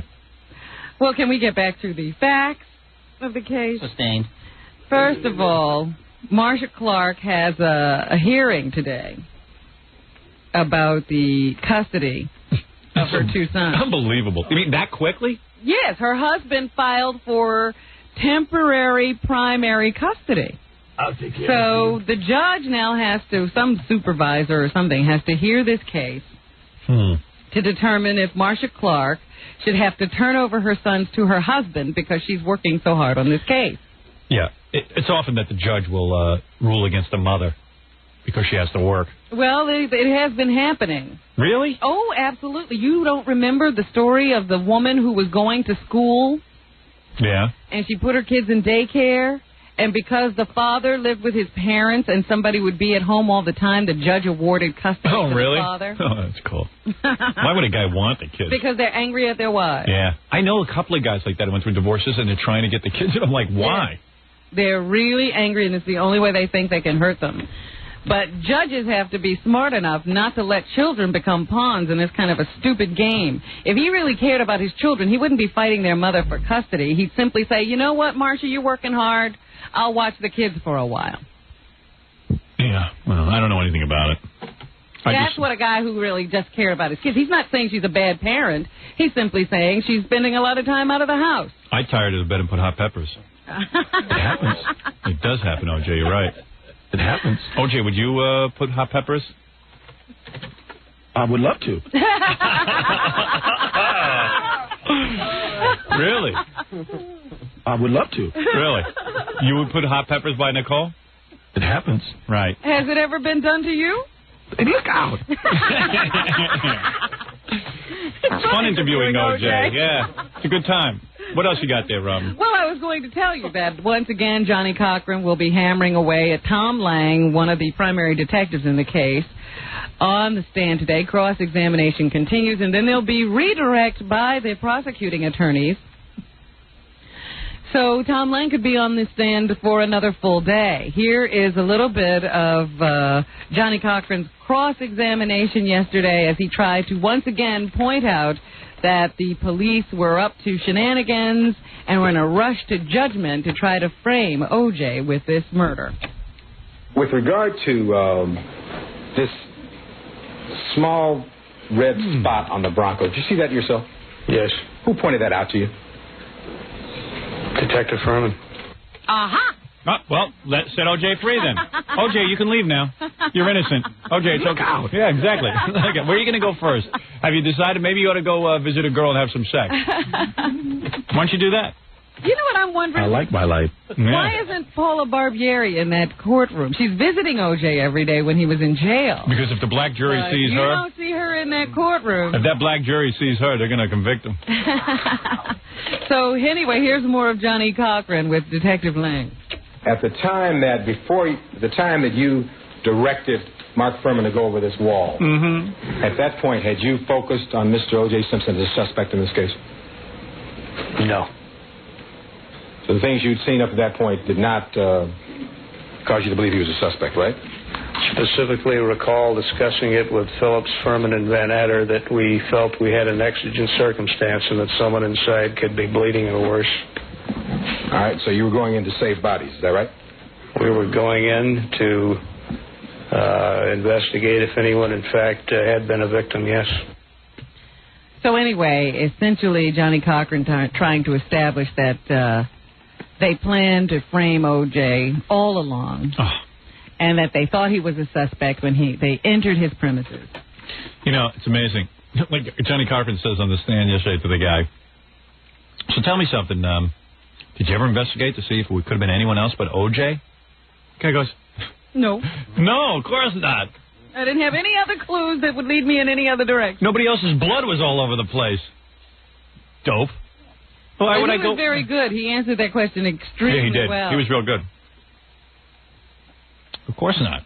Well, there was no reason to. Yeah, I mean, there's only about 100 different items here that I can pin it on O.J. You tell me why I would have looked anywhere Yeah, else. why don't I go on a wild goose chase? I'm going to start making up theories to lead me away from O.J. O.J.'s so dumb, he left tons of evidence behind. I don't really need to look for somebody else. O.J., why'd you leave all the evidence behind? Were you out of your mind that night or something? What's the matter with you? I don't think I've ever had a relationship that broke up because of that. Oh, I see. All right, now you're rambling. I think that he's We should have quit while you were ahead, shouldn't we, O.J.? Look out. Yeah. So anyway, let's go on. Today they'll be, as I said, talking to Detective Lang again, and everybody's speculating as to who will be the next witness. Fred Norris. There had been, on the witness list, I think, it says Cato Kalin. But now that the defense has been hammering away at the detectives so relentlessly, they might decide just to continue with the testimony of their expert witnesses, the police officers and so forth, before getting to Cato. But we shall have to see. There's going to be another hearing in the courtroom today, so not all day will be devoted to testimony. They will be determining exactly how much of Mark Furman's history as an alleged racist can be brought into the trial. So that should be interesting. Also in the news, the contract with America, the House of Representatives continues to work on it diligently, item by item. They are now up to tort and welfare reform. Here is Newt Gingrich. Did you see Newt Gingrich's sister on TV last night? Yes, I will get to her. Oh, okay. Here's Newt Gingrich talking about why we need to change the way we deal with lawsuits. If you file a frivolous lawsuit, let's increase the penalties for frivolous lawsuits. If you file a lawsuit that has no basis, let's make it more difficult and more expensive to harass people legally. He says that we're spending all this time practically strangling corporate America. Well, you know how I feel about that. I think America's going way downhill. I don't think a company can open up and do business anywhere. There's a stack of lawyers circling, waiting any new invention that they're going to circle and go in on and sue. Yeah, he says if we have lawyers advertising, if you haven't sued anybody lately, come in with your Rolodex. Yeah. And we'll talk. Yeah, we'll figure out who you could sue. We've gotten out of control here. This guy's 100% right on the money. I wouldn't get too hung up on his personal life and everything else. He's up to some good stuff. But my problem is the effort to limit punitive damages. Well, you got to remember one thing. It is so out of control. You know what? It is so backed up, the legal system, and so draining to the pocketbooks of all Americans and the expense going out, that at some point there's just got to be a cap so that we have less and less lawyers. No, you're not taking care of the problem this way. Absolutely you are. You're not taking care of the problem by punishing people who really have a beef. No, but if you have punitive damages, you might as well just keep the system the way it is. Quite frankly, you might as well keep the system the way it is because it's just as lucrative for lawyers. As long as you keep punitive damages. As long as you make it the loser pays in frivolous lawsuits, you'll cut down on the number of lawsuits. That one I agree with you 100%. That absolutely has to be. Has to be. The loser pays. Mm-hmm. If the judge rules that it's a frivolous case, wham. Actually, he's saying loser pays all the time. Oh, yeah? Yeah, you don't have to declare frivolous. Cool. You would see everyone cut down. You see lawyers cut down, you see everything. That's why I say, why go so far as to then... Take that as the first step. Fine with me. Anything to teach these lawyers a freaking lesson. Because they all sit and laugh at everybody. They all sit and go, hey, I'll take a spin on it. Mm-hmm. I'll give it a try, and if it doesn't work... Why not? What's there lost? to lose? Meanwhile, some poor person's life is ruined. Some company's life is ruined that went on the line and tried to do something innovative. It's killing this country. I can't tell you how this country is down and out. Well, the debate went on both sides of the aisle yesterday. Here's Representative Neil Abercrombie, a Democrat from Hawaii, on his views on tort reform. Neil Abercrombie checking in with you. There's a bottom line to be drawn on all of this. Can the average American take someone else into court and see who's right? I like it. The average American can. But why can't that lawyer pay for all the damages to the other person? Good case, go for it. Yeah, absolutely. You got to be willing to pay if you lose, but if it's a good case, go for it. Because you know why? This guy's probably a lawyer. All these guys are lawyers, and they got a racket going on. This country's got to do away with all these lawyers. Here's more of Neil Abercrombie. I really enjoyed him. No, that's it for Neil. No, there's another one. Try number 4. Is that right, Robin? Mm-hmm. That was number 4. And then try number 1. Is that right, Robin? Mm-hmm. All right. I got it. He's yelling. I like a guy who yells. Yeah, pounding on that lectern. We have to sing our words when we talk.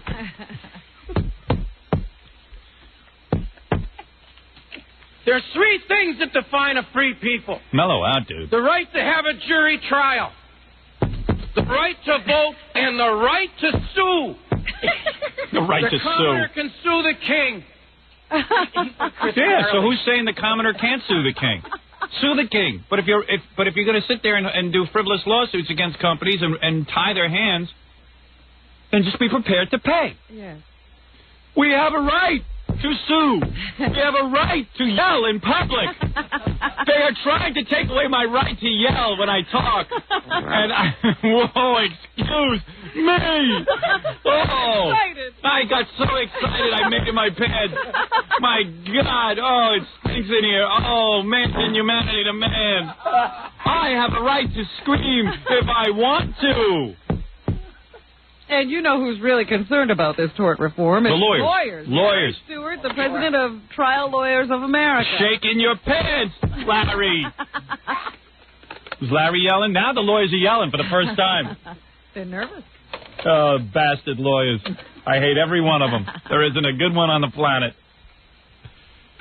If you put a cap on punitive damages, many defendants will be able to laugh at the threat of punitive damages. Oh, and how you want to make money on their financial radar screen? Yeah, where you going to get money from, though, boy? Yeah, money. You put a cap on that, we're going to have some serious problems. All of a sudden, we're going to actually have to produce things instead of just making paper files. We're going to actually have to produce stuff.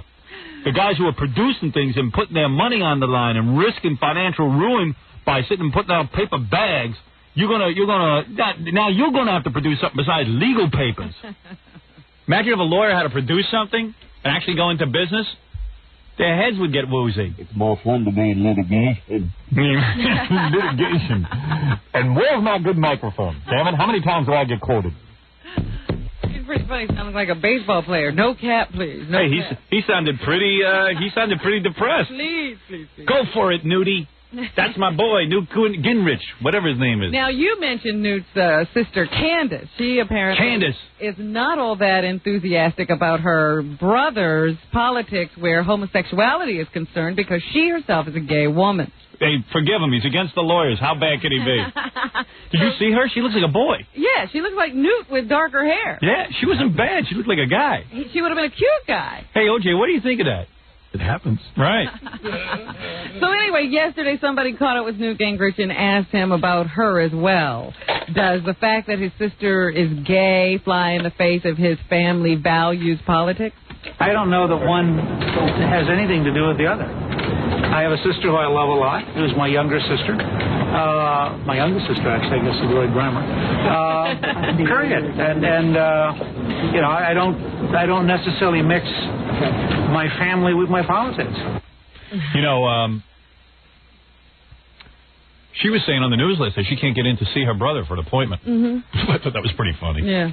He's not mixing family with politics. Yeah. Not mixing family with anything. Yeah. Who wants to sit there and listen to his sister yap about lesbian stuff? And gay rights. That's what she wants to talk to him about. Yeah, bring your girlfriend in and do a show for me. I'll watch.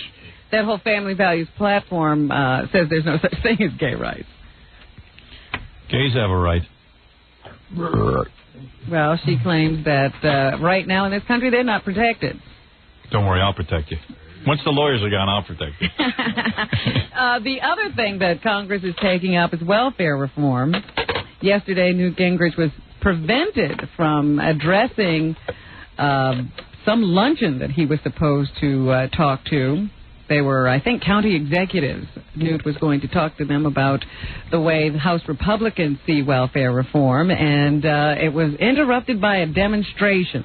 Yeah, everyone's getting nervous. All the leeches are getting nervous. Yeah, a bunch of people came in with little cardboard pens or something. Yeah, and started that's good. banging on them and screaming, "We want food," or "We're hungry." You want food? Go out and get a job.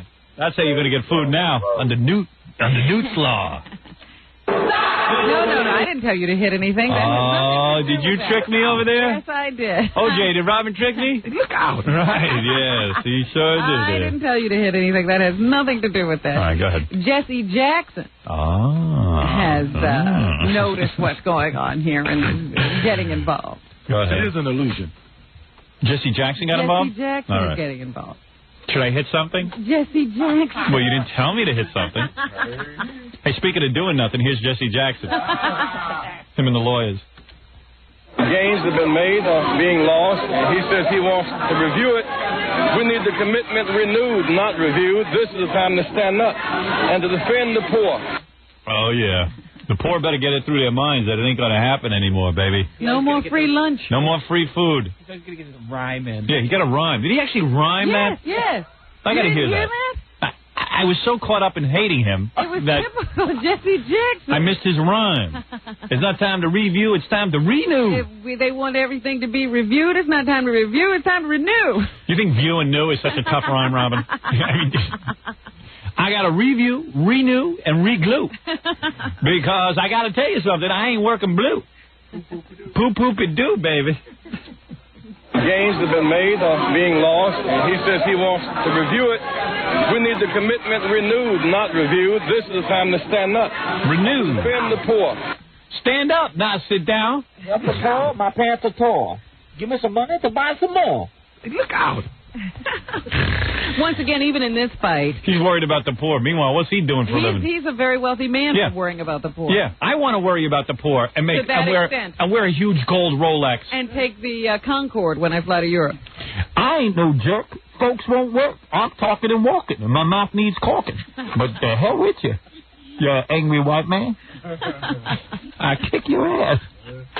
So anyway, now in this effort to save social programs, I hear people constantly screaming, children, children, children, children. Yeah, just like with me, with the FCC. Children, children, children. Yeah, sure. Meanwhile, the food stamps that never get to the children, they don't care. But if you cut them off, they'll never get to the children. How about when you don't have a pot to piss in, you don't make any children? How about that? Because we'd rather linger than lift a finger. Wow. Children, children. Bo building. Banana fana fo children. Me by more mildren. Children. So anyway, the president and other liberals are now stepping up their attacks. You mentioned today that Al Sharpton will be marching up to Albany because he's concerned about the kind of cuts Governor Pataki He's got to be concerned about food. is thinking about putting into effect. Also, there are people in Albany now protesting the death penalty. Don't back down, Pataki. My man. I doubt if he will. Not the death penalty. Don't back down with that fat Al Sharpton. You just keep cutting, baby. We're being drained here in New York. We are welfare capital. Let all the welfare people go to Phoenix. The Assembly could vote on the death penalty, could pass the death penalty today, and that would mean Governor Pataki could sign it, and New York would become the 38th state. Super. With the death penalty. Come on, baby. Give them the juice. We're gonna stack them 3 and 4 at a time and fry them. Here is a little bit of the chanting of people who are outside of the State House protesting the signing or the enactment of a death penalty in New York. 70% of the people in New York want the death penalty. That's good enough for me.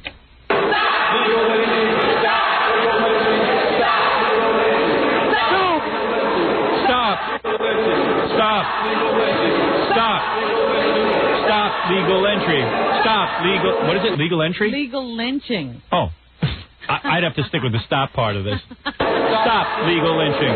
Stop legal lynching. Stop legal lynching. Stop legal lynching.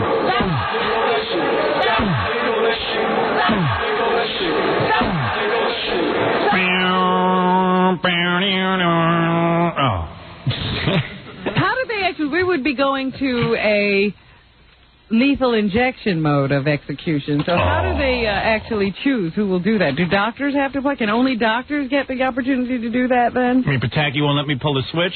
There won't be any switch. Oh, for Christ's sake. Maybe a doctor just sets up the apparatus and they have to hire somebody to just throw a switch on a machine, though. Hey, I got the governor's ear. I'm telling you, I'm going to ask him for the chair, and I'm going to beg him that I can be the first guy to pull the switch. I just told you it's lethal injection. I'm going to get it changed. I told you I have the governor's ear. I got him elected. George Pazzapi. Pazzapi Tacky. Because in one of the papers today, they had the old ad they used to put in to hire executioners. Yeah. I want to be the... I swear I would do it right on the air. Believe me, my preference, I'd shoot him in the nuts and watch him bleed to death if I had my options. But I don't. But it's a great state. 70% of the people in New York want to electrocute the other 30%. That's great. I got to buy me a black hood. Oh, boy. So long, suckers. Stack them high. 3 at a time. You sit one in and you put 2 in their lap. They say the best people to do this are the people who can remain detached. Yeah, not right here. Personally involved. I'm as detached as any man. I'm as detached as John Bobbitt's penis was. So we should soon have a death penalty in New York. People who are detached. Oh, that would be me. Here I am. Here I am. I volunteer. I have that personality disorder. I don't think I could ever do that. People who are detached. People who just don't care. I know I can pull it. I don't believe it for a second. Give me the option. You are not that uncaring. I can do it. You know who should do it? Who? The next guy online for the death penalty. Yeah, let him pull it. Each one can pull on the other one. Like That's love part chain. of your sentence, too. Conga line. Yeah, conga line. Dun, dun, dun, dun, dun. Dun, dun, dun, dun, dun.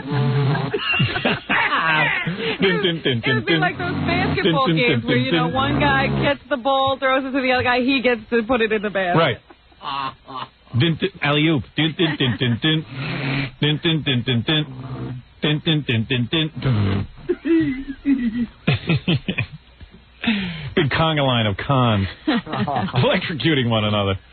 Are you going to have a problem with this? Senator Yes. Alphonse D'Amato will announce today that he is supporting fellow Republican Senator Bob Dole No, I don't have a problem in the with 1996 presidential campaign. that. I don't have a problem with that at all. Dole is scheduled to officially announce his candidacy in his native Kansas on Friday.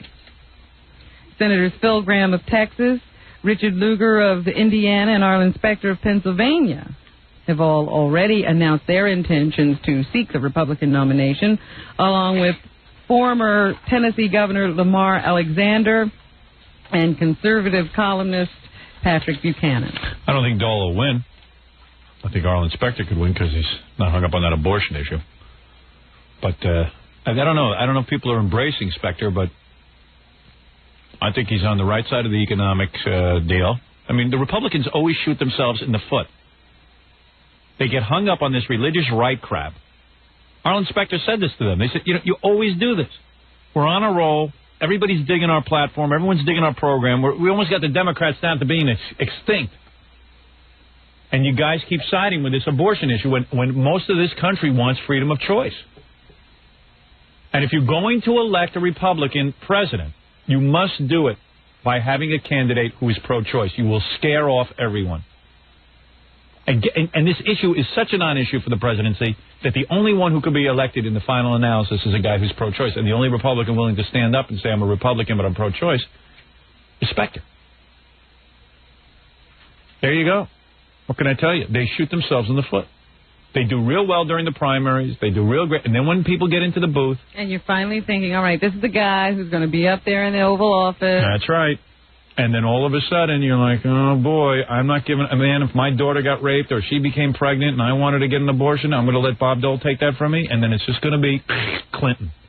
They shoot themselves in the foot because they're still out of step on this one issue. And as Arlen Specter says, the Republican Party was always about choice. Don't get involved in people's bedrooms, and you'll win every time. Same thing he says with FCC. He agrees with us. I've had some conversation over there. No, yeah? Oh, yeah. Oh, I'm liking him more and more. Yeah, you should. He says, what does government have to do with telling people whether or not I'm dirty? Yeah, you're already taken care of. There's enough. He says, I'll tell you what, we'll solve every problem in the world, and then we'll worry about you. So you could be very easily fixed. I could see this guy coming on strong, but the Republican Party will shoot themselves in the foot and go with this religious right Yahoo garbage and end up blowing it again in the final analysis. That's right, O.J., it does happen. It happens. It happens. You can say that again. It's a very sad story. Yes, you can. In the New York papers today. Right. About a fireman who was working overtime to pay for his daughter's Sweet 16 birthday party. There's a waste of money. Could I do the story? Yeah, it is. These Sweet 16s are completely out of control, Robin. I'm sorry. He's already off to the races. I know they're coming up for you, and you got 3 of them. But I know. Let me get the story. Completely out of control. $16,000, man. No, this firefighter who was working hard to pay for his daughter's Sweet 16 party, working overtime. He was the first one to rush into this Brooklyn building when a fire broke out. And he was overcome by the smoke. And when he was being treated by the emergency technicians on the scene, they somehow put the tube that was supposed to go to his lungs into his stomach. Oh.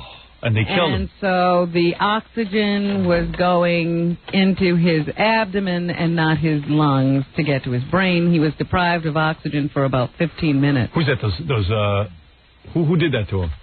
I would imagine it's the guys at the scene, the guys who were on the ambulance, whoever responded. I bet you it was those volunteer guys.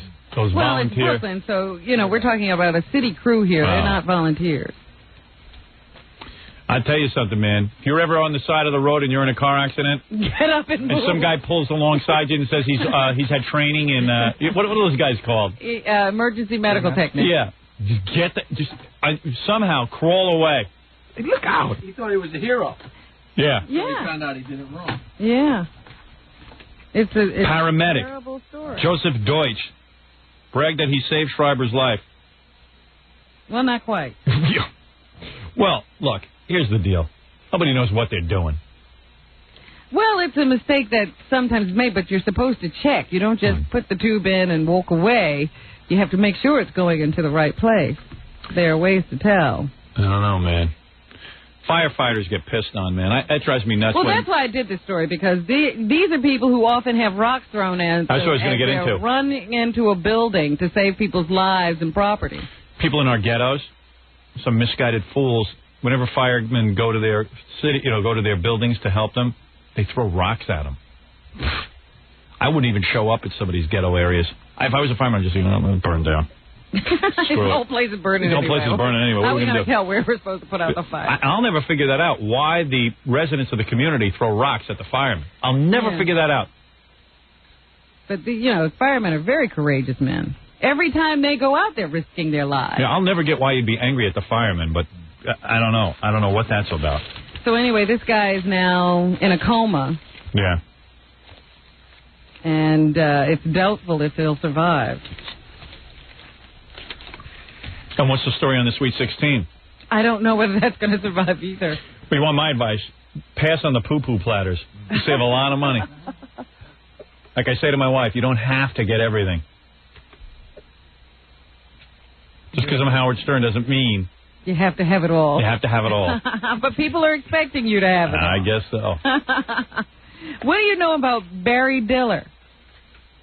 I know, he's gorgeous. He's the guy who used to run Paramount Studios and now was the head of QVC, left Paramount to become the head of QVC, that shopping network. Yesterday, he quietly left QVC. After he made a fortune. Oh, I'm sure. You know what he did? He sold it. Yeah. So they get these golden parachutes they write into these contracts before they sell off a company so that they get paid very well to leave and do nothing. But there was always speculation that he was going to attempt to buy CBS. So have you heard anything? No. You're an insider in the industry. I don't know what... He's one of those dudes that everyone says is a genius, but I'm not sure why. I mean, they just say he is. I don't know anything about him. Seems to be in the right place at the right time to me. Yeah.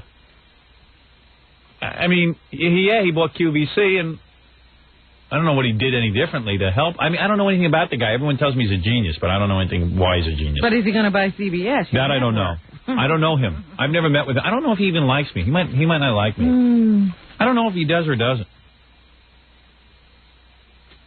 There looks like there may be a reprieve for Full House, the John Stamos Well, thank God. TV show with the two little girls who play the one character. There's important news. You run out of stuff to talk about? No, it looks like Warner Brothers might pick them up for their new network. ABC was getting rid of them. How come you don't want to go home today? What's your story? But I'm going to talk until tomorrow. Yeah, I mean, you're out to the Full House news. Look out. Yeah, right, OJ. You know John Stamos is a good friend of yours. I like to tell you what he's up to. So there you have it, folks. Thanks, Robin. By the way, on the E! Show tonight, Sally Kirkland makes out with the Jackie puppet for over like 5 or 6 minutes, I think. Some real long amount of time. I'm not sure exactly, but it's pretty wild stuff. Also, our own Jackie the Joke Man Martling. Wait a minute. I didn't tell you I was finished, did I? You did, but go ahead. What do you got there? No, I got to talk about those two people who won the $100 million. Did you hear about this? No. There's this couple. She was a secretary. He was a house painter. And they had that Powerball lottery jackpot out there in the Midwest somewhere where 10 states get together and they pool all the money in the jackpot. Yeah, and one ticket. Wow. Won $101.8 million. Oh, man. Nancy and I had that. Powerball. I have Powerballs. They say they've both worked very hard in their lives, and now they're going to quit working. Yeah, no, they should keep working. They're going to get over $3 million a year after taxes for the next 20 years. I'll never figure out the lottery. You win $150 million, and all you get is $3 million. $3 million. But that's pretty cool. After tax. I'll take that. $3 million income a year. I would get along on that. You and me both. But I just thought, how incredible. Yeah. And I'm busting my balls doing this crap. All you have to do is figure out the right set of numbers. Powerballs.